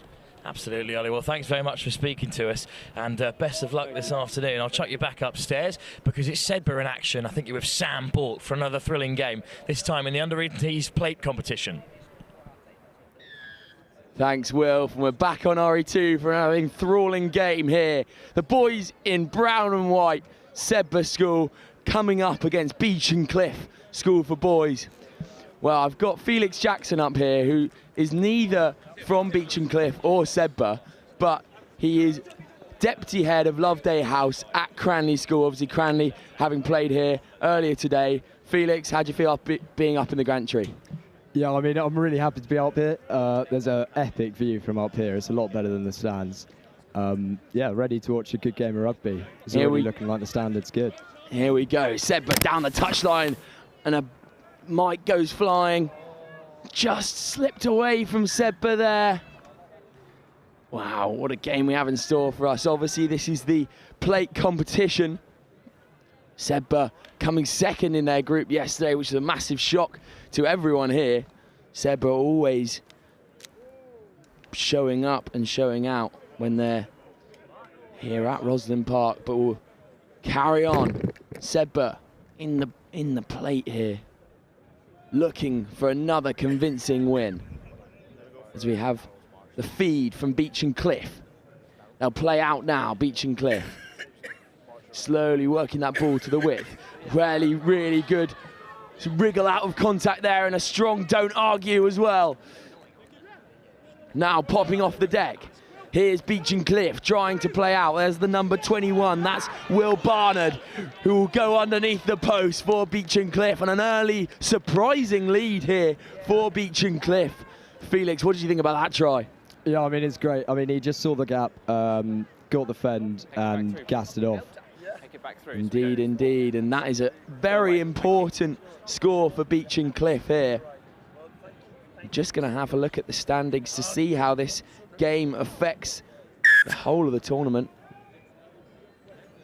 We'll just see here on the monitor again, after that kick's gone over.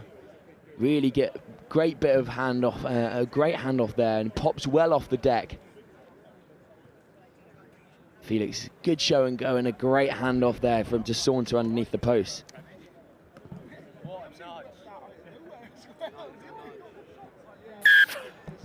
On the 10, please. And that will be a full complement of 7 as well for Beach and Cliff.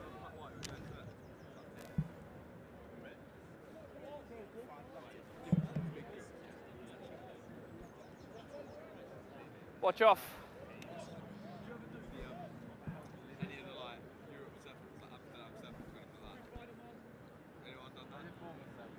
Turn the 10, please.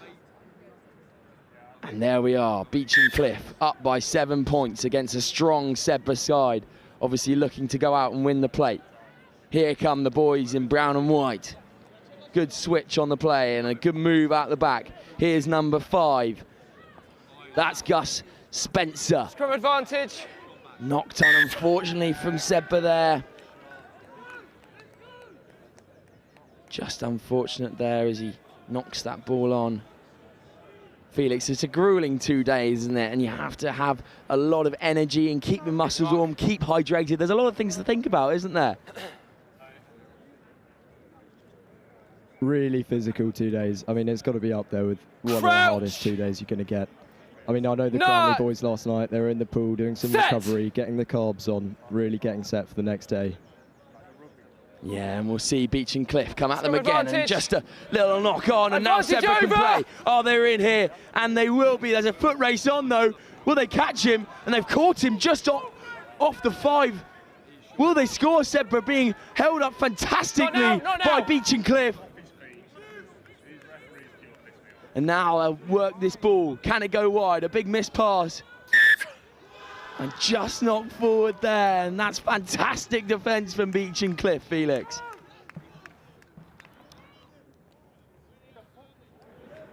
Really just swarming this Sebra defence, not allowing them to think in any way possible. Fantastic cover tackle, basically on the try line as well. Really nice tackle. I mean, it's those tackles that really make the game. It's a win or loss situation. Crouch. Bind. Set. And here go Beach and Cliff trying to play out their own 5. Well read there by the Sebra 9. Sebra 10, sorry.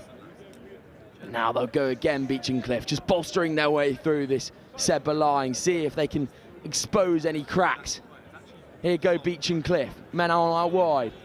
Good tackle held by number 12 from Sebra, and a penalty given away by Sebra there. Now Beach and Cliff can play.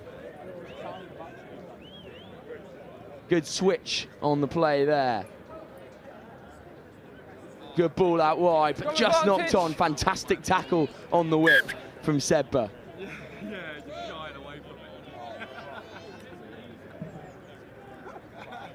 Sebra here, obviously competing in Group C of the plate competition.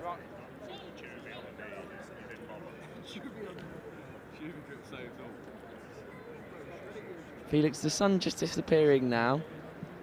We had great weather here before. I even got a little suntan yesterday up here on the gantry, but how does the weather affect this play? I mean, if it starts raining again, do you back the more physical side, or do you back the boys that can play through the wind and the rain? No, I definitely back the bigger side on a muddy pitch. I mean, it really helps to get some momentum through the boys. And you want to carry that through on the mud. There's less agility, and it becomes a lot harder for these athletes. And that is fantastic feet on the outside, but well tackled by Beach and Cliff again. Another fantastic cover tackle. And that is pure brilliance there from Beach and Cliff, and a great counter ruck, and they forced them back out of their 5, but Sebra will come at them again. Good hands now, and a good spray onto the outside, and surely this time they must score. And that is try time, much to the dismay of the Beach and Cliff man. But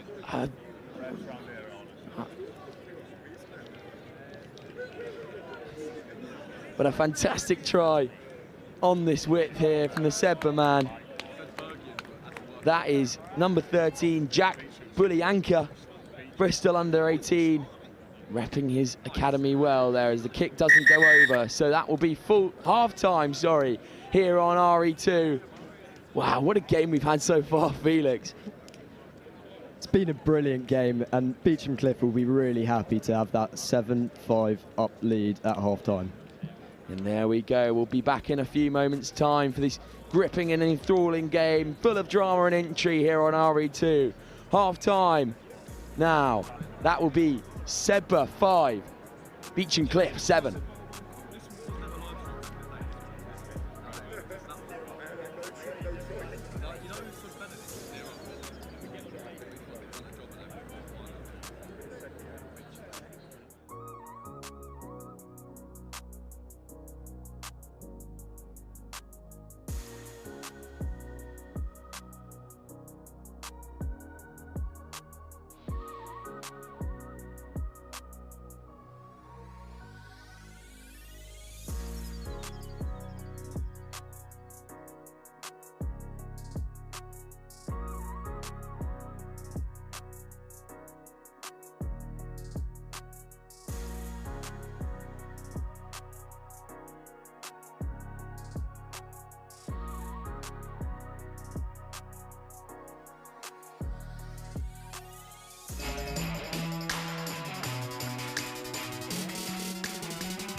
In the world of competitive sports, every advantage counts. At Holroyd Howe, we understand the vital role nutrition plays in athletic performance. Holroyd Howe, providing the power to perform.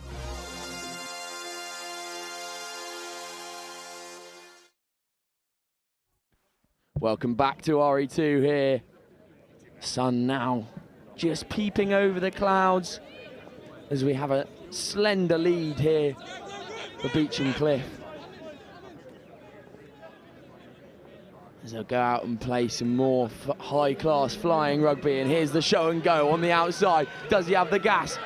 That might have been a bit high there from the Sedbergh man. No card to come though. Here's Beach and Cliff.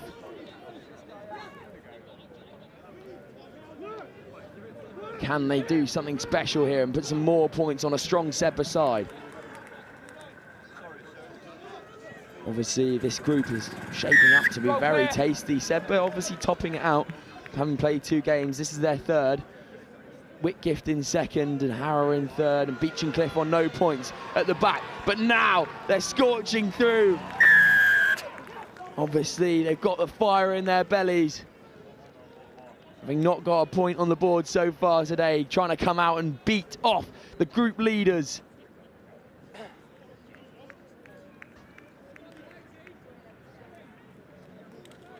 That's a fantastic try there from Beach and Cliff School.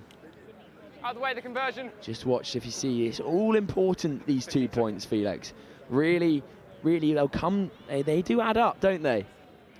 Really, really. And it's just gone to the right. I mean, that's really unlucky. It's curved right. That could be telling later in the day, especially points difference-wise, and if you're kind of edging out a very, very tight and close game, those 2 points always do matter, don't they? No, absolutely, absolutely. We'll see Sedbergh try and go again here. Well played, just running rugby from Sedbergh. Well snapped up by the number 14 for Beach and Cliff. That'll be Patrick Wright.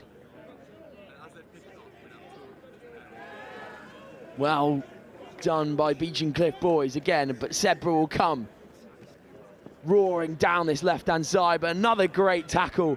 That's Patrick Wright again, providing the hits. We should call him the jukebox. And now Sedbergh will come again now. Just relentless, this Sedbergh attack. Great hands on the outside. Number 4, Adam Jacks. Massive shot there from Beach and Cliff. This is just, the tension is just bubbling here on RE2. Can Sedbergh go? Great feet on the inside. Another hitch kick, and he'll go underneath the post. That is important. Jack Boulancia again for the Bristol Under-18 Academy, playing for Sedbergh here today. And he kicks the conversion as well, so that will draw the scores level. Wow, what a game. Just great feet on the outside there, great invention, Felix. Really, really superb. I think we've seen a great game from Patrick Wright on Beach and Cliff. I mean, he's got that try, and then he's taken 2 key tackles off the back of that. Yeah, Patrick Wright supplying the goods for Beach and Cliff, but Sedbergh come back again, as they always do. High into the sky from Sedbergh. Beach and Cliff men underneath it. Not back here. Beach and Cliff deliver. And now Beach and Cliff will play. Thinks about the kick option, steps back inside, 1, 2, and then great hands, but intercepted there from Sedbergh. Oh my. That is important. Will Barrett there with the interception for Sedbergh. The boys in brown and white really having gone behind early in the first half and then going into half-time behind. Wow, it's just getting moments of magic like that, moments of luck is so important for this Sedbergh side.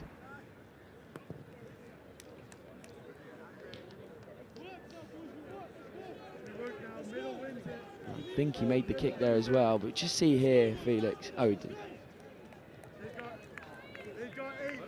Just reads the play really well as the Beach and Cliff man steps past a few and then tries to get that offload, but wow, Will Barrett take a bow. one-handed grab through the back line. And that won't go 10 there. Ball down! Ball down! Beeching Cliff.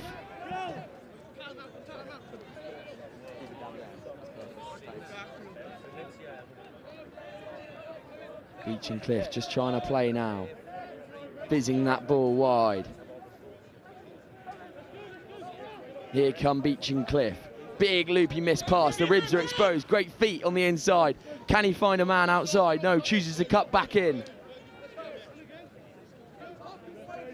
Here go Beeching Cliff. Trying to play out of their own half. Trying to find a gap in the Sedbergh defence. Sedbergh obviously have that 5-point advantage now. Using the ball well are Beeching Cliff. Attacking that line with pace and power.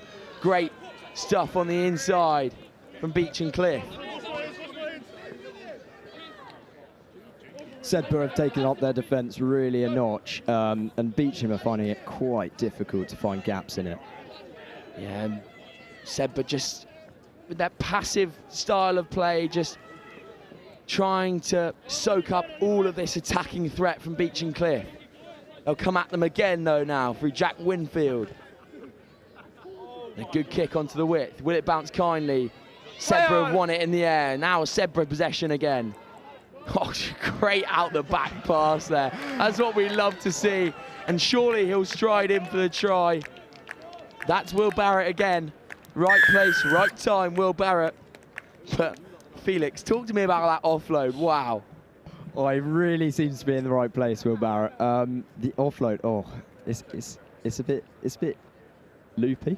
Loopy, some would say, but they've made it work. To be able to pull that off, no look, out the back. Look, I mean, that's just superb, and that's the things that make the game. And I mean, Will's always in the right place at the right time, so I reckon you can just chuck an offload and trust that he's going to be there. Yeah, right place, right time, Will Barrett, there we are. Under 18 goals. And that'll be another 7 on the board, and that's the point for Sedbergh. That's Millfield score. Fantastic work from the boys from up north. Report to pitch RE1. And they will take all the points and the glory here on RE2, progressing ever higher in that plate group C.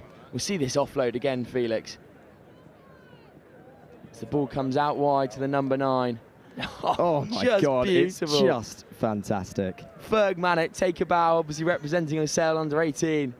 But that will be the game there as Will Barrett struts underneath the line and is able to eat up valuable minutes. Beecham Cliff gave it a fantastic go here on RE2 to try and beat the group leaders here, but to no avail. That's full time here on RE2. Beecham Cliff 12, Sedbergh School 24.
Welcome back to RE2 as we have another enthralling game here We have Christ College from Brecon coming up against Hayes girls in the under-18 Cup competition.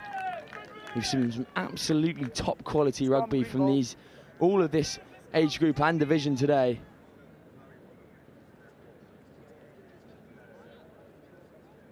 And now, Crouch, bye. can Set. Balls out. Christ Cole travelling all the way from Brecon, Play on, first player. South Wales. Can they work this ball now? Great offload from Hayes. The Hayes girls just starting to bubble up now. Winning that ball back obviously earlier. Hayes will have the ball again after a penalty given away from Christ College. Number 21, will she go through? Just unfortunate with the drop there. That's Erin King. Erin King representing Beckenham Rugby Club here today. Kent under 16 and under 18. Very impressive. Just losing the ball there, slipping out of her grasp. Who else is in the scrum?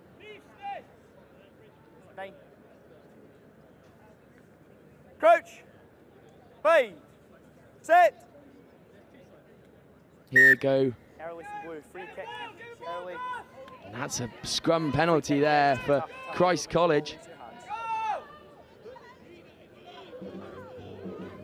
Here go Christ College, working the ball down the width.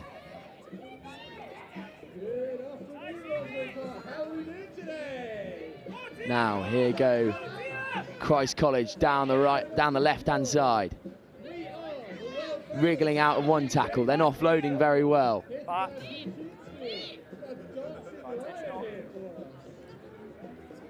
This is great pace on the outside here from Hayes School. What a tackle though on the outside, pops up well. Surely it's try time, and it is. Hayes School, fantastic work there. Great pace on the outside and popping back up very well. Oh, Hayes School.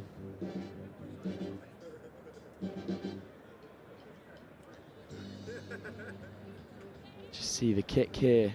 Can she make it from downtown?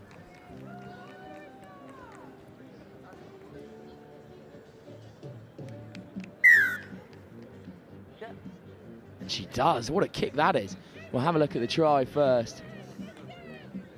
Ball just slips out of the hands, and it's great place on the outside from number 12.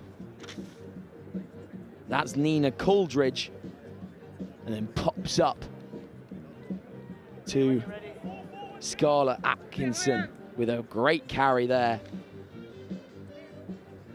Really fantastic work from Hayes girls to go 7 up in this opening minute. Here come Christ Cole though, never count Christ College out. Moving that ball very well.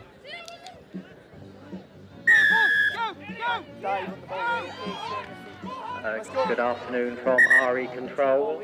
If there is a Monty Dwyer here on site today, that's a Monty Dwyer. Just not filled, unfortunately, by the Christ College girls. RE Control cabin adjacent to RE2. Knock on. Scrum, Evie. Yeah, no, you can. Get in the middle.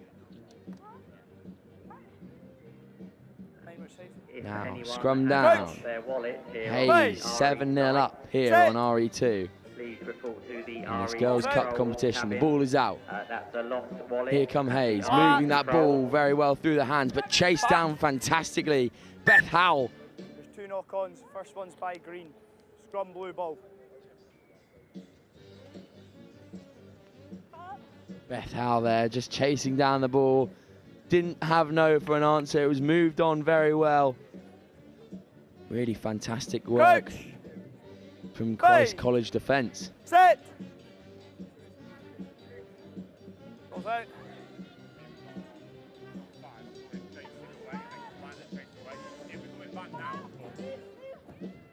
Here you go, and Hayes have won the ball back now, and here's the big carrier. number 2, Scarlett Atkinson. She will go down for another. Fantastic work from the Hayes girl. Really making a name for herself here.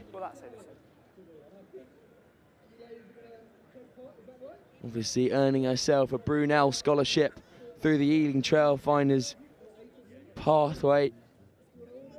And by God, is she proving why she's got that. 2 tries very early on so far. Massive carrier. We'll just have a look at it here. Ball comes back to her and nobody is stopping Scarlett Atkinson from there. Bumps off one, takes down another, and then able to stop that ball underneath the uprights. Fantastic work from Atkinson. Boys on RE1, Millfield School versus Tonbridge School. On RE2, RGS Guildford versus Hartbury College. On RE3, Berkhamsted School versus Kirkham Grammar School. And here come Hayes again. Ipswich School versus Cranley School. Big, long, deep kick from Hayes. Ball's allowed to bounce. Tournament. Here's number 20 for Christ Cole. We don't have number 20 on my sheet. Maybe it wasn't. Anyway, here go Christ Cole. The ball just not forward again, so Hayes can play. Lovely chicken wing out the back. And now Hayes are in. Just biding their time on the Clifton Cole 5-metre line, but good gas on the outside again. Nina Coldridge has already shown us that she's a speedy player. Showed us again there. Egg Chaser Sevens, London Broncos, and Beckenham Seniors. Plays a lot of rugby. Does Nina Coleridge. Obviously, Egg Chaser Sevens and London Broncos, 2 of the most well-established club sides on the Sevens circuit. And that will bring us to half-time as we see Coldridge here on the replay. Shows him the inside, then uses the fend and the pace around the outside. Fantastic stuff from Coldridge. That'll bring us into half-time though. Here at the Howden Roslyn Park National School 7 here on RE2. Coverage all throughout the day. And that will be Hayes School 19, Christ College Brecon 0.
The whole of this academic year so far, so since September. I've got 80 units. I love the fact that the stats give you a sort of a basis for analysing what the players are doing, how hard they're working. I think in training, but in matches as well, it's interesting to see who kind of the unsung heroes, if you like, the people that work, but you don't necessarily see them doing the work.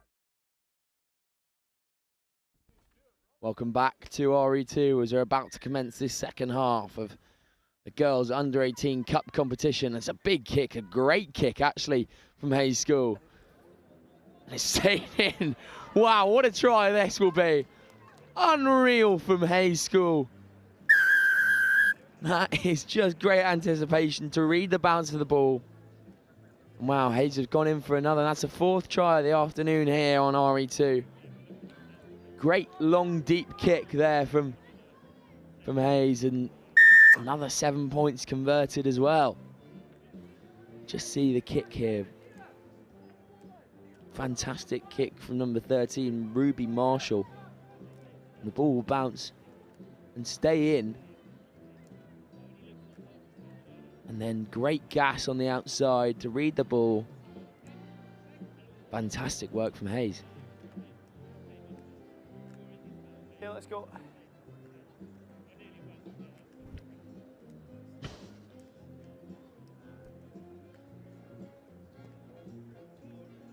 Great work here from Hayes. Kicking deep again, making Christ Cole work out of their own half, but really, really great running from Christ College. We haven't seen much of on the ball. Just knock on, and a massive shot there from Hayes. Christ College looking very promising on the ball, but Hayes School just not allowing them any time to breathe. Some good strong running there from the Welsh girls, but to no avail. It comes out for a Hayes scrum again. Crouch, bind, set. And here's Hayes now with an opportunity to play. Number 9 with the ball. Back. That's Megan Wheeler. Can't play it like that on the floor. Just losing the possession there. Yeah, let's go. And here come Christ Cole. Good pace on the outside, just gives off a little handoff. Does she have the gas on the outside? Still in. Well played there to offload. Big shot coming in, and a double shot that is from Hayes School. And the ball's popped out. Hayes School recover.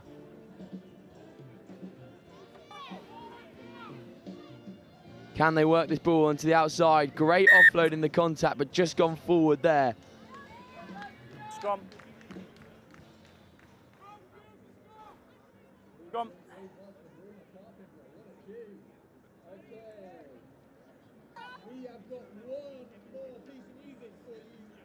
Now, can Christ College, with a lot of space out wide, can they do something here to just get and grasp of this game again? Set. Ball's out. Ball is out. Here come Christ College.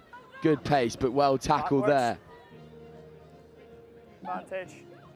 Now, Hayes could be in, and it's dotted down on the line.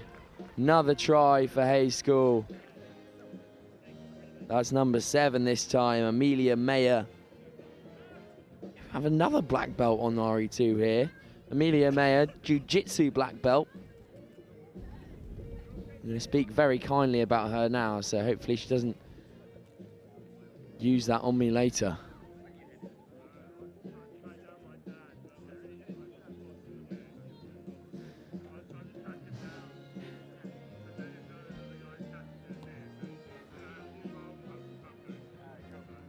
And Mayer just not making the kick there, but using all of her rugby nous instead of her jiu-jitsu nous.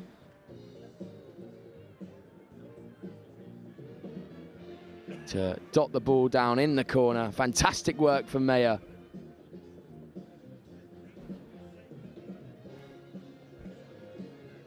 Okay, when you're ready.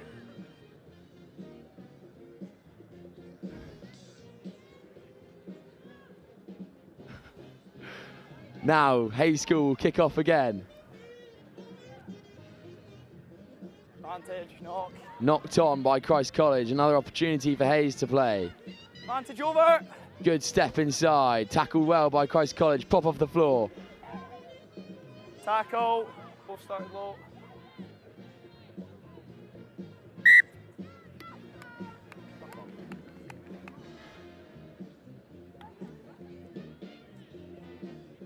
Knock on, scrum. Scrum. Scrum. Now, here come Christ College with an opportunity off a scrum. Ball just being knocked on by Crouch. Bind. Hayes. Set. Ball's out. Now the ball will spill out. Here's Christ Cole. Just unable to. Tackle off the ball, it's your penalty. That's a tackle off the ball here. Now come Christ College. Good handoff there. Another good handoff. Here we go. Christ College. Could they be in for the first try of the afternoon here on RE2? There's a foot race going on. Can she get there? What a tackle that is from Hayes. Now, Christ College with an opportunity to score on the outside. Well tackled again. Could there be another opportunity here? The cavalry ascending from Christ College. Penalty for Christ College.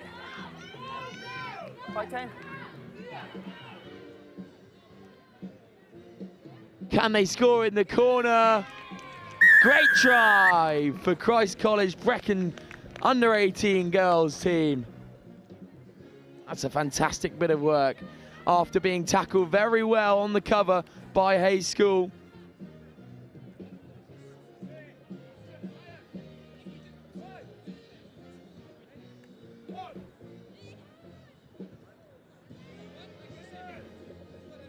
Great try on the edge there from Christ College from Brecon.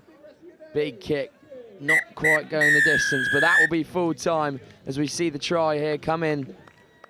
Those girls from Christ College Brecon just working to get some points on the board for their school. It's a great try on the outside from number 6. That's Tia Green, and that will be full time. Really enthralling game here. Hayes coming away with all the points. To no avail of the Christ College girls from Brecon. That'll be full time there. Hayes School 31, Christ College Brecon 5.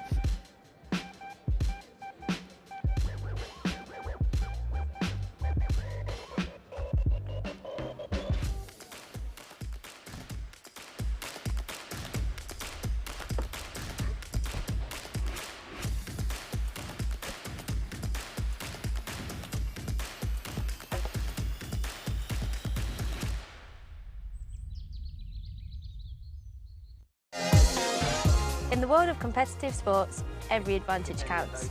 At Holroyd Howe, we understand the vital role nutrition plays in athletic performance.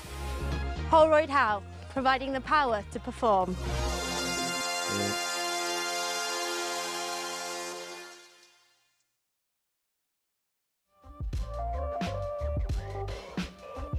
Good afternoon, ladies, gentlemen, and everybody else, and welcome to the latter stages of the Under-18 Cup competition. The second phase of the competition has been full of twists and turns, but this group has been one of the more simple ones, or so we think for now. Millfield are 2 from 2. They've got to beat Tonbridge to confirm their place in the semi-finals.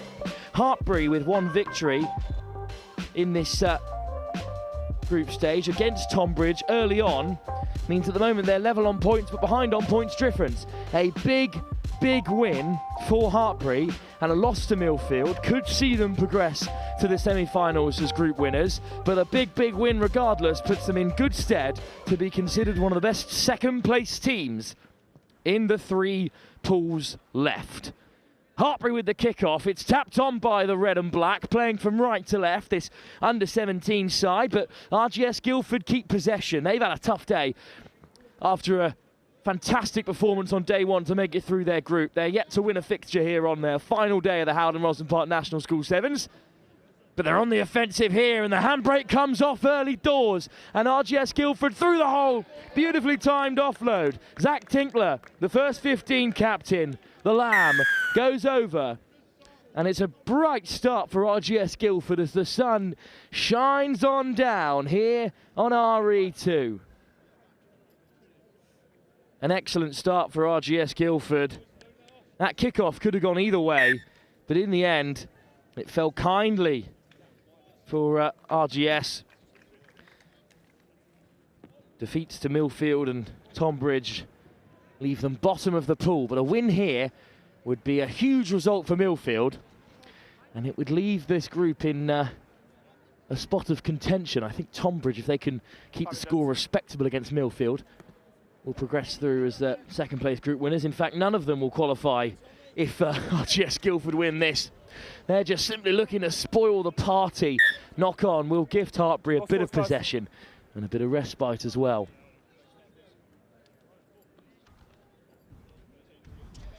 After this, it's one final game. It's Wellington who are taking on Brighton College. It'll be another game similar to this, where neither side can really top the group, but they're both fighting for spots as best second place sides. We don't have the specifics on what they need to qualify, so big wins and by as much as they can muster is what's on the cards. Same here for Hartpury. Penalty thankfully goes their way because Guildford were looking to get onto that. So it will be Hartpury who tap from the 22. Flung on by their senior leader, Tom Hamble, one of the only Year 13s in this side. Nice switch back on the inside. They're over the 22. It's been put down. Not a particularly good start for either team. Guildford with the one breakaway score, but they've marshalled Hartpury well so far. Marks on the 5. That's this side. Do me a favour, keep the gap until set for me, all right? So a scrum now for Guildford in return. Chance for them to double their lead. Bind. The referee unhappy with things at scrum time. They've been a bit messy so far. Crouch. Bind. Set. Another chance for Guildford. It's a free kick that goes their way. And I'm delighted to be joined by Dan Murphy for this crucial game for your Hartpury setup. And thanks for running across and joining us. No, it's okay. I was just commentating on the girls' game that just finished over against Millfield, 17-all. You're absolutely everywhere, Dan. What a busy afternoon you've had here at Roslyn Park. And Hartpury are busy defensively in the meantime because they've lost out after the turnover. Big chance for RGS Guildford. Whipped across by Turner. Or indeed it was the try scorer, Tinkler, still involved. Wrapping round the corner. Now there's a man over. Hartpury one-on-one. All wrapped up by Hamble. That's great defence from Hartpury again. Stay high, stay high. Here's Mellor. Lifts it off the deck. Lovely offload. Surely they'll go over here. Hayden a miss. The Harlequin goes over for Guildford. But Hartpury made them work for it. Yeah, they held the ball well there. RGS, and unfortunately in a long two-day festival like this, it tired legs, they come through. And the extras converted, they go up by 14, but well, as you've rocked up today, and a chance for you to reflect on Roslyn Park and how it's developing. What do you make of the tournament from our excellent vantage point here? Well, it's nice to not be walking around with an umbrella in hand this year. For the first time in a long time. It's an amazing tournament. It's just growing and growing every year, and you can see the interest from other institutions like Hartpury ourselves. We come here and we recruit regularly, but there's Cardiff Met, Bath are here, Brunella here. The next steps on their rugby journey will be forged on the fields of RE2. And here we go. First chance for Hartpury. First time they've crossed into the RGS half. And they're going to run it the full length. Touchdown by Alex Urahawa, who scored 4 tries when Hartpury took Clifton apart yesterday. He's had a great tournament. And he's got Hartpury back into the fight here. It was great feat.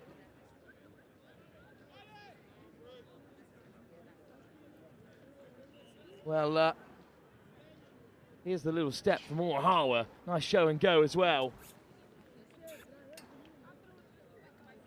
So that's a bit better from Hartpury. And as we discussed earlier in the tournament, an under-17 side, a development side, but full of quality, Dan. Yeah, you can. We've come here definitely with an under-17, a lower 6 team to build them, to progress them, and experience a tournament like today, and it's great to see them out there. Hodges goes crashing over. And here's Williams. Hamble, lovely floated pass. Cutting back inside, patient play because Guildford are there in defence. Turner makes the chop tackle. Iffin Williams. Hard line from Hartpury, almost through. Defence scrambling back for Guildford. That's not given as a knock-on, but it might be given as a turnover from the breakdown. Nicked by Tinkler.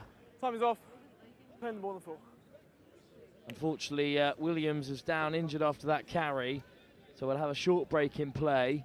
But this is a textbook turnover from Guildford, an important one, Dan, because Hartbury were just about to start rolling. Yeah, definitely. It was another in-out step that dented them just through the defensive line and offload, and the scrambled E worked very well. So this is our penultimate group stage game. There are 3 semi-finals to come here on RE2 later on. It's been a really topsy-turvy tournament, Dan. No real front runners at any stage. And that's what you like to see, a tournament where everyone's competing and everyone's... 15 on his neck. Yeah, there we go. Well, from the clear out here. there, it's Crawford who's been penalised. So Hartbury will have a penalty. And off goes Hodges. Dummy switch. Looking to drive through contact. Great drive. Chipped in behind and the race is on. Vision. And what a great Lovely little take. bounce up for Lucas Stickings. Stickings with the right amount of pace to break through the line. The Gloucester fullback has benefited there from a beautifully weighted kick through. Great vision to see the front line full, space in behind, and great reactions. Lovely little kick, I think from McRae, the Scarlet. Nope. Interesting. If Van Williams goes off, on comes McRae. Scarlet fly half for Scarlet fly half. That's pretty great depth, but instead I think it was the Bath winger who might have chipped it through. We're just discussing how Hartbury's number 8 surname is pronounced, because unfortunately the handwriting leaves a little bit to be discussed, but it's a nice chip through. He's been a point of difference in this half. He stepped and scored the first try. He's running dense, pushing RGS and testing their defensive lines, keeping them square. I'm not going to guess young Henry's last name, but he's had a great first half for Hartbury, who have come back from 2 tries down to almost level things here against RGS Guildford. Unfortunately, though, Hartbury will need a bigger win than this to confirm their place in the semi-final without relying on results elsewhere. Tonbridge take on Millfield, of course, in the other game in this group decider.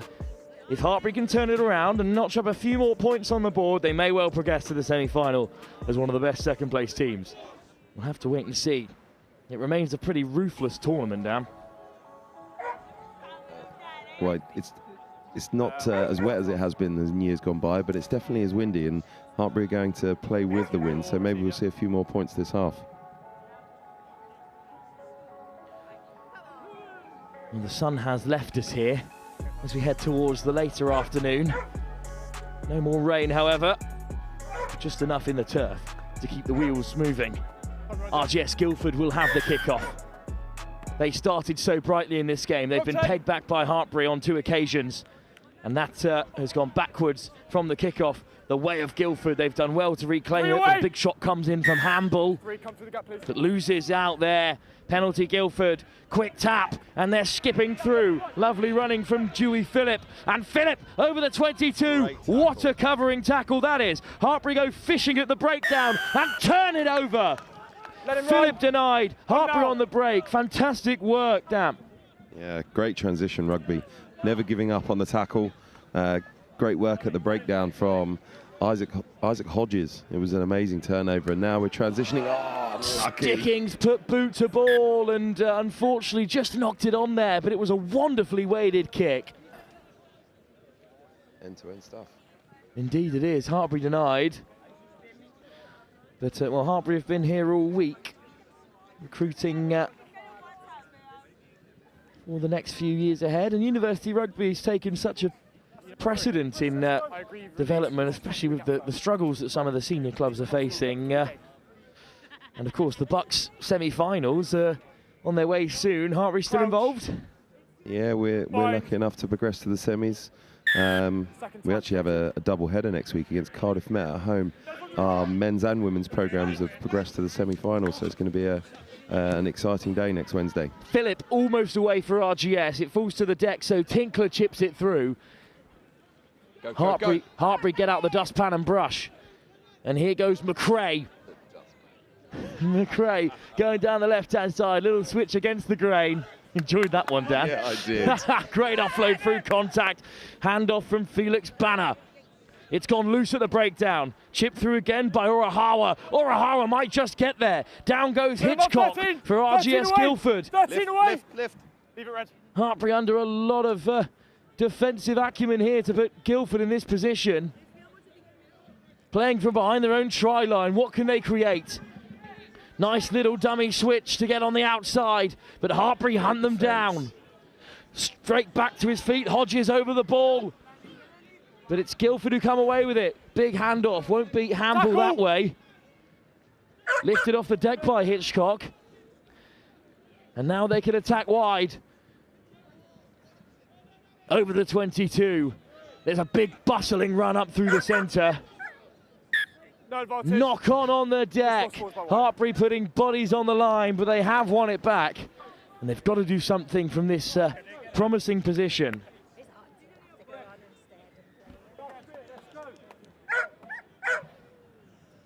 So with 4 minutes left to go in this game, Hartbury need a couple of tries to up that points difference, which is currently in the minuses. Crouch. Minus 12 at the moment. Bind. RGS Guildford are keeping hold of the ball very well. They did it well in the first half, and like I said, tired legs kind of cause breaks, but they're doing it again now, playing into the wind. Bit of a coach killer there, a penalty at scrum time before the put-in. And Guildford get over the gain line. The captain Clarkson makes the tackle. The Gloucester back row. But Guildford still play through the lines, up past the 10, skipping through the tackles. How on earth did he keep on his feet there? And he's still going. What a wonderful carry by Hugo Turner. He's played every position from 6 to 15 in the first team this season. But it's with the opening try scorer Tinkler again. Ball goes down. Hartbury have it back. Transition. No chance to play with the advantage. Still got time to turn this game around. The second half's been pretty cagey. Don't close the gap until set. 2 points in it. Still plenty of time to go. Of course, this development under 17 side, because Hartbury are off to South Africa. Crouch. It's a pretty exciting tour. Some quality opposition. I'm sure they'll come up against. Yeah, they've been going the last couple of years, and they're going to the St Stithians Festival. So it'll be great experience, great exposure for those young lads. We're actually taking an under-18s netball team as well. Oh, wonderful stuff. Bind. Well, Hartbury, one of the top netball programs in the country. But it's their sevens team at the moment that are looking to make an impact here. That's a really physical intervention. Hitchcock made the big shot and turned it over. So maybe it's RGS Guildford's chance to get their first points on the board here at the final day of the Howden Roslyn Park National School Sevens. A victory for RGS. Sort of just kills the group because Millfield are through, but none of the other sides, unless Tonbridge can put up a really big performance against Millfield, are going to have enough on the board to make it through as the best placed second team. I can't award you, he needs to roll first. Dug out by RGS. Here is Tinkler. Carried on by Hayden, a miss. A miss up to the 22. Good clear out, Tinkler. Toby Earl. Little show and go. Winding and weaving through traffic. Almost a turnover for Felix Banner. But instead it's illegal at the breakdown. Back 10, please. And they lose another 10 yards. And he just marched back 10. Stern words from the referee instead. So instead it's Toby Earl. Flying out of the line but missing the tackle. Interception by Hartbury. Just about nicked at a breakdown. Lovely turn. Here he goes. Nice offload again through contact, but this time it's been intercepted. And away goes Dewey Phillip. Vice captain at the first team, the scrum half. But racing away into the corner there. The Surrey man has the try that might just seal it for RGS. No, 12 by the way. Well, good ambition from Hartbury, but if you make slight errors in games as close as this, you will be punished. If he takes his time, that'll be it. Almost one offload too many. Time up. Kick, you got 8 seconds. Good effort, calling the win, will fall short. RGS Guildford have points on the board on day 2 of the Howden Roslyn Park National School Sevens. Hartbury and RGS finish on 3 points apiece. Millfield likely through, depending on their result against Tunbridge. So this group is decided. But thank you very much for joining us, Dan, even if things didn't go your side's way. No worries. Thanks for having me. Pleasure as always, Dan, and enjoy the tour in the summer. So that's Hartbury's road, unfortunately at an end, but 2 sides desperate for a place in the latter stages of the competition. Brighton take on Wellington. That's our final group game, live here on day 5 of the Howden Roslyn Park National School Sevens.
Well, it's a final pool stage encounter between Brighton and Wellington. Both sides defeated by Bishop Wand in this pool. Bishop Wand just need to see off Cardinal Newman on no points so far to secure their place in the latter stages. Brighton, with a victory here, will see themselves through, likely as one of the best placed second teams in these 3 cup groups. So Brighton know that a big win will probably be enough on points difference to see them through. Wellington need a massive win to turn that points difference around, or they can just spoil Brighton's party and knock them out. I'm joined by Will and Jack from Wellington, who are taking on Brighton College here.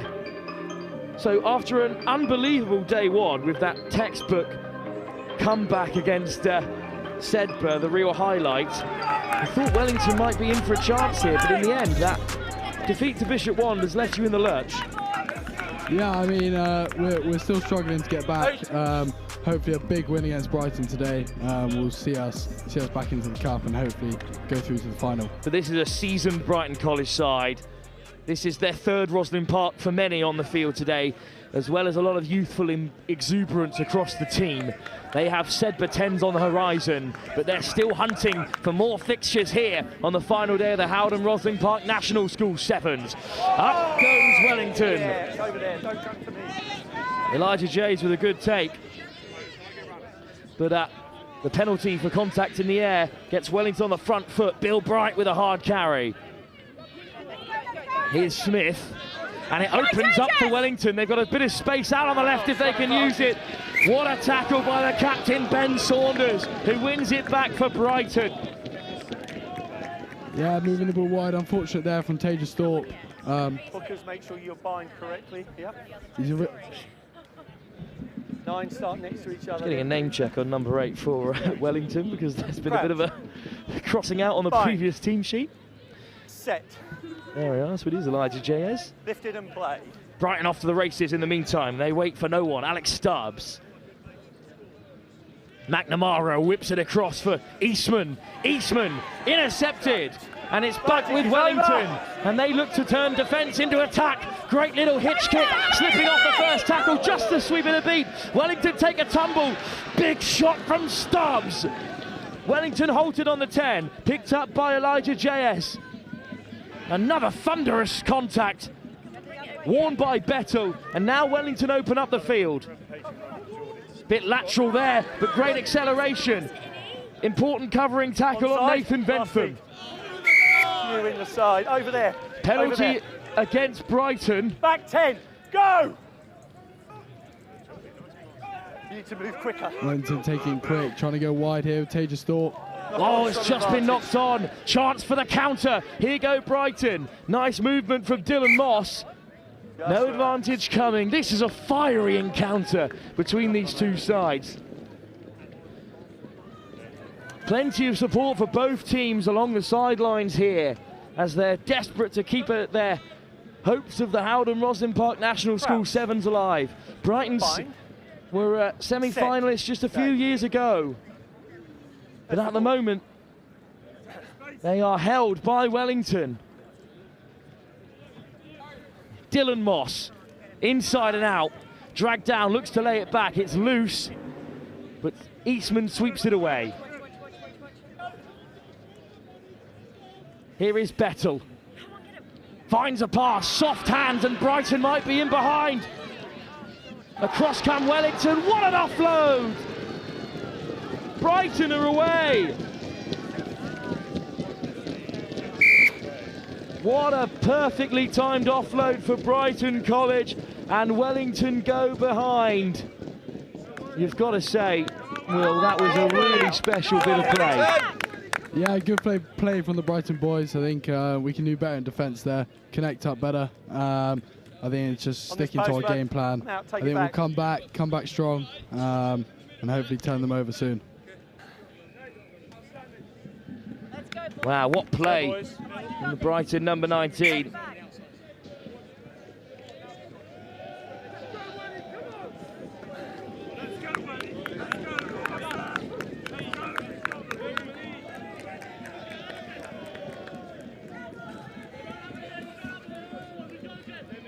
You've got 10 seconds only left on the kick, yeah?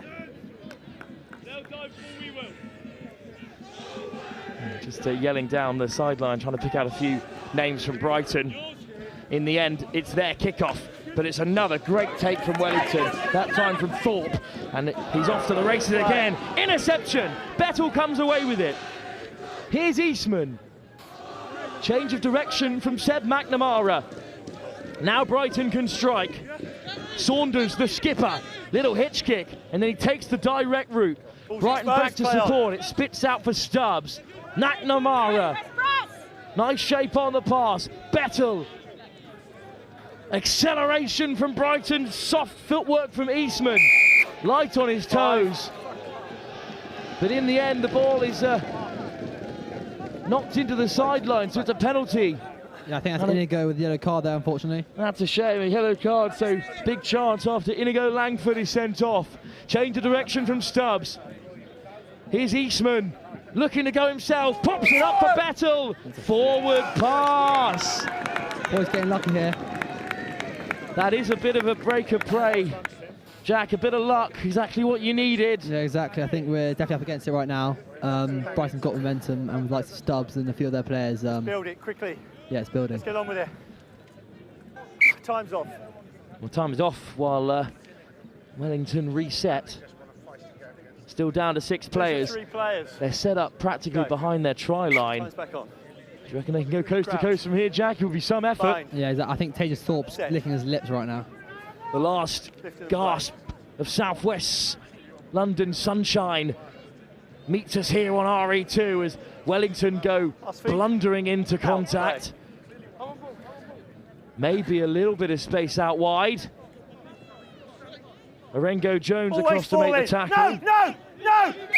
Your tackler didn't move. But Orengo Jones is penalised despite the good effort at the breakdown, so Smith whips it away for Wellington. Put down inside the 22. A bit of a coach killer there, Jack. Yeah, that's unfortunate that we're going to be big D now, huge D for the boys. Your tackler's got to move. Brighton need a victory to perhaps see them through as the best second place side in the competition, because you'd expect Bishop 1 to get the job done against Cardinal Newman. But a win for Cardinal Newman over on that field opens the door for both these sides. Here goes Stubbs. Oh, it's been put down by Orengo Jones. Both sides not firing on full cylinder at all here, Jack. Yeah, no, I'm happy the Brighton boys haven't been able to capitalise on our yellow card just yet. The clock's still ticking down, so hoping to get one try before half-time. Next stoppage, the yellow-carded player will return to the play, but that might also signal the end of the first half.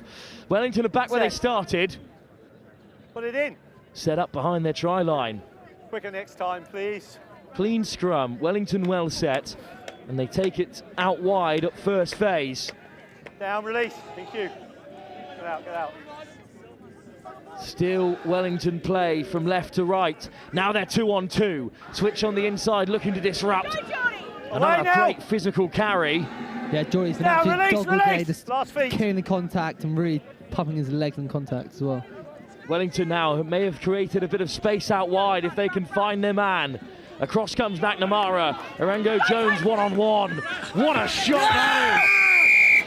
High contact. But it's another high tackle. I mean, there's a bit of a height difference there between Thorpe and Arango Jones. I think that's benefited the Wellington man. Yeah, no, I think Arango Jones is like 6'5" or something, so yeah. He is indeed.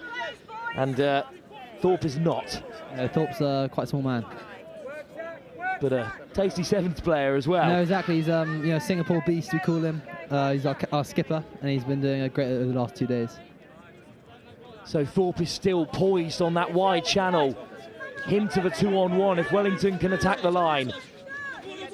Nice footwork through the contact. Arango Jones goes for the interception, but in the end he drags Thorpe into touch. A great battle down the Wellington left wing between Arango Jones and Thorpe. At the moment it's a bit of a stalemate. Brighton, however, with that early breakaway try, have just a narrow advantage over Wellington. That was a high leg. Jack, this is a really tight game between two sides. Almost out of gas here at the Howden Roslyn Park National School Sevens. What do you make of this second half then? What do Wellington need to do to get into the game? I think we just got to keep playing to edge to edge. I think that's our game plan. It's been the same for the last 2 days. And also on the 16s were great. They won yesterday. So I think we've got to probably take a few pages out of their book and start training the ball wide. Wellington need a big win. They need to turn things around and then some in the second half in order to overturn this points difference deficit they suffer and make their way through to the semi-finals as one of the best placed second teams. A victory for Cardinal Newman over on the other field would be huge for Brighton, because a victory here might see them through as group winners on points difference. All they can do is win by as many points as possible. At the moment, they lead by just 7. 7 more minutes still to play. Wellington soon will kick us off. Ben Smith with ball in hand. Jack, Wellington's journey so far has been one of perhaps work under the radar. They weren't really tipped going into this competition, but they woke everyone up with that Sedbergh victory. Earned their place in this latter stage of the competition. Just glad we could get the Sedbergh boys out yesterday. I think they were favourites going to the tournament, so it's good to see them, in the play and enjoying that. Smith with a teasing little kick just beyond the 10-metre. What a take! Brighton driving on the turn. Knock on. Swept up by Brighton. Saunders off to the races. But the first knock on was by a man in maroon and blue. So Wellington have a scrum on halfway. Did your heart just skip a beat there, Jack, as Saunders swept it up? Yeah, I thought that's probably a game if we went through there, so glad they came back for the knock-on, and hopefully the boys got a good attack coming now. Got Inigo's back on, so he's been licking his lips right now, ready for the ball. Well, I have a feeling it's Nathan Ventham wearing 19, down on our sheet as 5, but he almost took a great play off the kick-off there. Instead, it's Wellington on the attack. Stubbs making the tackle. Good leg drive again from Wellington. Dan Bowen doesn't die easy. Thorpe with the missed pass. It bounces unkindly here. Eventually comes to Dimitriou. Dimitriou fired back by Brighton, who have nicked it on the deck. Brighton come away with it. Here's McNamara. They're not set to attack at all here. Stubbs very flat to the line. And Brighton have to reset. There's 2 sweeping for Wellington, which means there has to be space somewhere. Nice pass over the top. Bettel is hammered into the turf. Brighton slow to react. Penalty Wellington. Absolutely massive shot from Smythe there. Huge feed from him. Ben Smythe with another huge intervention. He's been a key player for us this tournament. He's played almost every single minute. So him and Tejas, he just slipped through here off the Langers. Langford up to the 22. Back onto the field after the yellow card. Thorpe at first receiver. Only has eyes for one thing, and that's the try line. Dragged down at the very last by Eastman, but Wellington well set. Here's Bowen. Smythe. Little show and go. Big handoff. Dylan Bettle goes over. Wellington goes down, sorry, and Ben Smythe goes over. His opposite number. And Wellington are back into the contest. Game's definitely up for grabs now. Well, a draw does no one any good. But Brighton's tournament now is on the edge because only a victory here would be enough to keep them in contention. Seems like no side wants a place in the latter stages of this tournament. Conversion slotted cleanly and Wellington are level. Good response from your side, Jack. Yeah, no, definitely pick up momentum now. We've just got to keep this flow through, keep the flow going, and hopefully get another one. Another kickoff to come from Wellington. They've been pretty tasty so far this tournament. Ben Smythe knows how to hit one. This time it's even shorter, and it's just through the hands. In the end, it's knocked on, but only slightly. Elijah JS was also always going to run through there if he could keep a hold of it. Yeah, that move straight from the training ground. Normally it pays off, but can't quite find hands this time. So Stubbs will feed this Brighton scrum. They are desperate for a victory here to keep their hopes alive of progressing to the semi-finals in this cup group, which Millfield top at the moment. Indeed, that game is over on the other RE field, so somewhere elsewhere they know the result. Stubbs down the blind side. There's a slip from Wellington, and now he's one-on-one with Smythe. Smythe with the rip in the tackle. Wonderful work. And now Brighton have to scramble. Back comes Stubbs. What a shot. Over the ball goes Saunders, the captain. But Wellington recompose themselves. They win a penalty. Quick tap from Thorpe. And now he's off again. Nice soft hands. It's a 4-on-1. Surely they have to go wide. Bland. Miss pass off the toes. Wellington wasteful. That is a gilt-edged opportunity. And Brighton survive, and it'll be a line out to Brighton College. Jack, can you believe that hasn't ended up in a score? Oh, I don't know what to say. Every day we finish that, just not our data right now. Oh, the pressure tells in this huge game. Brighton, with their tournament on the line, have been saved by a misplaced pass that 99 out of 100 times finds its target. Line out stolen by Wellington. JS swings it away. Thorpe, Smythe. Wellington still very much in the contest. What a turnover that line out may prove to be. Thorpe wants it back again. 3-on-1. Brighton are stretched. Here goes Bland. This time he goes back on the inside. Thorpe is lined up, but finds the pass. Forward is the call. I can't believe this game is still level. Brighton again survive. Another huge opportunity for Wellington. Jack, can you believe what you're seeing here? Honestly, I can't. I mean, this game's so tight, and if you're either way right now, I've got a minute and a half left. So Eastman down the short side. He throws the dummy and dips the shoulder. Has he got the legs? Eastman's going to go all the way for Brighton College. Wonderful evasion from Eastman. He's emptied his tank there. And he's shown Wellington a clean pair of heels. And with just a minute remaining, Brighton go ahead. He sold everyone there, Eastman, down the short side, and now he has the chance to add his own extras. Harry Eastman, Brighton's hero. It's a massive conversion here. An important one as well. Off target, but Eastman's legs were burnt. This was a great little breakaway. Yeah, they did it around the other side as well. I don't know how the boys didn't pick on that one, but yeah, we've still got time to score another one. There will be a restart, so. Chance for Wellington from the kickoff. McNamara to take it for Brighton. Two well-supported teams here on RE2. That's an excellent kickoff. Up go Wellington. It's knocked on by Brighton. What a pick-up by Jayez, who fends off a few Brighton defenders. They're short-handed now. That had to go. It still might. Bland put under pressure, but a penalty saves Wellington. One last attack for them. We're into overtime here. One last chance. Ducking under tackles goes Langford. Oh. Langford lifts it. Back Skinner. comes Saunders. What a tackle by the captain. Jayez, Brighton short-handed on the left. Smythe brought down.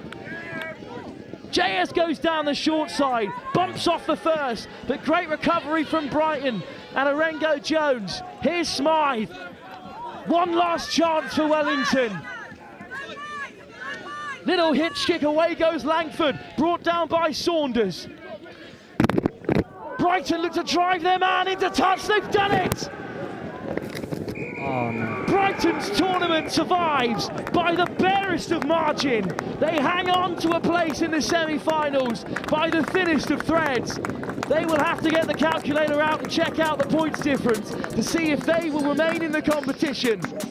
As one of the best placed second sides, they may even have topped the group if Millfield have slipped up, but how often do they? One thing we know for certain is Wellington's fine tournament has come to an end here on RE2. They are out, and they are inconsolable.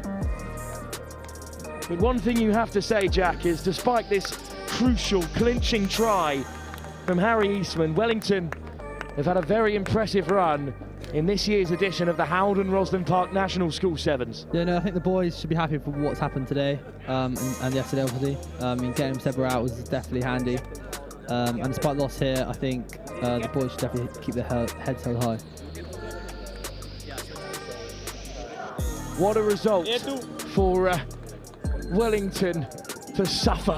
Brighton College may well have snuck into the semi-finals, but we'll have to wait and see. What we do know is our next game live here on RE2 will be a semi-final from the women's competition. Thanks for joining us, Jack, and commiserations for your team. Thank you very much.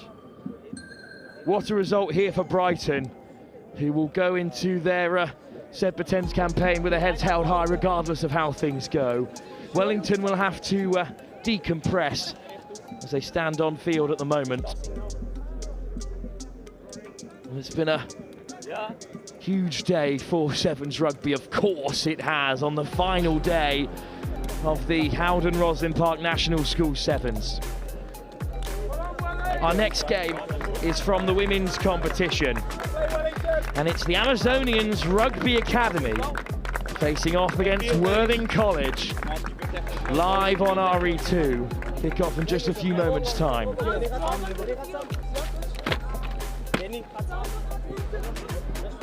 Starting, it's okay.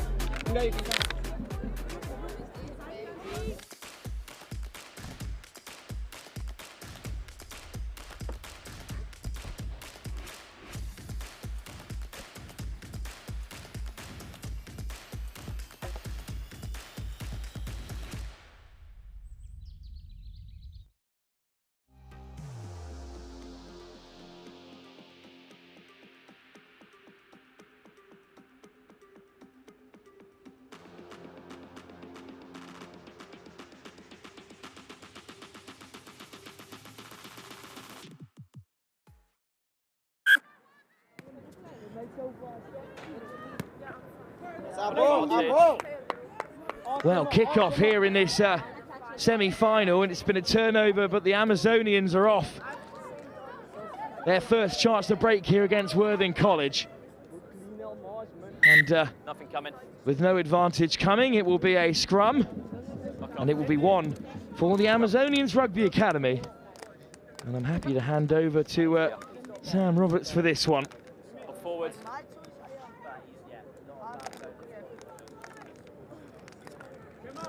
Thank you, Wilf Kemsley. Run out of battery in more ways than one as Wilf Kemsley. Done a brilliant job.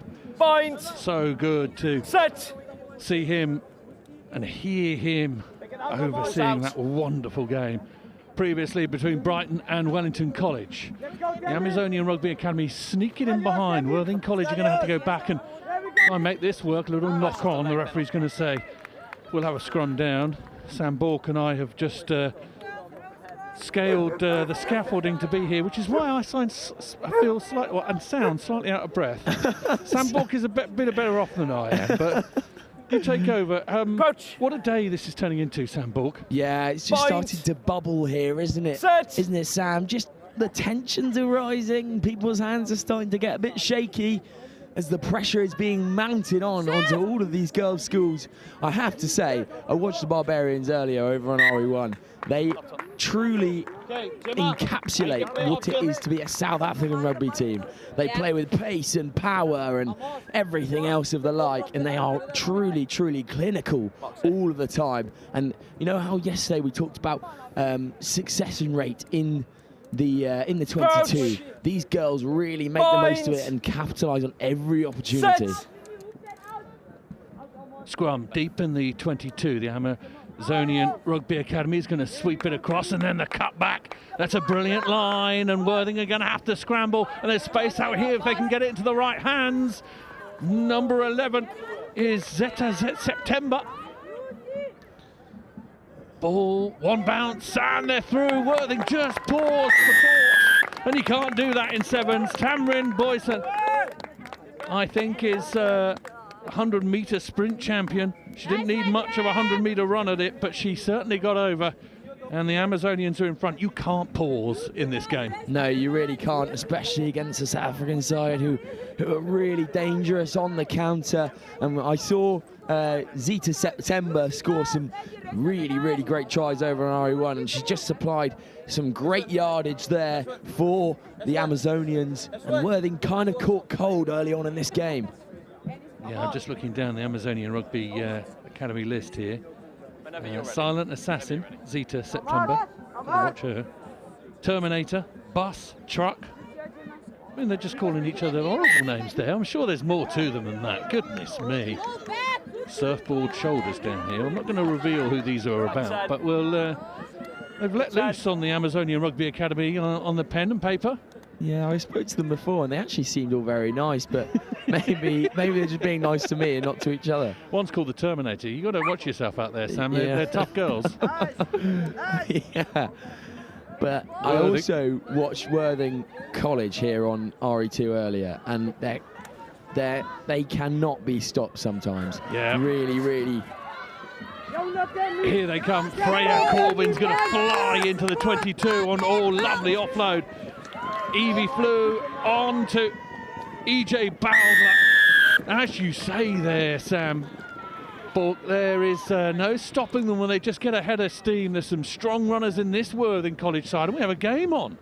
Yeah, definitely, and they do have some facilitators, which is key actually for this Worthing College side. A lot of pace, a lot of power, but as we've seen earlier in the week, some players who can really control the game in the middle of the park, which is actually really good. I'm thinking in mind of Robin Cornwall, who is wearing number 10, who just controls the game and keeps the tempo ticking over for this Worthing College side. I see why you said nice things about Robin Cornwall. She's black belt in karate. You're trying to keep on the right side of it. I get it.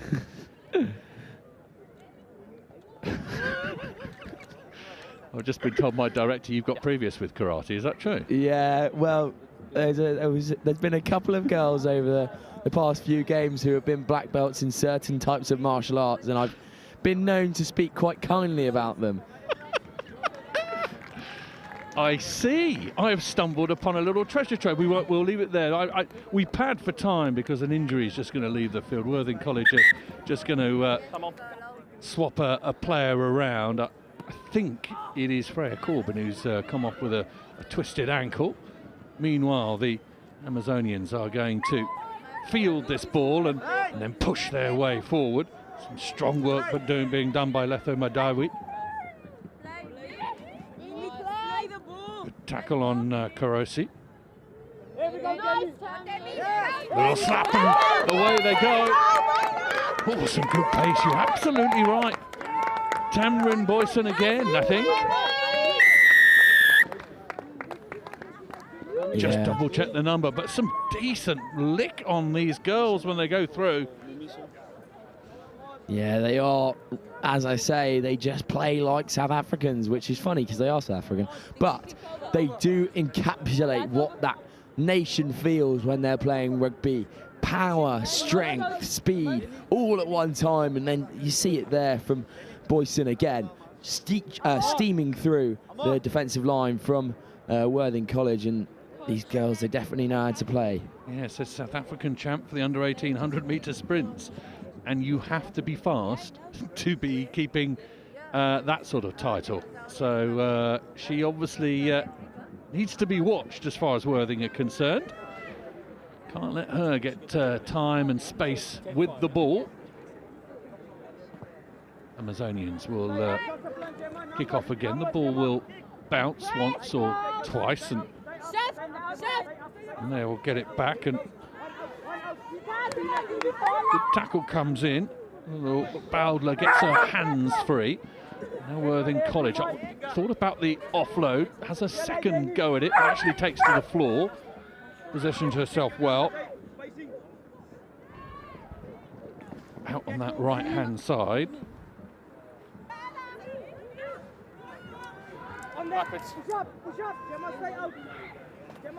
Oh, it's a shot there. Huge hit on Vuga. They've got the ball away, Worthing College though. And trying to isolate themselves out here, this could work. Little step back inside, neat little feet from Evie Flew. Good name that for a winger, past 10 for the world to fly. I think you should be an English teacher, Sam. I am, you know. Anyway, number 12 is Gemma Thomas. She's going to restart, and the Amazonians will come forward. A big fend. Thomas is going to pick up the ball again. Oh, well kept alive. Thought it was going to be a knock on. That's a good tackle round the shoelaces. And off we go down the left-hand side is Bowdler. Bowdler once more across on the Amazonians. Yes, Mimi, yes. Yes, Mimi. Worthing College going to play with it off the floor. One more. Defence hasn't got back in line. Huge high tackle. High tackle. Tap and go. No one at home. Keely Lewis is going to add to Worthing's total. Well, it was coming, wasn't it, Sam? Yeah, it was from Worthing College, and they are really showing us what they're all about here. Again, just controlling the ball very well and then chipping it out wide. Great steal, actually, down here. But Worthing College showing us that they're no slouches here in this game, coming up against a strong South African side. And they'll score again to go in front, I think, with that conversion. Yeah, conversion pokes their noses in front. Amazonian Barbarians 10, Worthing College 12 at half-time. More to come in a minute.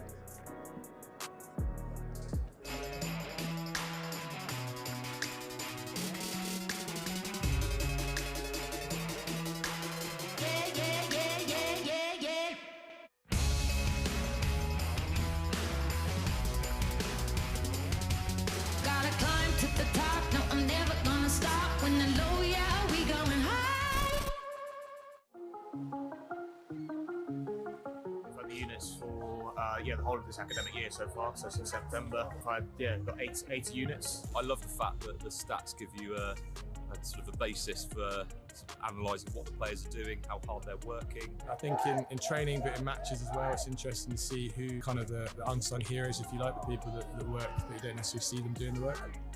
So students have, they have real kind of responsibility to do all the uploading of data themselves. All I have to do, look on the cloud sort of platform, and then I can do my analysis from there.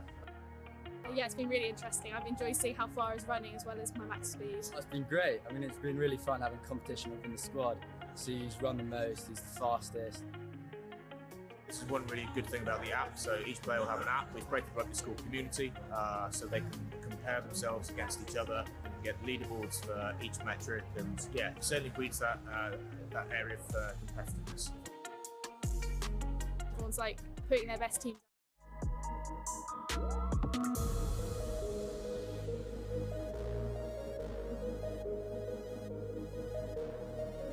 RE2 heading towards the business end of this incredible week.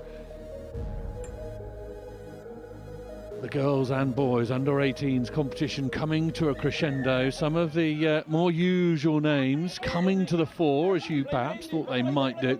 Great to see so many new teams down here, Sam Bork, and we're looking at one now. These new teams giving this a go, and this is what this competition should really concentrate on, making sure that new teams come along every single year. Yeah, new and also international we have here as well, which is of course important, but wow. There she goes again. Tamarin Boyson is very, very fast. I think we need to underline it several times. I think we probably should.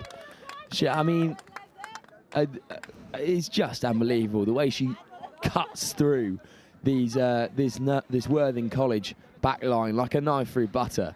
And it really is impressive, and you can see how much she's combining that pace with good agility as well to be able to swivel those hips and move in and out of players. It's very impressive. I would be doing everything I possibly could to get her the ball. Yes. There's no ego involved in that. You just fling the ball out to her and see what she can do. But then again, Sam Roberts, you have to have people who can pass to her. That sounds slightly conceited, but it is true. No, you have to get people. It's not as simple as just chucking her the ball. You've got to chuck her the ball at the right time in the right space. Absolutely. And Amazonians will get a little go here. They've struck very early in this second half, which means the this seesaw game has swung back their way. Line out, slightly awkward. Worthing College will come away with that. Worthing College playing in the Harlequins kit. They are tethered very firmly to that club. Knock on. What a good setup it is. Yeah, obviously the pathway coming through at Worthing College, and great that they can have that, and the facilities and the coaching is all vital to these girls' progression through the game that we all love and know called rugby. Set. Scrum time. Just about works for Worthing College, and they will set off from inside their own 22. Little loop around, one bounce pass and big fend, and going to try and climb their way forward. The referee's not going to stand for that, unfortunately.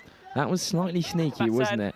Trying to cave a couple of footsteps there. Backwards. Amazonians onto the 22-metre line. Going up through the middle. Good tackle comes in. No, leave it blue. Blue. Number 3, Lily Girdler. There's space out here, though, and you know who's waiting for it. Goes forward, though, you see? It's not that easy, is it? It's not. And I have to say, a player we haven't highlighted so far is number 10, Danrika Jahoma, who has just been providing, as we say, some absolute stellar passes, spinning off both hands, and also the little hitch kick before she gets the ball just draws a couple more players in so that she can provide that space for the wingers outside.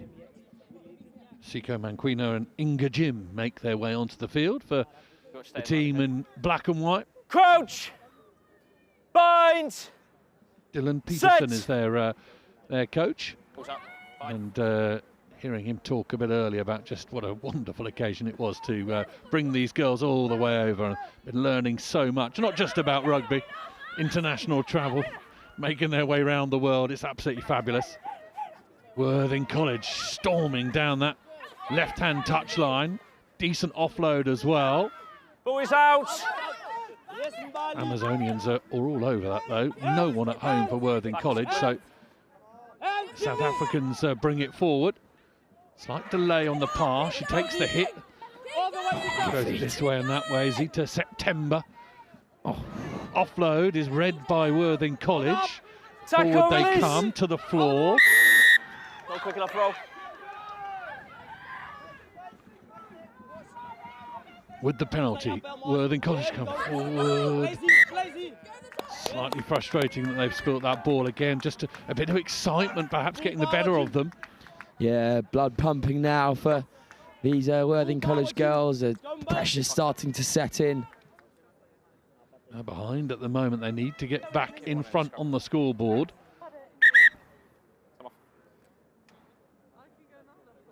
Hester Redmond is going to come on. Went out to, we'll have a break here. Sam Bolt, you like this. I went out to the under-11 competition happening all the way out on the W pitches. I went out there. The news going round out there was that there was a beagle Time is off. who'd stolen everyone's sandwiches. This beagle was going around all the packed lunches and just hoovering up.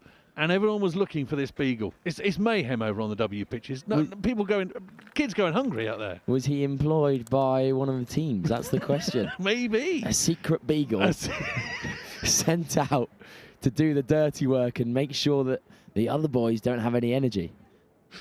Oh dear. So we'll see where we are with that. Hopefully that beagle has been found. Hopefully. That's us. There we go. That's us. That's where we are. We've been here all week, ladies and gentlemen. 17-12. Sunburned. Yeah, well, just slightly. I got told that I look tan today. Yeah, you do. It sticks. It does stick. There we go. Right, turn that thing off. Come on, get it out of here. Honestly, there's enough women following him around as it is. Come on.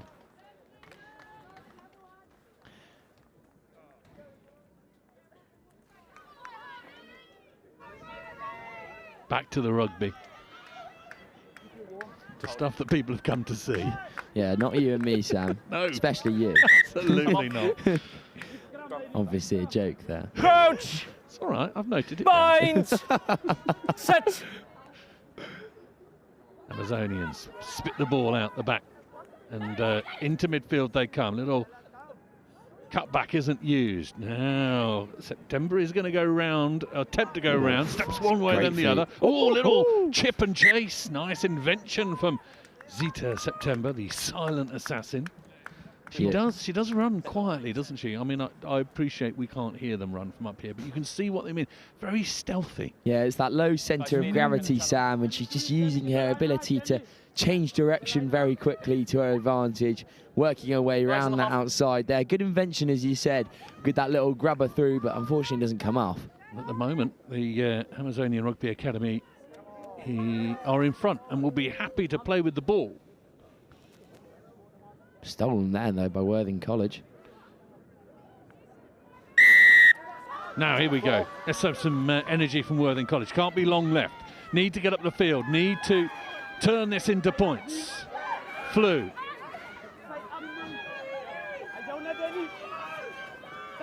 Oh, she's going to be let through the gap. Away she goes. Evie Flew. Oh, what a brilliant tackle. Last-ditch tackle. Oh, lovely offload as well. Hester Redmond was on hand. And that could be it. Yeah, wow, what an exciting finish to this game. Hester Redmond coming off the bench for the injured player and making her impact there. Right place, right time after, I think, was it? Evie Flew. Evie Flew, and she was flying. There we go. She was. She got the high knees going. The Amazonians just couldn't quite work out who was supposed to have her. Left the door open. She strode through it. And Redmond had done a brilliant job of just tracking the player. Exactly. I'm sure that's exactly what she was told to do when she came off the bench. Hold. Last play. 17-all. 17-all now, Sam Roberts. Oh. Last play of the game. Let's see what unfolds here. England, Yolted. Kick is deep.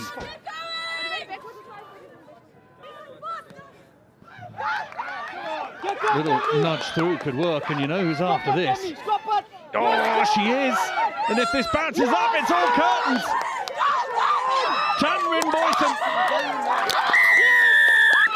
She's been threatening all game. She's been brilliant with ball in hand. And all of a sudden, Worthing allowed her to chipped the ball behind, and away she scampered. That is absolutely humongous for the Amazonian Rugby Academy. I mean, that's just great invention there to kick the ball through, and then the ball bounces kindly for her. And I was going to say, you know who's going to be on the end of it. Of course, it's Tamron Boyson. She has the cleanest pair of heels we have seen on RE2 today. 100%, and a fitting end to it all. We have another look at it now. She did well to keep her composure. The ball could always have a chance of bouncing up, and once it had done, once it was in the breadbasket, there was no touching her. The Amazonians have been successful. Worthing College defeated. Another really good result on here on RE2. Amazonian Barbarians 24, Worthing College 17.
So it's Cup semi-final time, and it's pretty remarkable that Hartpury, with a squad made of entirely first-year students, bar 4, have made it to the Cup semi-final.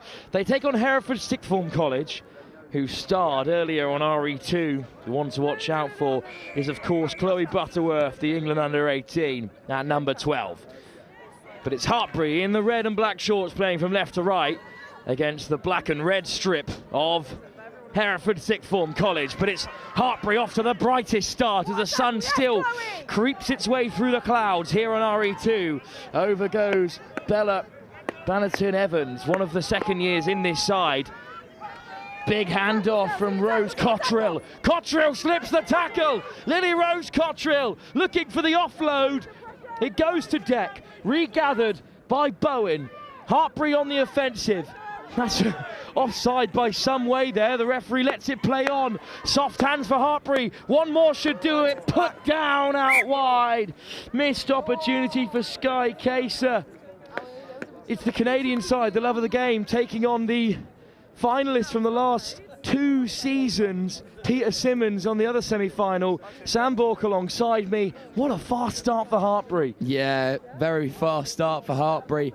But you do mention, Will, the saving grace here for Hereford is Butterworth, always. And she just, you know what they've employed? She's hanging back on every defensive play because she knows she can make the counter. Turnover by Hartpury at the scrum time. Sorry, Sam, but it's a really fast start for Hartpury. Continued here because Leicester's driving towards the line. It's Sky Kaser trying to get over. Old-fashioned whole team pile-up has led Hartpury to their score. Well, that kind of play wouldn't be out of place in their Bucks side, but here on the Sevens field, they've crashed over from close range. What a start, Sam. Yeah, fantastic work from Hartpury there. Really, really just amazing work. And this leg drive here, I want to highlight it. The ball gets passed out after this contact. And we'll just see the leg drive from number 5. That's Sky Kaser. And she definitely has the keys to unlocking Hereford's defence here. Well, this is Hereford's 3rd year in the tournament. They won the plate 3 years ago, but now they're in the cup semi-final, but they're behind early to Hartbury. That's an excellent kickoff. Pops up. Eventually Hartbury's way, but just knocked on by Molly Lewis. Good celebration there from Hereford. Good defence from Robinson. And the scrum half, Saren Richards. Yeah, Hartbury starting very fast. I'm not sure Hereford were coming out of the blocks as hot as this Hartbury side, but they surely can't be counted out here, especially with Butterworth in their ranks. Richards is ready for them and is out of the scrum and making good yards. And here's Robinson.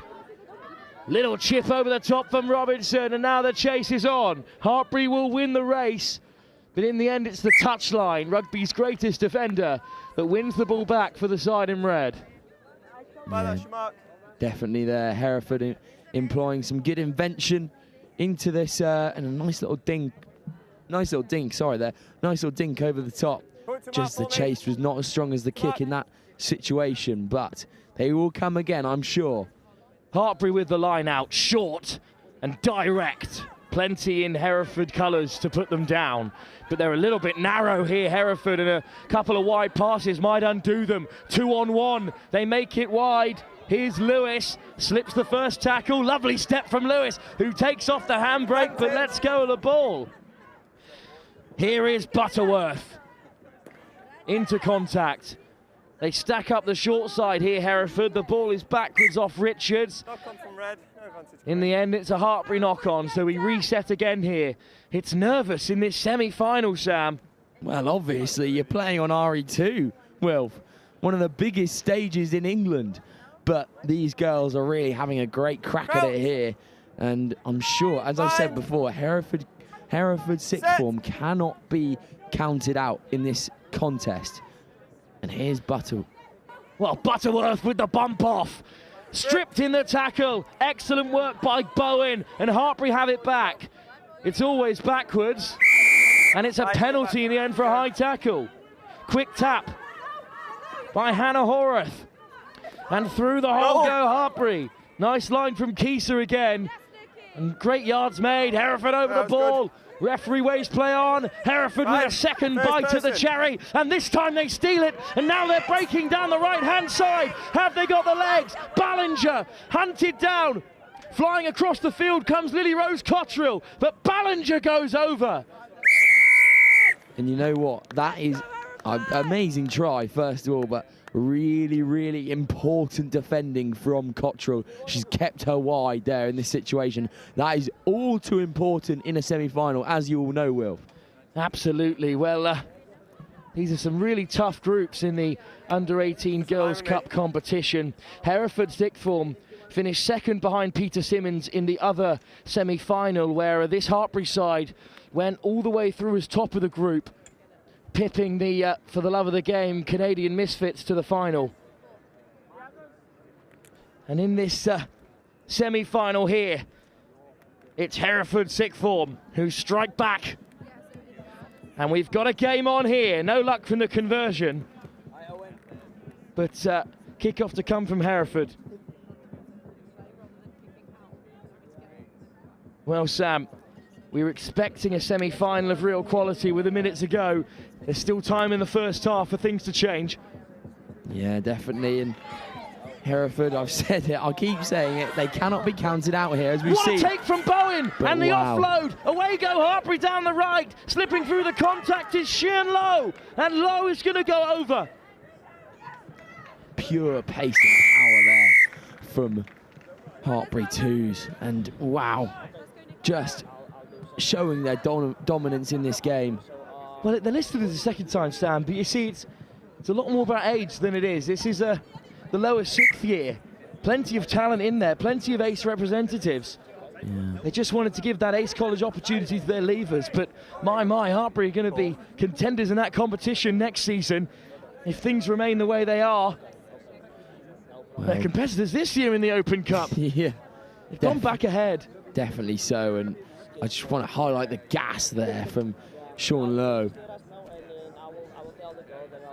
Great pace from Lowe. 14-5 they go up. And they'll have the kick-off too. Still one last play before half-time.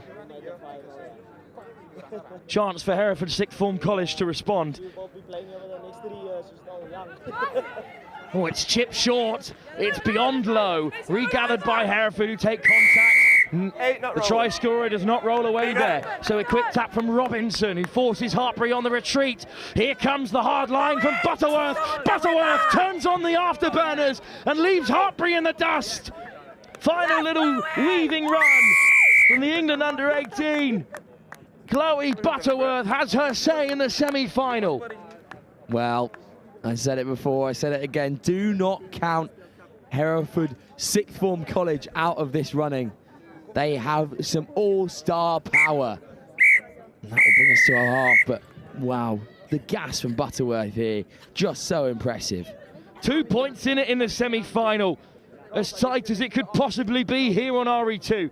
Peter Simmons vying for a place in their third consecutive final in the under-18 open competition. Over on RE1, but here on RE2, it's Hartbury who lead by just 2 points at the break against Hereford Sixth Form College. Could this ace side, who have brought across their year 12s in this under-18 competition, cause an upset and make it all the way to the final? What a coup that would be for the Hartbury organisation. For Hereford Sixth Form College, something of a golden generation here, looking to make their way into the final on RE1 later this afternoon. Well, Sam, we won't get many more chances to do so, so a chance to reflect on this under-18 Cup competition in the women's side. Yeah, well, it's been fantastic, and I mean, we do have a lot of time to reflect, but we will talk about them again. I mean, Hereford Sixth Form College have just been excellent.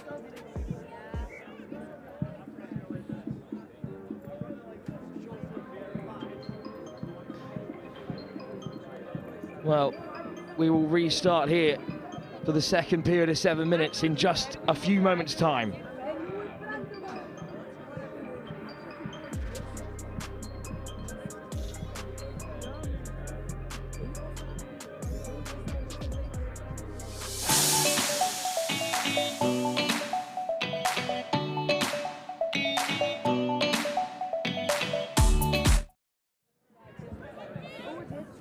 Kick-off in the second half of this crucial semi-final. It's been put down by Hereford Sixth Form, but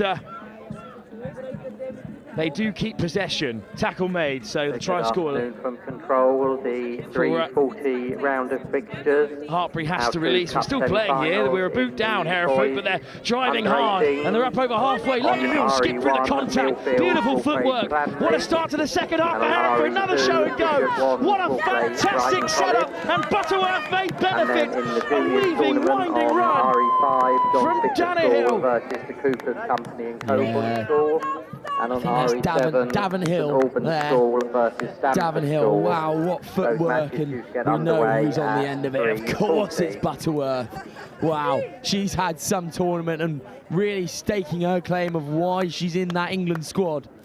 But so impressive there from Davenhill, as we'll see here, just striding through the contact, beats one on the inside, then another with a nice step inside, then shows the gas, one more show and go, gets caught up in a bit of traffic with her hands off to her teammate Butterworth to run in under the post.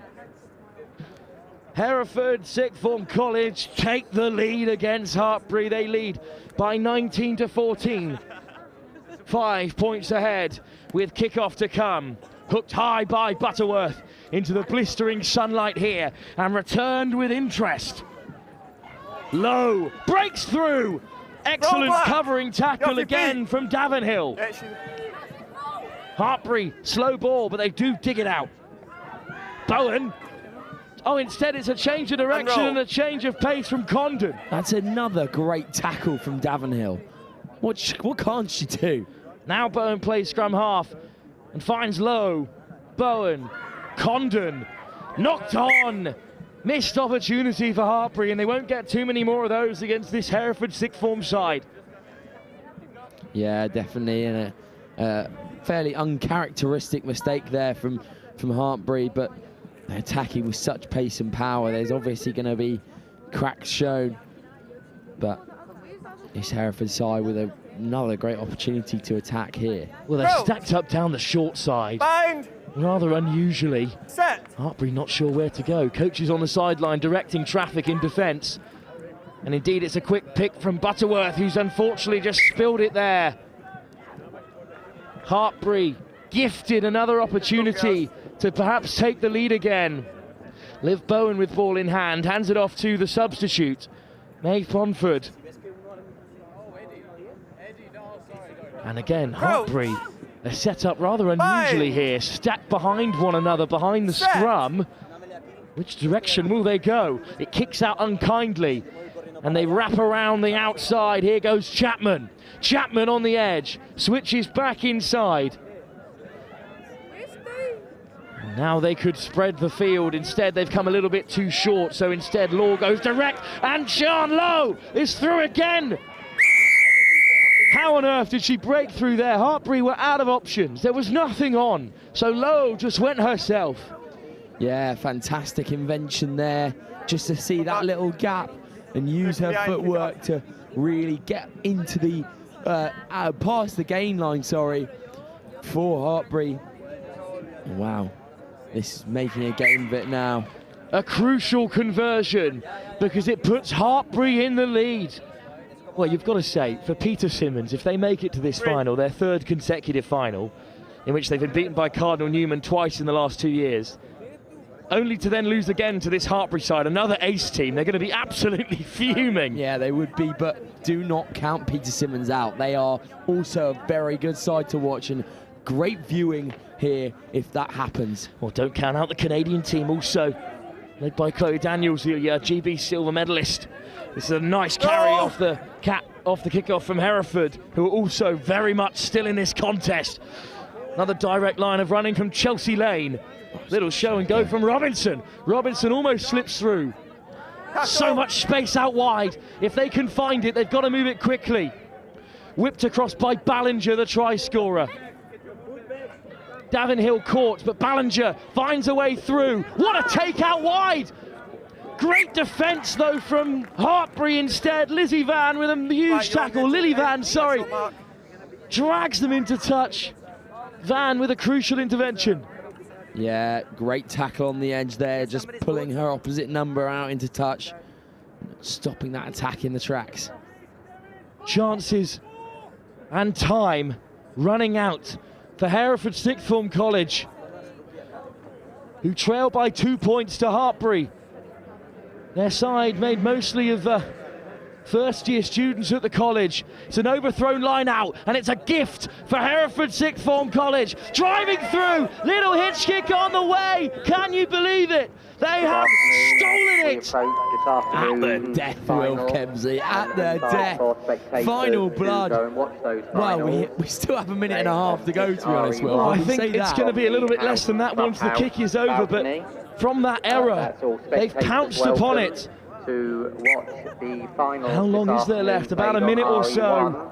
It's Ballinger again, the quickest to react. Nice little show and go. She just has the power to break through the last tackle. Yeah, it's really fantastic play from Ballinger. That's 2 to her name so far today on RE2. Well, can she be stopped, and can Hereford hold on to this slender lead here? They lead by 5. Hereford with the kickoff, desperate to win it back.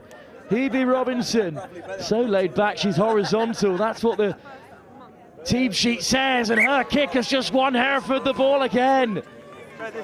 Really great kick there, using the elements to her advantage. It's obviously a sunny day, the sun's shining down into the Hartbury women's face. So the ball goes high into the sky, and then loses it in the air.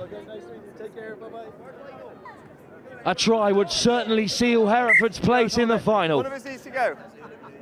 Hartbury make late substitutions. What difference can they make? The try scorer Keys is back onto the field. Line out, cleanly taken by Hereford. Little winding run, and a flick out the back door for Davenhill, who goes direct. Davenhill past the 22, brought down. Hereford scrambling. Back against the grain come Hereford Sixth Form College. It's slow ball. They've got numbers out to the right if you can use them. Davenhill wants it, but instead it's a quick snipe. Hereford need to gather in support.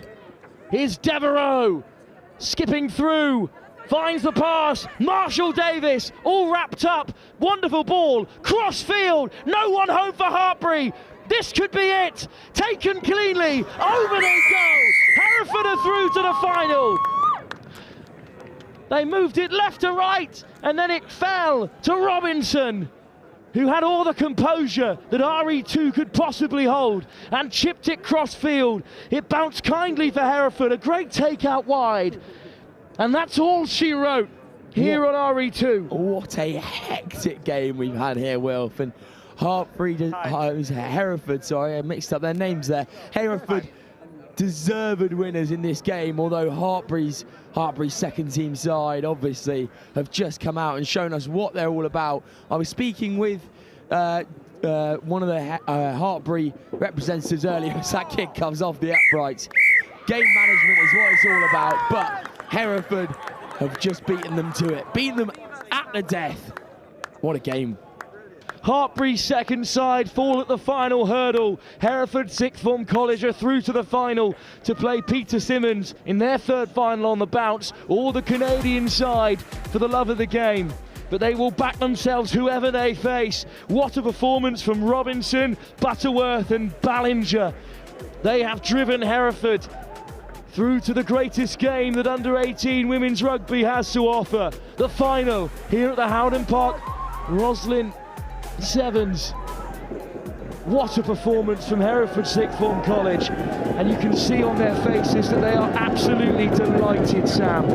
Yeah, really, really well played, and a chance to go on to RE1 and make a name for their school.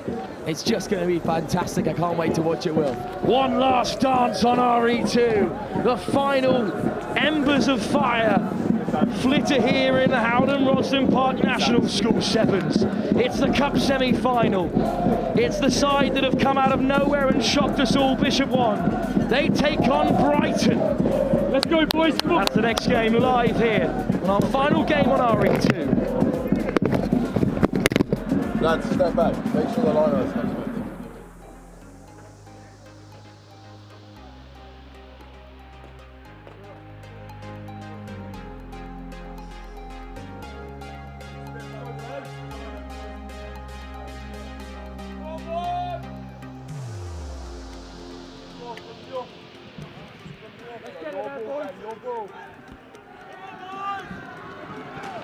Right, here we go then, Borky. I've got goosebumps, Sam. I don't know about you. Here we go, semi-final of the under-18 boys competition, and boys in inverted commas. These are all but men. Brighton College versus Bishop 1 Church of England School from Sudbury, not far down the road. Brighton haven't come far either, and Brighton have experience on their side. Bishop 1, the surprise package, and I don't know if you remember, Sam, but I said about a surprise, didn't I, yesterday? You did indeed, you did indeed. It will take a lot to go out and win this whole thing, but Bishop 1 have been absolutely unreal. Ball gets turned over there by Brighton. Yeah. Can they do something here? Seb McNamara wearing 9 on his back. He's got a scrum cap. He looks as though he's hobbling as well, but McNamara is over the ball. It will come wide from Brighton College. Brighton College fumble it in the midfield. Please could you head over to the RE I have to say, cabin. Sam, it does, as I experienced earlier, it does help to have a so-to-so home crowd, and Bishop 1 have brought out the masses today. They've got drums and everything over there. Yeah. It's they're shouting at each other. They're having a good go at each other in good humour. In good humour, it has to be said. Schoolboy rugby at its absolute finest. Is there a better competition than Rosslyn Park? I don't think there is. Down the right-hand side come Bishop 1, the hot-stepping work of Albert Milton Hall. Now they'll spin it wide. Little crossfield kick. There's acres of space down here, and the flyer is Innes McDonough. Innes McDonough needs to grab hold of the ball. He does! Innes McDonough is going to get enraptured. That is a huge try for Bishop 1. Wow. And McDonough there, just showing what he's all about. I mean, I think he might be down injured now, but putting his body on the line for his school. I think he is just wanting a little time. Lovely crossfield kick. Finn Keylock has grabbed hold of the ball. The experienced Saracen and England under-18 man is grabbed hold of it to try and add the extra points, and this is crucial, and that could be a very, very good kick. It is! Finn Keylock does exactly what is needed of him. Give him the keys, some would say. Give him the keys. And Finn Keylock there has just put a full complement of 7 on Brighton College. Can they respond? Innes McDonough is going to come back and retake his position in the 7. Keylock, steepling kick here on RE2. Really well laid back by Bishop 1. Now they go. Keylock again, off his left hand, beautifully out the little step and go like he's trying to start the motorbike. Joel O'Callaghan. Brighton having to regather. Into the 22, hands on the ball. Good work as well by Dylan Moss. Brighton are going to go, and they're going to go the length, and they're not careful. Bishop Wanda scrabbling back. They have numbers. They will marshal him towards that sideline. Oh, but he won't. Would he go all the way into the corner? Harry Eastman, coast to coast. That's what we like to see on RE2. Eastman has had an absolutely stellar tournament from 10, and he's just helped his school out again there. And I suppose he's going to kick the ball as well. So he might put a full 7 on the board himself. He just thought there, Sam, right, I'm going to go. It's my turn again. A little strange, because I thought on the angle they were going to get him, and they'd almost caught up with him and then slowed again, but were happy to keep him out wide. I think that's perhaps why they were chasing him mostly. They've given up the 5 points. We're trying to make sure of the 7, and they have. That has slipped to the side of the post. So at the moment, have another look at this. The tap and go, no one in position. Eastman running like a scared child. Off he goes. Yeah, Harry Eastman has had a great tournament so far. You know what, I just wanted to highlight, actually we haven't seen much from him so far, but you'll see down here on this touchline, just a number 7 from Brighton College. And that's Alex Stubbs, who has been my player of the tournament so far. He's been absolutely unreal. And also we are joined by Sam Arengo-Jones onto the field, the big number 15. Bishop 1 with the shove back. Keylock doesn't need a second invitation. Keylock, half a dummy, big tackle comes in from Stubbs. Big shoulder, but Bishop 1 ride it. Mildenhall, another huge tackle comes in from Stubbs, who has business cards and he's handing them out. Oh, that is a huge shot from Stubbs. But Bishop 1 side, here we go again. Good tackle, good marshalling. Bishop 1 hold on to it though. McDonough, the original try scorer. Keylock, the magician. Off his left hand. Oh, too much. Asks too much of O'Callaghan. But you can see the intent. You can see the energy that this game is being played with. Stubbs is leaving his imprint of his shoulder around West London. Did he hear me say his name from up here, do you think? I don't know. I told him he wasn't doing enough work, and then he just goes and puts out 2 humongous shots. Crouch. Bind. Set. Huh? Stubbs. Brighton are going to play with it in their own 22 and just try and bring them out wide. Bishop 1 need to be careful. Again through the gap. Away they come. Eastman, he scored 1 in that corner. He's heading to the same patch of land. Eastman harried, hassled. Oh, what a tackle that is by Perkins. Brilliant try saving. Cross forwards. Maybe match-saving tackle from Ben Perkins. That is unbelievable from Ben Perkins. Harry Eastman is not slow, I'll give you that. But Perkins has tracked him like a cheetah and a gazelle down the Serengeti and just pounced on him there. Changes aplenty. On comes Ethan Hallidan. Knowing 25. Marks on the 5. Also, Ben Hislop makes his way on as well. 21 is Harry Cromie, and he'll play a big part. And Bishop Wand. Ball is awkward for Cromie to deal with. Has to work hard on the floor to try and make it make sense. Bishop Wand and Keylock will thump the ball downfield. It will stay infield. It will bounce really beautifully towards that touchline. That is a fantastic exit by Keylock. Keylock has the ball on a piece of string. And we'll have half time. Oh my goodness. This is living up to all the billing. Bishop Wand noses just about in front. The 2 points is the difference, but there isn't much. Brighton College will huddle together and have a chat. Bishop Wand will do likewise. Unbelievable scenes. We're going to throw down to Wilf Kemsley. Who have you got for us, Wilf? Thank you, Sam and Sam. Yeah, I'm here with a delighted director of rugby all the way from Hereford, Ben Parfitt, whose side are through to the final to play Peter Simmons. Well, we've got to start firstly with, I mean, how do the girls feel after making it through to the final? 3 years ago you were on the plate, and this only your 3rd year in the competition, and you're in the big dance. Unbelievable, literally just to stay a shot. The girls were on RE1, really buzzing for today. The plate final of the girls under 18 competition. We were dancing, we were singing, that just a really good feeling. Like, just go and give it everything. Barbarians versus Bishop Wordsworth. To beat one of the That's on pitch RE1 universities at 4 of o'clock. Hartbury, The girls nearest under and dearest. 18 Feels plate really, final. really good, and we played Amazonian Barbarians. unbelievable. I'm so proud of the girls. It's just awesome. Ben, you've been in charge for 10 years at Hereford. You've developed and nurtured this programme into cup finalists. I mean, you've got to be proud of what the group has been able to achieve in that time and the development that we've seen at Hereford.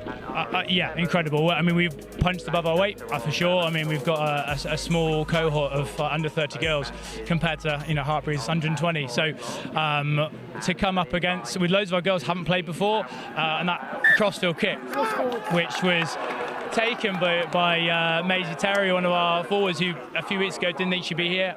Just elated. I'm elated. Well, best of luck in the final against Peter Simmons, who are in their 3rd final in a row. That's going to be a great game between Hereford and that Peter Simmons side. I'll send you back upstairs because we're back underway. Brighton fighting for a place in the final. Stubbs is going to come away for it for Brighton. Inside pass. On the cutback is Dylan Moss. Now they're going to sweep back the other way. Dylan Bettle is trying to find his way through. On the loop is Seb McNamara. Good clear out from Stubbs. Does some really good unseen work, Stubbs. McNamara plays conduit. Bettle and McNamara exchange the ball. Little step, and Bishop Wanda got to keep this out. Oh, it's a super hit. Really brilliant textbook hit. Coming in from number 14, Joel O'Callaghan. He's marshalled that right-hand touchline in the first half very well. He does it again. It's almost like he was waiting for it there. The ball was obviously going to come to number 12. That's Alfie Swart. Oh, no, sorry. Dylan Moss for Brighton. And he was just saying, yeah, bring it on. I got you on the outside. You're not going to beat me on my ends. I'll put you in touch, mate. Yeah, used the sideline beautifully.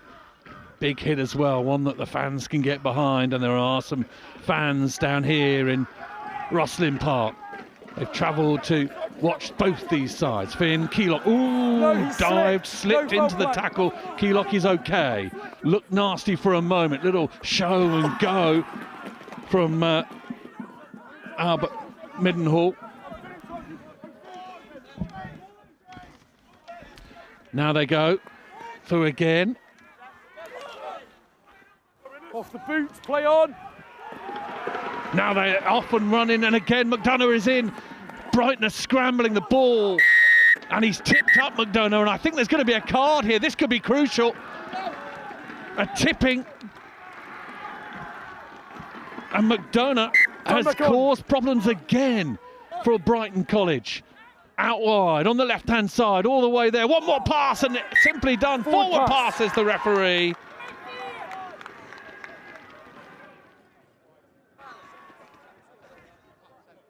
Not to be, but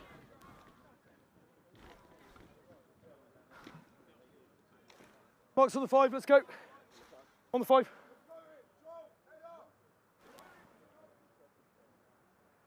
Coach. Wow, what a period of play there. Bind. What a period of play. Set.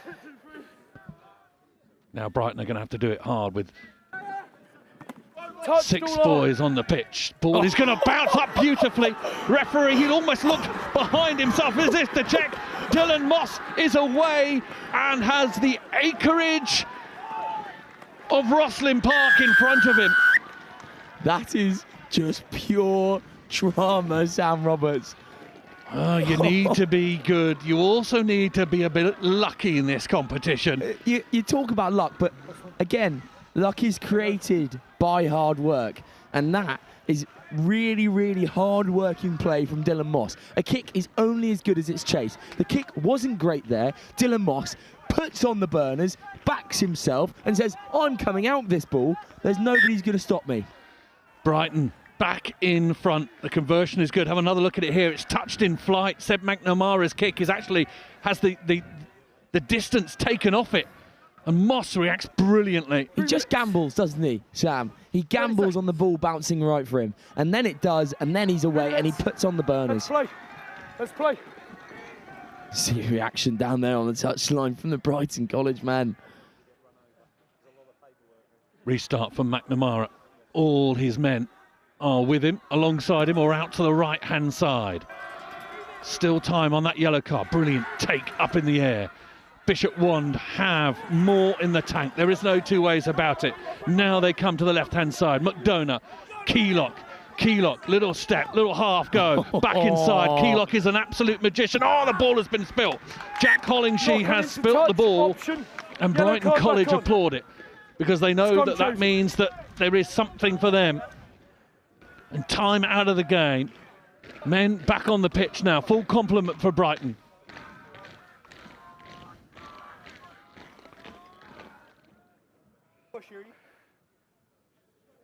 Coach. Bind. Set. Stubbs. McNamara. The try scorer, Dylan Moss. Stubbs again, just looking for a hole in the fence, and he finds a high hit, which is just as good. I'll let you know, we've got about a minute and a half. Let's play. Let's play. Stubbs is, for a moment. So McNamara is being screamed at by his team down here to kick the ball to the corner. He doesn't need screaming at, he knows exactly what he's supposed to be doing. 1 minute. Bishop Wand. This is absurd here. This is just... Time is off. This no level of tension shouldn't be happening at schoolboy rugby level, should it, Sam? Why not? Hey, we're all here for the fun and games. This is just sport, but my goodness, it's important. Ball down from Brighton College. We have 2 balls on the pitch. The referee might stop things. No, the referee says play on.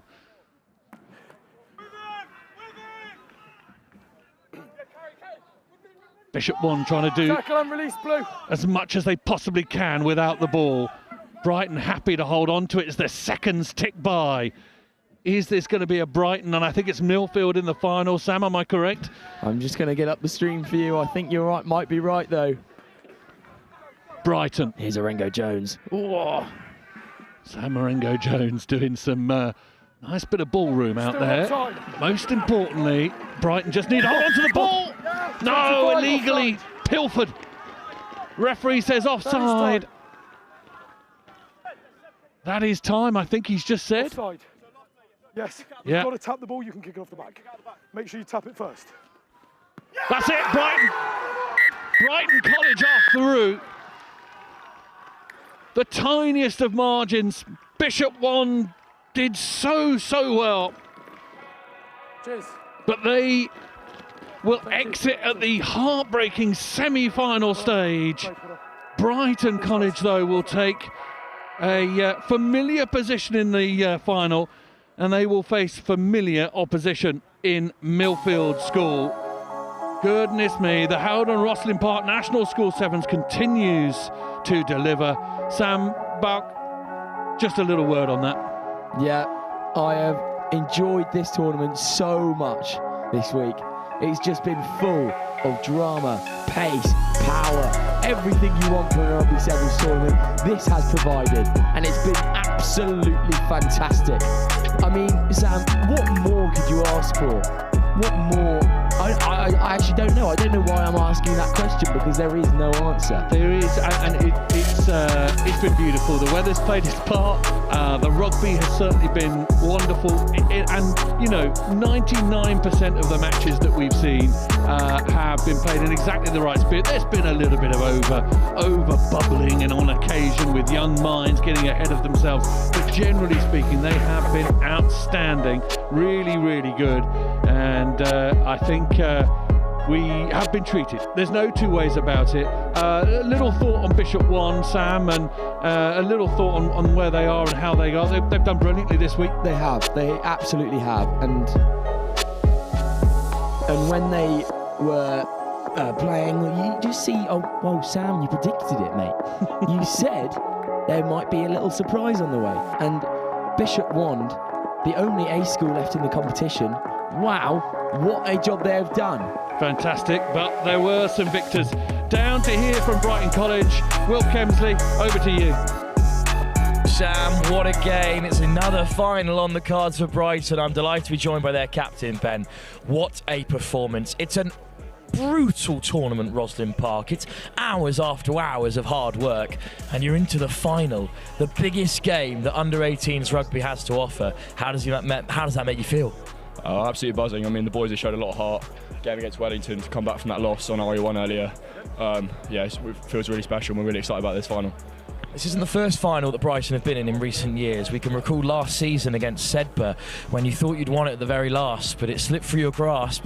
There's a huge game coming up. This side is full of winners, full of people who have been under that kind of pressure before. And how's that going to help you when you get to this final game? Oh, it's going to be massive. I think boys just rely on each other. We've played so much together. It's a group that's come through from the juniors, so just playing for each other and really excited for the chance. Some say a bit of a golden generation for Brighton. Finally, do you think this incredibly talented group of players, do you think they deserve something to say for their time at Brighton College? I mean, it's easy to say we deserve something, but we've got to go out and win it. Got to go and do our job.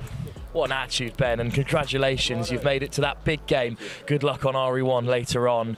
What a semi-final. What a run of semi-final. It's soon to be kick-off in the plate final for the girls' competition before the big dance.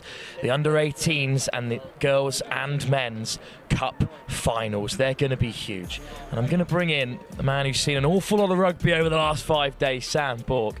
Sam, we're all done on RE2. There'll be no more sevens on this field, at least not for another 12 months. But what we can say is we've seen some of the best rugby played at this age group and at this age level, perhaps ever, as the tournament continues to expand and continues to grow, and these lads continue to put on a show.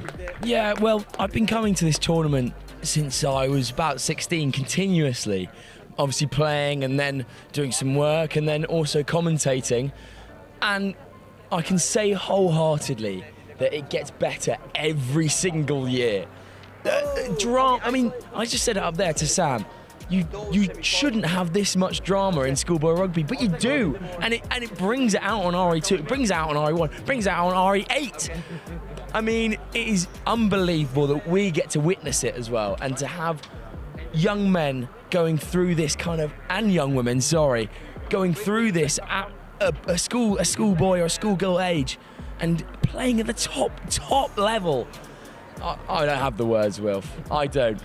Well, on that semi-final, a word on Bishop Wand, who we've been starved of seeing here on RE2, but they've caused some major upsets. They definitely deserved that place in the semi-final, but they just couldn't get it over the line at the very end, and that's the ruthlessness of this tournament, as we always say. Yeah, definitely. And I want to give a shout out to Finn Keylock, who was just majestic all day. I watched him some over on RE1 and I watched him over here. Wow, that kid can play.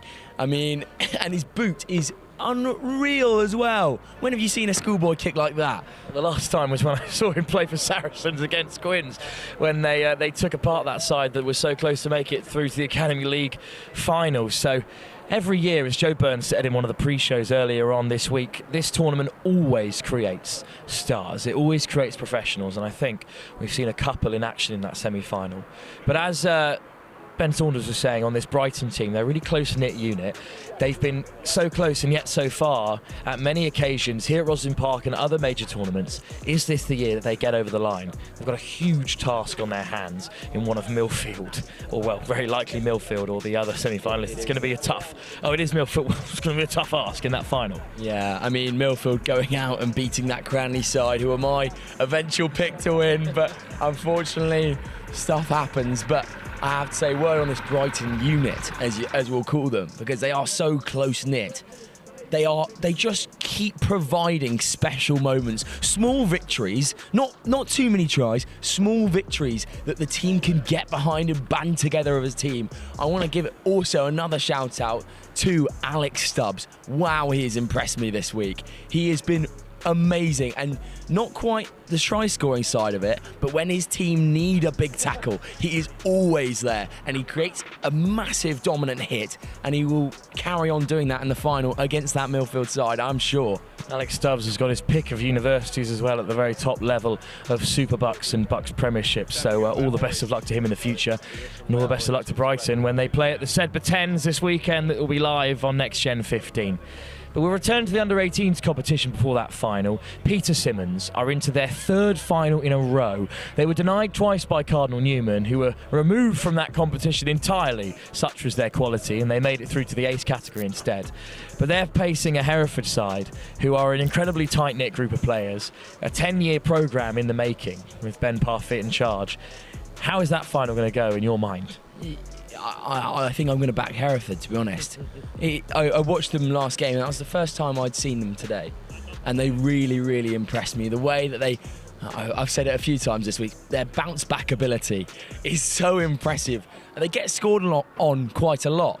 But the way they get back up, they pick themselves up, they dust themselves off, and then they go again. And with special characters like Devon Hill and, of course, Butterworth, the England under-18, there is no reason why they cannot win this final. Well, RE2 has had its show of twists and turns, its drama, its ambition and its failure. It's been an emotional and a powerful week of sevens rugby. All of the conclusions to this under-18 competition here at the Howden Roslyn Park National School Sevens will be over on RE1, and following that, a final wrap-up of a tremendous week of rugby. But from all of us here, myself, Sam and Sam on RE2, thank you for listening in, and we'll see you again very shortly. Perhaps over on RE1, or if not, with NextGen's coverage of all the rugby this weekend. A club semi-final for you on Sunday, Sam, the Caldecott 10s tomorrow, and the Sedbergh 10s on Sunday and Monday. Signing off here from RE2, thank you for joining us, and we'll see you next year at the Howden Roslyn Park National School Sevens. Good afternoon from Control.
In the world of competitive sports, every advantage counts.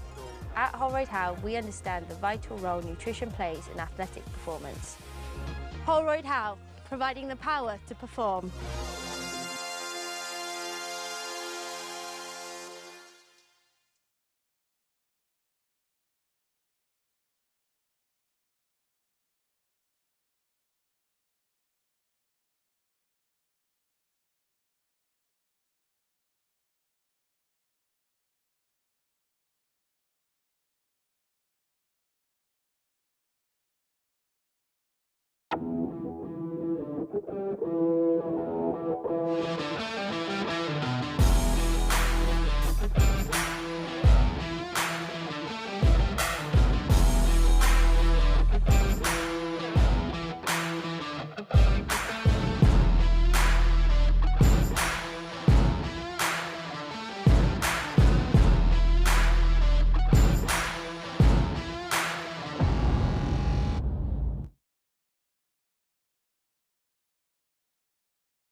Gotta climb to the top, no, I'm never gonna stop. When the low, yeah, we going high.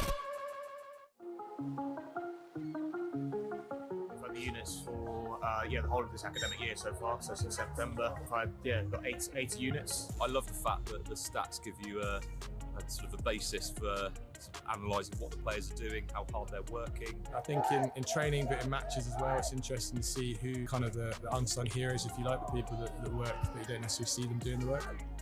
So students have they have real kind of responsibility to do all the uploading of data themselves. All I have to do, look on the cloud sort of platform, and then I can do my analysis from there. Yeah, it's been really interesting. I've enjoyed seeing how far I was running as well as my max speed. It's been great. I mean, it's been really fun having competition within the squad. See who's run the most, who's the fastest.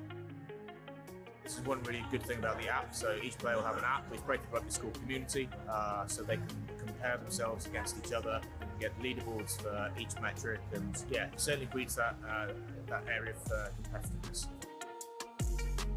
Everyone's like putting their best teams out, working hard, and never giving up until the final whistle. So when you come out here and seeing, everyone, all the big schools and the big names, and putting ourselves up against it, it's really good. It's been brilliant. We love coming down. We're lucky enough this year. It's our 200th year of rugby, so we're celebrating massively this year. I think the standard's been really high. We were here last year. 12 months on, the girls' game has exploded, and we've had 3 really tough games today. It's been a great tournament, great standards, and nice to see how we mix with some of the bigger schools and the bigger names in rugby.